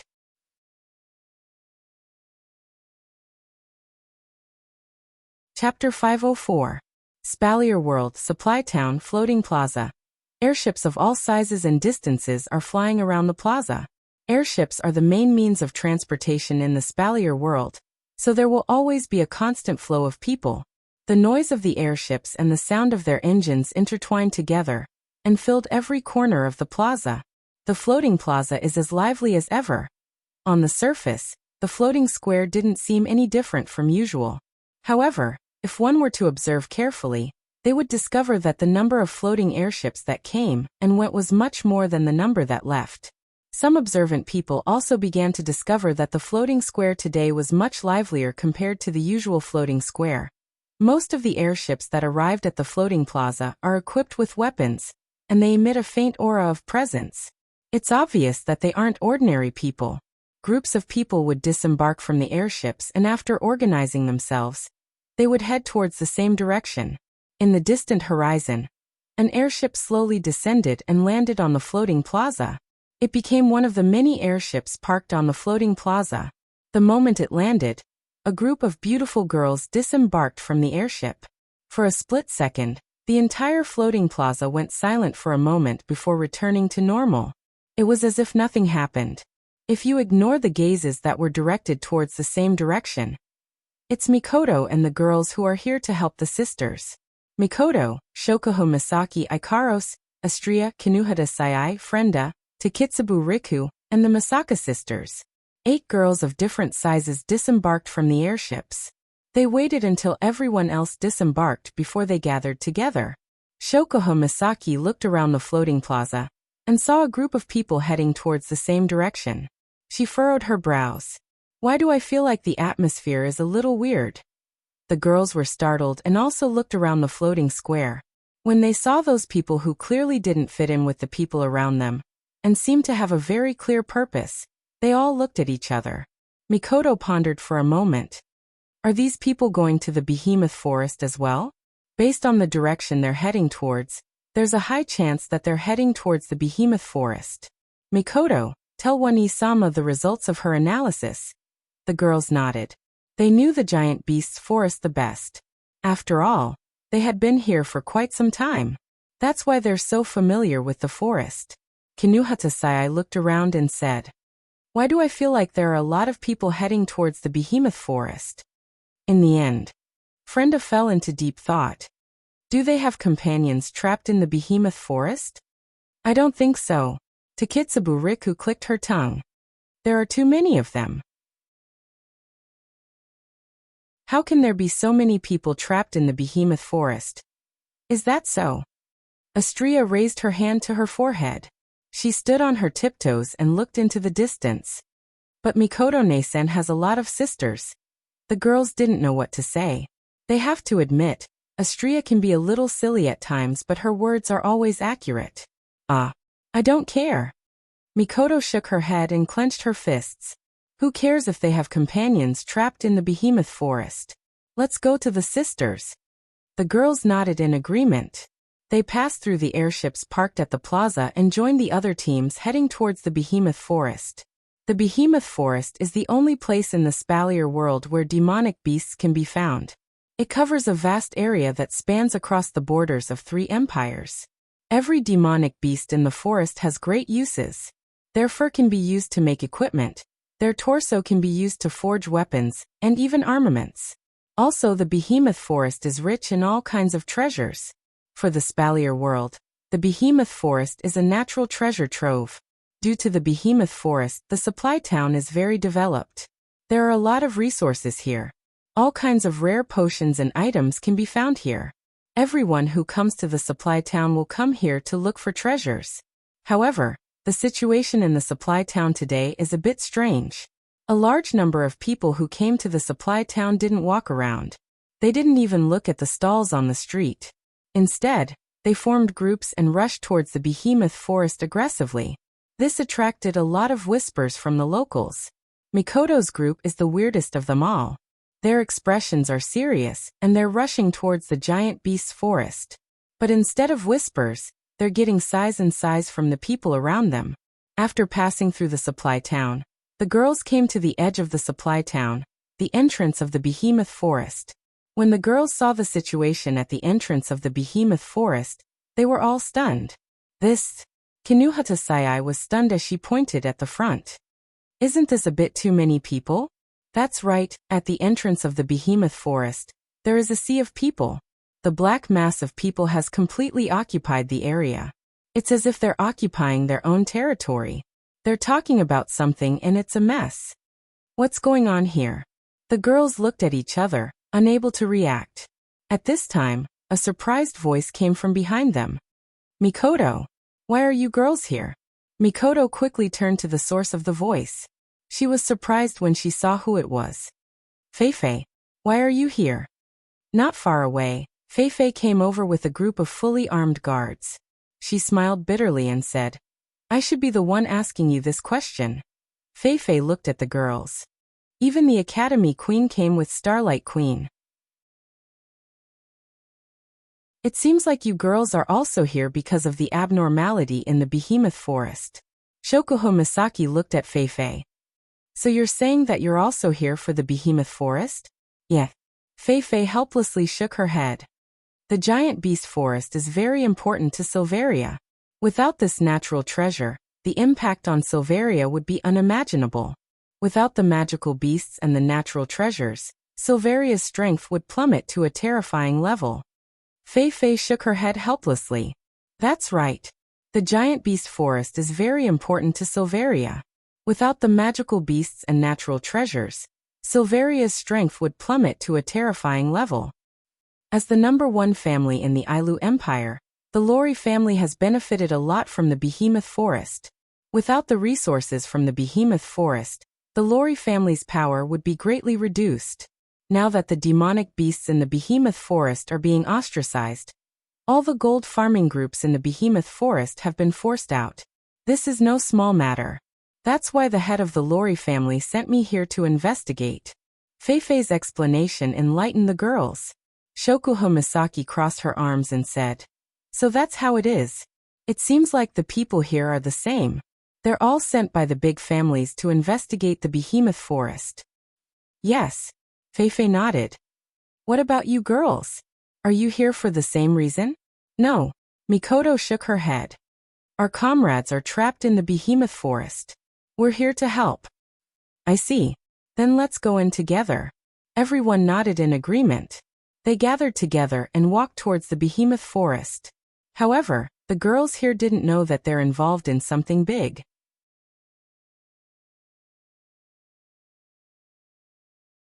Chapter 505. Wu Yan, who was currently in the date battle world, didn't know what was happening in the Spalier world. Even if he did, he probably wouldn't be able to do anything about it because he was currently in an abyss of suffering. Wu Yan walked down the hallway of Duli Lichon High School with a smile on his face. He looked like a youthful and sunny teenager, causing the atmosphere around him to brighten up a bit. However, that cheerful smile on his face looked awkward no matter how you looked at it. His wine-red eyes glanced at Kurumi, who was hugging her left arm and leaning her head on it with a happy expression. Then, he glanced at Toka, who was hugging her right arm tightly and glaring at Kurumi. On the surface, Wu Yan's face was already covered in tears. Wu Yan's smile didn't change as he received the hostile stares from the surrounding students. His forehead was already covered in sweat. Shirji, who was walking behind Wu Yan, Kurumi, and Toka, couldn't help but cover her face when she saw this scene. Even though she didn't see Wu Yan's face and didn't see his current expression, Shirji could guess that Wu Yan was about to tear his face into a hard object. If she was in his shoes, she probably wouldn't feel happy being sandwiched by two such beautiful girls. After all, The gazes of those envious and jealous people made it hard for her to stay calm. At this moment, Shiori was incomparably thankful that she was not a man and did not have good luck with women. Otherwise, she was afraid that every day, rumors would be spread and she would be pointed at by others. Shirji didn't say this thought out loud. If she did, Wu Yan would have burst out laughing because he was certain that if Shirji was a guy, she would have thought the same thing. Along the way, Wu Yan walked through the long road under the strange gazes of the surrounding students. Looking at the class 2 to 4 notice board in front of him, Wu Yan heaved a sigh of relief in his heart. Logically speaking, Wu Yan had experienced such envious and jealous gazes in the past when he was in Academy City. He was even used to it. However, he didn't know if it was because the world was different, but Wu Yan felt that these gazes were much sharper than before. With a smile on his face, Wu Yan said to Kurumi and Toka with difficulty, We're in the classroom. It's about time. Era, Sherdao, are you shy? Before Wu Yan could finish, Kwang-san interrupted him with a smile. What's wrong with letting everyone know about our relationship? Wu Yan was sweating in his heart. He didn't want everyone to know the relationship between them. It didn't matter if it was exposed or not. But the most important thing was that he wasn't the only one. What? What do you want everyone to know? Toka tightened her grip on Wu Yan's hand and shouted. Don't just stand there and talk. I want to participate too. Then Toka immediately looked at Wu Yan and said, Sherdao, you want everyone to know about your relationship? I want everyone to know about our relationship too. Wu Yan pursed his lips, the corner of his mouth pulled into a smile uglier than crying. Toka, do you know what we're talking about or not? Toka tilted her head and said, No matter what you say, don't push me out. Whatever she wants to do with you, I want to do it with you. Wu Yan froze. Not only him. Even Shiori, who was walking behind the trio with an I don't know them look on her face, is the same. The entire corridor turned silent. Only Toka's last sentence, I want to do it with you, echoed throughout the entire space. The silence lasted for 10 seconds. Then in the corridor, all the classrooms suddenly burst with a strange sound. After the sound, countless heads poked out from the classroom windows and doors. Looking at Wu Yan and the others, under the gaze of countless pairs of eyes, Kurumi blinked her eyes, covered her mouth and laughed secretly. Toka looked in front of her in surprise. A few question marks appeared above her head. She didn't seem to understand why so many people suddenly came out. As for Shiori, she had already slipped away a long time ago. Wu Yan's whole body trembled, sweating profusely as he looked at the students who poked their heads out of the classroom. The strange look in their eyes made him subconsciously feel bad. At that moment, his heart came up with the idea of running away. But before Wu Yan could make a move, a huge uproar sounded from the students who poked their heads out of the classroom. How dare you talk about doing things in the school? How bold! Wow! Who is that boy? Don't stop me, I'm going to burn him. I'm so envious. The two girls hugging that boy are so cute. Could it be that they said they wanted to do with that boy? That's impossible. That boy looks so ordinary, only his eyes are a little better. How could he win the hearts of two cute girls? That's not the most important thing. The most important thing is that they want to do with him. No. Burn him. Cut him. For a moment, the whole corridor was noisy. Although the sound was noisy, it echoed in the space and into Wu Yan's ears. Listening to those deceptive and dangerous words, Wu Yan completely lost his calm. Two kelp-like tears flowed down from Wu Yan's eyes, covering his face full of tragedy. Wu Yan screamed. With an incredible arc, he pulled his hand out of Kurumi and Toka's body and then ran into the classroom. Unfortunately, the classroom isn't a safe place. Those so-called classmates of his are also looking at him like he's some kind of scum. Wu Yan's heart kept getting hammered and the kelp-like tears on his face started flowing even more violently. Wu Yan finally understood how much pressure Itoka Shido and Toka Origami felt when they were showing off their love in the classroom in the original work. He seems to have gotten his hands on Tokasaki-san and Tokasaki-san. In other words, Itsuka has a foot in two boats. This is unbearable. The slanderous words continued to enter Wu Yan's mind. Wu Yan felt like he's about to collapse. He sat down in his seat, lowered his head and pretended to be dead. When the students saw Wu Yan's reaction, they stopped slandering him. They curled their lips and turned to look at Kurumi and Toka. One of the boys spoke. Tokisaki-san Onishikami, are you really with Itsuka? The boy didn't finish his sentence, but everyone knew what he meant, except for Toka. Allah. Kurumi tilted her head and tapped on her lips. Her eyes suddenly turned and she laughed. Yes, Shido is my boyfriend.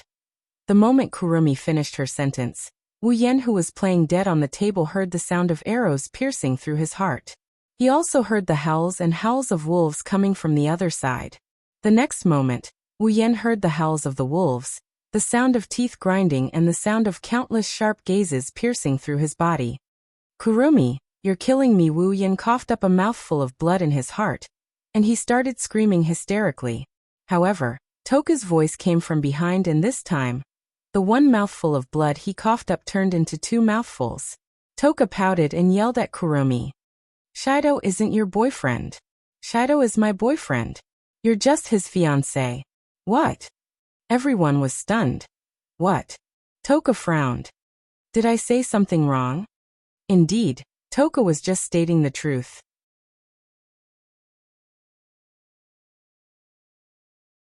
Chapter 506. Heavenly Palace City, Itsuka's house. In the hall, at the entrance to the main door, the sound of the door being pushed open rang out. Then a sweet voice saying, "I'm back," spread throughout the hall, echoing in the hall that was incomparably silent just a second ago.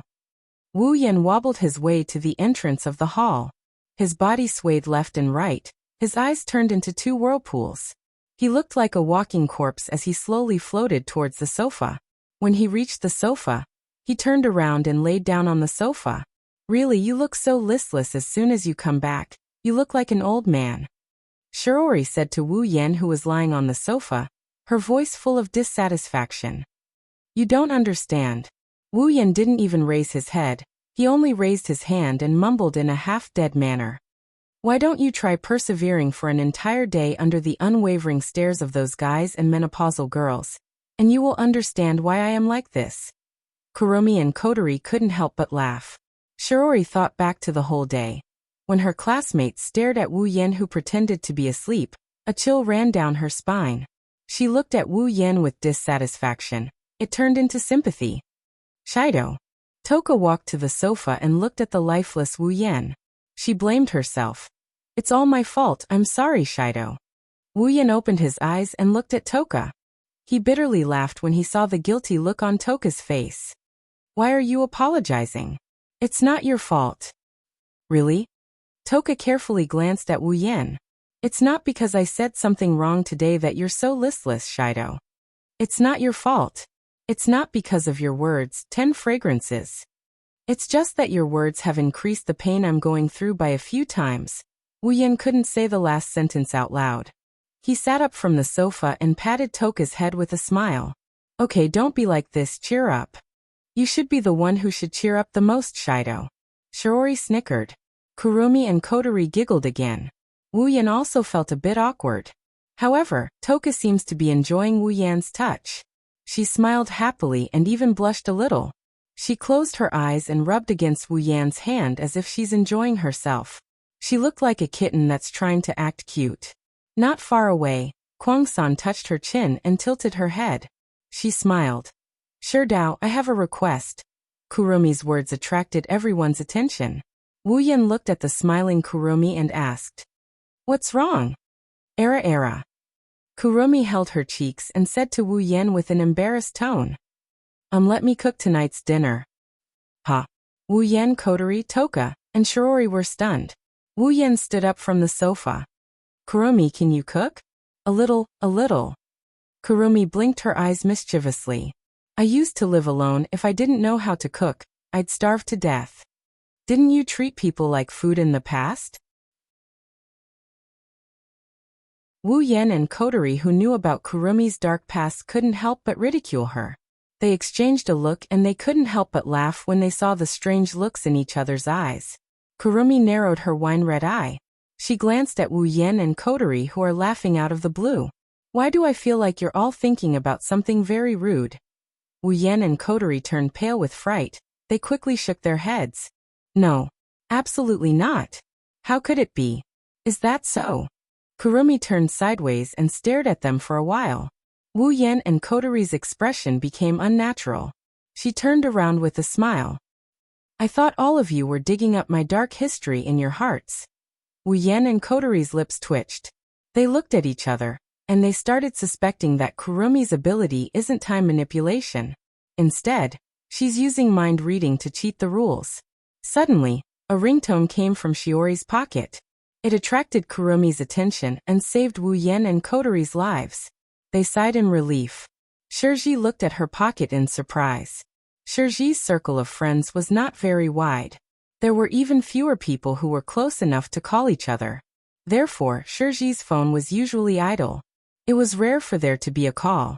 No wonder she reacted like this when she heard her phone ring. Shiori took out her phone and picked it up. Hello, I'm Five Rivers. I'm Tabichi Origami. A very straightforward sentence rang out from Shirji's phone. It was abnormally clear. That calm voice caused Shirji's entire face to freeze. Tabichi Origami? The people present all had exceptional hearing, so they also heard the voice from Shirji's phone. That Tabichi Origami from AST? Kotori muttered. The Tabichi Origami in this world is very different from the Tabichi Origami in the original work. That's why Kotori's impression of Tabichi Origami isn't as deep as the original work. She's only a member of AST. Why is she calling? Kotori wasn't the only one confused.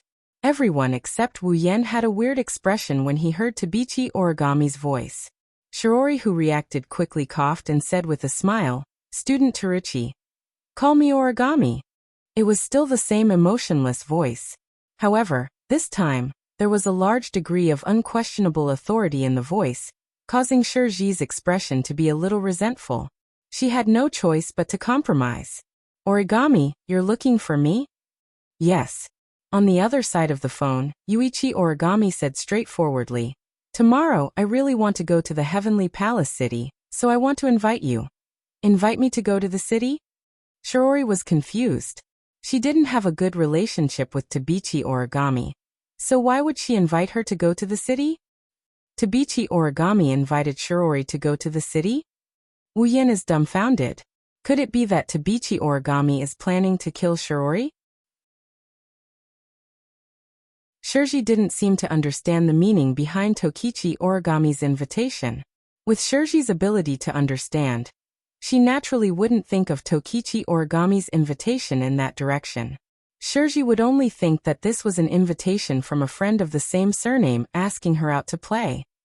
Thus, even though Shiori is very doubtful, she didn't reject him. She nodded in agreement when Wu Yan's face turned red. Okay, I'll be there on time tomorrow. With that, Shirji hung up the phone and looked at the crowd. Origami invited me to go to the city. Do you guys want to go together tomorrow? Before Kurumi, Kotori, and Toka could answer, Wu Yan shouted first. No need, no need.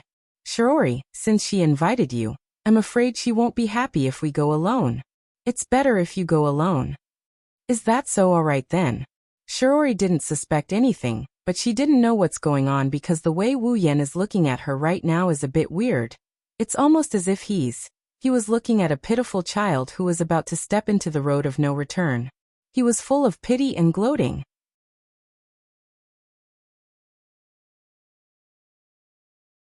Chapter 507. The next morning, Shirji cleaned up all the plates that everyone had finished eating. She tidied herself up a little and carried a small bag on her back. Then, she casually said to everyone, Thank you. Then I'm going out. Got it, come back soon. Kotori, Toka, and Yoshino said in unison and then ignored her. For them, Shiori's trip is just an ordinary trip to the street. It's normal, a girl asking another girl to go out on the street. No one would think that way at first. Shirji had the same thought as well. She waved her hand and left the room. Following the sound of the door opening and closing, Wu Yan, who kept his presence low, suddenly raised his head. His wine-red eyes flashed with a strange light. Rolling his eyes, Wu Yan coughed and he nonchalantly told the girls in the hall. I am going out to buy some stuff. I will be back soon. Going out to buy something? 10 fragrances raised her pretty face. She seemed to be very interested. Shido, I'll go with you. No need. Wu Yan quickly waved his hand. I'm just nearby, I'll be back soon. Is that so? Toka nodded disappointedly. She listlessly leaned on the table. She's not interested in buying anything. She just wants to stay with Wu Yan. Wu Yan knew what Toka was thinking. He could only apologetically put his hands together and ran out without looking back. If he was any slower, Shiori would be gone by now. That's right, Wu Yan's purpose isn't to buy anything, he's here to watch a good show. Wasn't it interesting to watch a cute girl trying to woo another cute girl? From a certain point of view, Wu Yan's interests are truly vile. Heavenly Palace City downtown. The rendezvous point with Origami Oriole was not far away. Shiori quickened her pace and ran forward. Soon, Origami Oriole dressed in casual clothes appeared in Shiori's line of sight. Shiori quickened her pace even more. Sorry, Origami, you've been waiting for a long time, right? Shiori ran in front of Toichi Origami and lowered her head to catch her breath. Then she looked up and said those words. But when she looked at Toichi Origami, her voice became weaker and weaker. In the end, her voice was almost inaudible. No, I haven't been waiting for a long time. Origami with a few birds on her head and shoulders said. Is that so? Shiori laughed dryly. Her expression became a little awkward. She didn't know what to say and quickly changed the topic. Then let's go. Yes. Tabichi Origami immediately nodded. Her face was expressionless, but when Shiori said let's go, her blue eyes flashed with joy within 1,000th of a second. The two of them gathered together and walked towards the streets of the city. They looked like a pair of ordinary friends who were out shopping. Unfortunately, one of the two didn't seem to think that way. As the two of them walked on the streets of the city, they did not notice that behind one of the big trees behind them, there were some blurry shadows looming there. Wu Yan poked his head out from behind the tree and looked at Shiori and Origami, who walked away. He didn't follow them. His eyebrows twitched and his mouth twitched. Then can you tell me? Wu Yan turned around. Why are you here? Era. Who asked you to look a little sneaky, Shido? Kurumi, who was wearing a noble black princess dress, covered her mouth and chuckled softly. That's why I'm curious. Tisk. Kotori curled her lips. Her red eyes were fixated on Shiori and Tabichi Origami. That Toichi Origami is not familiar with elder sister to begin with. She actually asked elder sister out. There must be a reason behind it. I am very worried. If you want to spy, you can do it on Fraxinus. Why do you have to go through so much trouble? Wu Yan shook his head. He didn't know whether to laugh or cry. Origami has her reasons for asking Shiori out, but Kotori will despise him if he tells her about it. Kotori glanced at Wu Yan. Do you think I don't want to keep an eye on the Fraxinus? It's just that something happened on Fraxinus recently. It's inconvenient. Something happened? Wu Yan was surprised. What happened? Kotori didn't answer Wu Yan's question. She turned her head away and ignored Wu Yan. Wu Yan shrugged and sighed. Fine, I think I know why you're here. Wu Yan took a deep breath and looked behind Kotori and Kurumi with a bitter smile. But why are Toka and Yoshino here? Because. Toka pursed her lips and said pitifully, I want to follow Shido's lead. Sorry. Yoshino lowered her head and apologized. I saw everyone come out, so. Wu Yan choked when he saw Toka's pitiful face and Yono's apologetic expression. He helplessly said, Fine, come with me if you want. But remember, don't do anything stupid, listen to me. Toka and Yoshino nodded. Kurumi asked Wu Yan curiously. Then Shido, can you tell me why you followed Shiori? Kotori turned around and narrowed her eyes. You're not hiding something, are you? Wu Yan raised an eyebrow and straightened his back. Do I look like that kind of person? Kurumi, Kotori, Toka, and Yono looked at each other, and they nodded without hesitation. Wu Yan's righteous expression froze on his face. He pointed at the girls with a trembling finger, and he lamented. Am I that kind of person in your eyes? Era Shido, don't be so sad. Kurumi chuckled. Even if Shido is that kind of person, I would still like him. Wu Yan sucked in a deep breath and he looked at Toka with a sad expression. Toka, do you think I'm that kind of person? Is there something wrong? Toka shrunk her head in confusion. Everyone says so. Wu Yan's heart skipped a beat when he heard Toka's words. Looking at Toka's confused expression, Wu Yan felt like he made the wrong choice by asking her this question. Maybe Toka doesn't even know what kind of person she's talking about. As for Kotori, Wu Yan doesn't need to ask. He has lost track of how many times he lost track of himself. Even if he were to talk about the end of the world, Kotori wouldn't change her mind about him. Thus, Wu Yan held on to his last hope as he slowly turned his head towards Yoshino. Yoshino blushed a little, and she looked away. Wu Yan caught sight of her shy expression.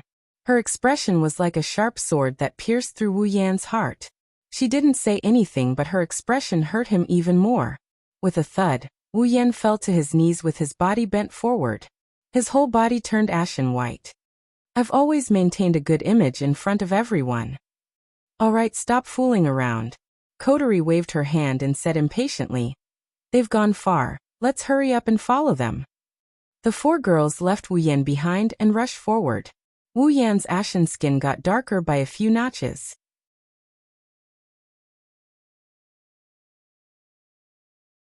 Chapter 508.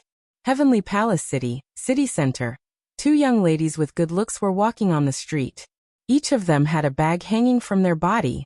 They looked like ordinary young ladies who were shopping on the street. However, this pair of young ladies frequently attracted the attention of passers-by. Of course, these two girls are pretty, so it's normal for them to attract the attention of the surrounding people. However, the strange thing is, the passers-by who are looking at them don't have the slightest bit of appreciation in their eyes. Instead, their expressions are quite strange. Under the strange gaze of the passers-by, Shiori is so embarrassed that she doesn't have the face to see anyone. Her pair of brown eyes are filled with all kinds of unnatural emotions. Even her face is flushed. At a certain moment, Shiori finally can't hold it in anymore. She pulled out an ugly smile at Tabichi Origami. Origami, can you please not get so close? Is it very close?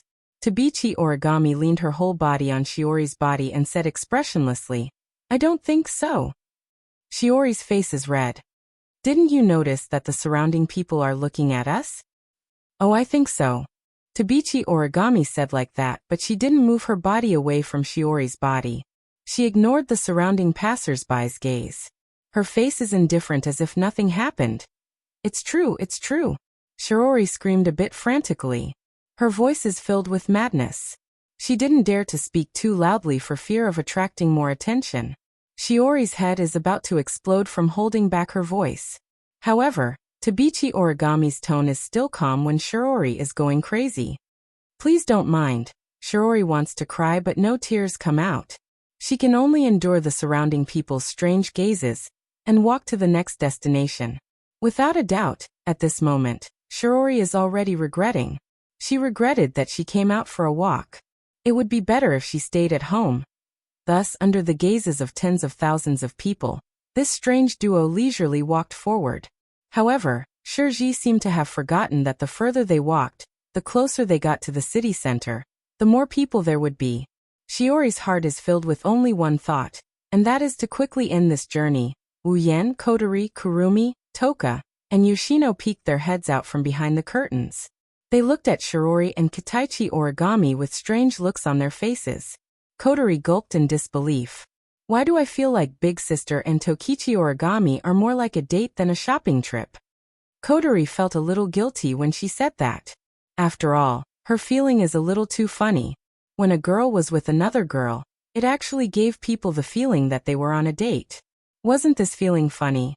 Unfortunately, Wu Yan, Kurumi, Toka, and Yoshino didn't think it was funny.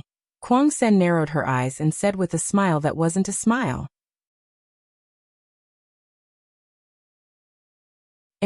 I happen to have the same feeling. Fourth aunt clenched one of her hands into a fist and placed it beside her mouth to hide her shock. Her pair of large blue eyes had already turned into a pair of water faucets that were turned off. They were suffused with a thick light. Clearly, she also felt disbelief at her own thoughts. As for Wu Yan, he didn't say anything after hearing the girl's words. Kotori, Kurumi, Yoshino, and the others were the first to realize what was going on. They all knew how long ago this was going to take them to the next level of disbelief. Of course, the words spoken by the last one caused the complicated emotions on everyone's faces to turn into embarrassment. "What's a date?" Toka asked after hearing everyone's words. Everyone turned to look at Toka. When they saw her confused expression, they looked at each other and froze. Only Wu Yan put his hand on his forehead like he has a headache. After sealing Toka's spirit energy, Wu Yan didn't take her on a date like he did in the original work. Instead, he brought her home. Since they lived under the same roof, Wu Yan didn't ask her out on a date. In the original work, Toka was captured because of a date. Now she doesn't know what a date is. "Oh, Toka?" Wu Yan pursed his lips. He wanted to explain what a date is. But he thought about it. With Toka's comprehension ability, even if he explained it to her, she would still be confused. So Wu Yan chose his words carefully and said, "A date is to go out with the person you like to eat and drink." Go out with the person you like to eat and drink on the streets. 10 fragrances amethyst-like eyes suddenly lit up with dazzling light. Her cute face rapidly changed. Then, a stream of saliva flowed down from the corner of 10 fragrances' mouth. "You." Kurumi shook her head in amusement. Kotori looked at Wu Yan with disdain, seemingly mocking Wu Yan's explanation. Even Yoshino didn't look at Wu Yan. Wu Yan shrugged. "Can't help it. This explanation is the easiest for Toka to understand." Everyone thought for a while. They felt Wu Yan's explanation is reasonable. They didn't know whether to laugh or cry. While Wu Yan and the others are happily complaining, Shiori's side is in deep trouble. Looking up at the building in front of her, Shiori's expression became very interesting. She slowly turned her head and looked at Tabichi Origami, whose eyes were shining with a strange light, and said in disbelief, "Origami classmate, are you going to go there with me?" "Yes." Toka Origami didn't hesitate, as if she didn't see Shiori's expression. Her tone is as calm as usual, but Shiori is going crazy. "Are you kidding me?" The building in front of Shiori and Toka Origami is a very ordinary tea house. People are constantly walking in. It's obvious that this tea house's business is very good. But the problem is, the people who enter this tea house are a man and a woman. They are very close to each other.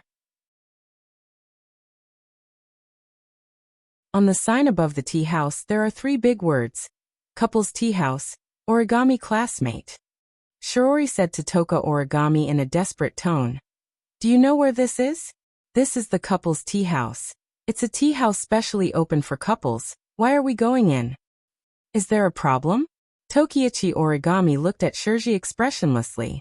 That flat tone made Shirji's anger rise wildly, but she had nowhere to vent it. She was so stifled that her whole body trembled. "This is a big problem, okay?" Shiori felt like she was going to cry. "Only couples can enter here. We're going in? Are we a couple?" Hearing this, Kita Origami's blue eyes suddenly lit up. "Good idea. What did you say?"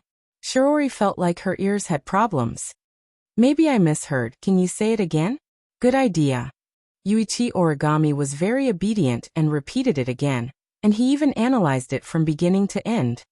"If couples can enter this tea house, then we can naturally enter as a couple." Shiori's expression changed rapidly. Although Shiori didn't know what her expression was like, she could guess that it wouldn't be any good. "Origami classmate." Shiori took a deep breath, then hysterically shouted. "But we are all girls." In the face of Shirji's outburst, Kenichi Origami was calm as an ancient well. Very powerfully, he once again repeated the words he had just said. "Is there a problem?" Shirji cried as she raised her head and cried out loudly. So say, there's a big problem."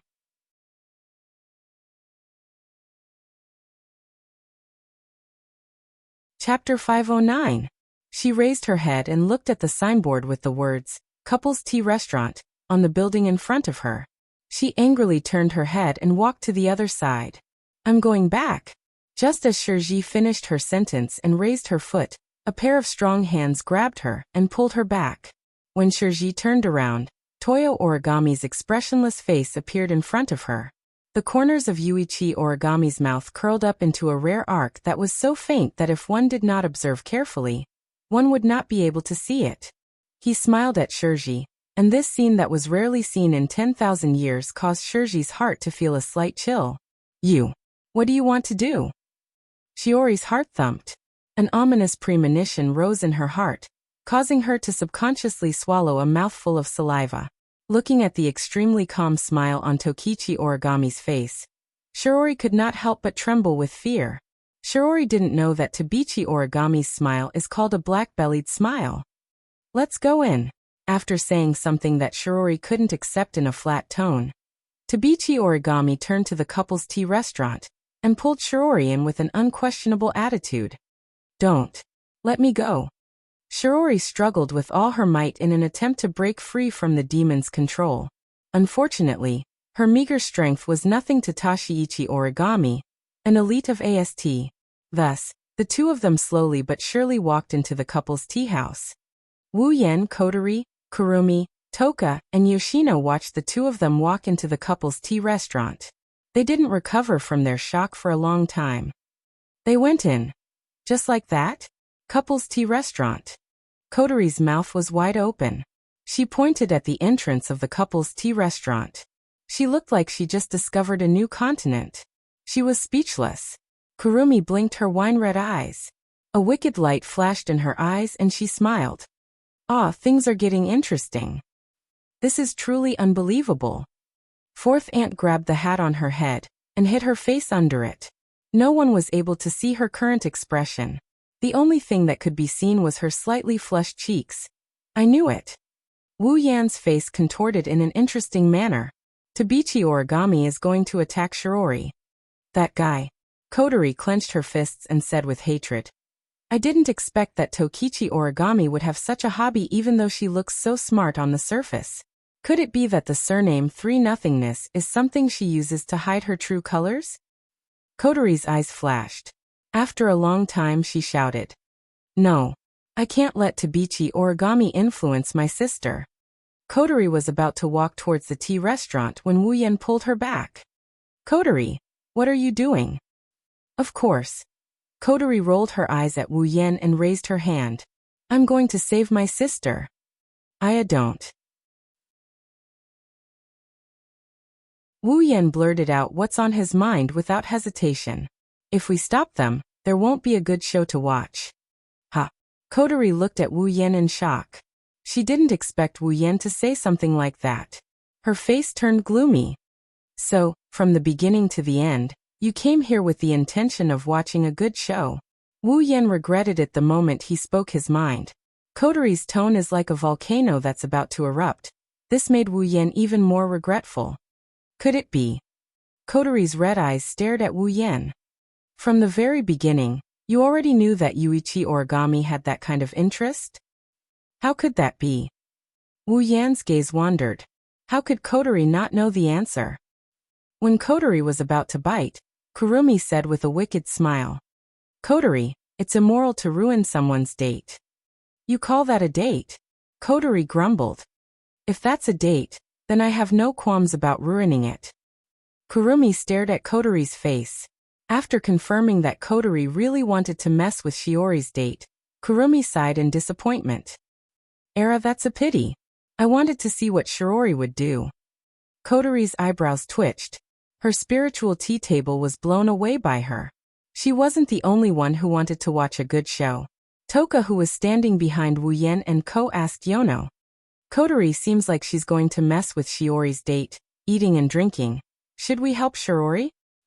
Yoshino opened his mouth, but before he could say anything, Yoshino's sharp voice rang out. With a sneaky smile, Yoshino said, Isn't this good? Yoshino wants to see how Kotori-chan is going to ruin it. It sounds interesting. Alright, let me correct it now. There are not 2 people watching the show, there are 3 of them. Kotori grabbed Wu Yan and she whispered to him. Remove the seal. Ha. Wu Yan was shocked. What are you doing? Don't make a big deal out of this. Kotori sneered. Kotori doesn't look like someone who would give up easily. If I don't make a big deal out of this, how can I make her give up on this damn date? Coteries' dangerous words made Wu Yan lose his cool. You're not thinking of. That's right. Coterie looked at the restaurant and yelled. I'm going to burn down that restaurant. Don't you dare do anything stupid. Wu Yan and his friends were shocked. Coterie didn't care at all. Wu Yan's heart almost jumped out of his chest. Don't forget, you can easily lose control of your Reiki. Of course I know. But that's the consequence of overusing my Reiki.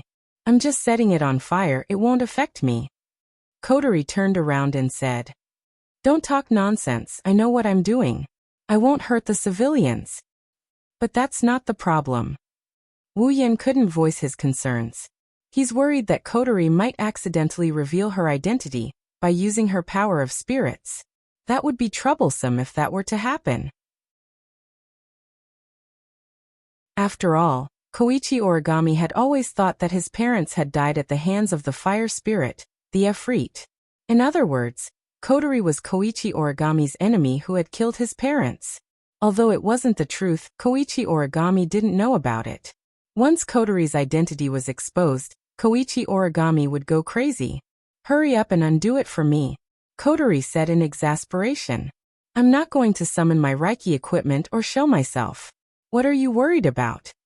Wu Yan let out an imperceptible sigh of relief, but he is still a bit hesitant. But it's not good to burn down someone's restaurant just because of that, right? Don't worry. Don't worry. Coterie smiled sinisterly. In any case, Ratatoskra is lacking in everything except financial resources. We can just rebuild it and return it to the owner after the war. Coterie ignored Wu Yan's petrified expression and walked towards the restaurant. Era. What an extreme little girl. Kwang-san tilted her head and shook her head while laughing. Shido. Toka looked at the petrified Wu Yan and asked with concern. What's wrong? Wu Yan regained his senses and looked at Coterie, who was about to set the restaurant on fire. He clenched his fist and said with hatred, I hate beautiful women. You're tuning in to the Li Mei Sword of Destiny YouTube channel. We're so grateful for your support, and don't forget to subscribe to join us on this incredible journey through captivating stories. Your generosity through donations truly makes a world of difference, as it's the primary source of revenue that allows me to expand and enhance this channel for you. Thank you from the bottom of my heart for being a part of this adventure.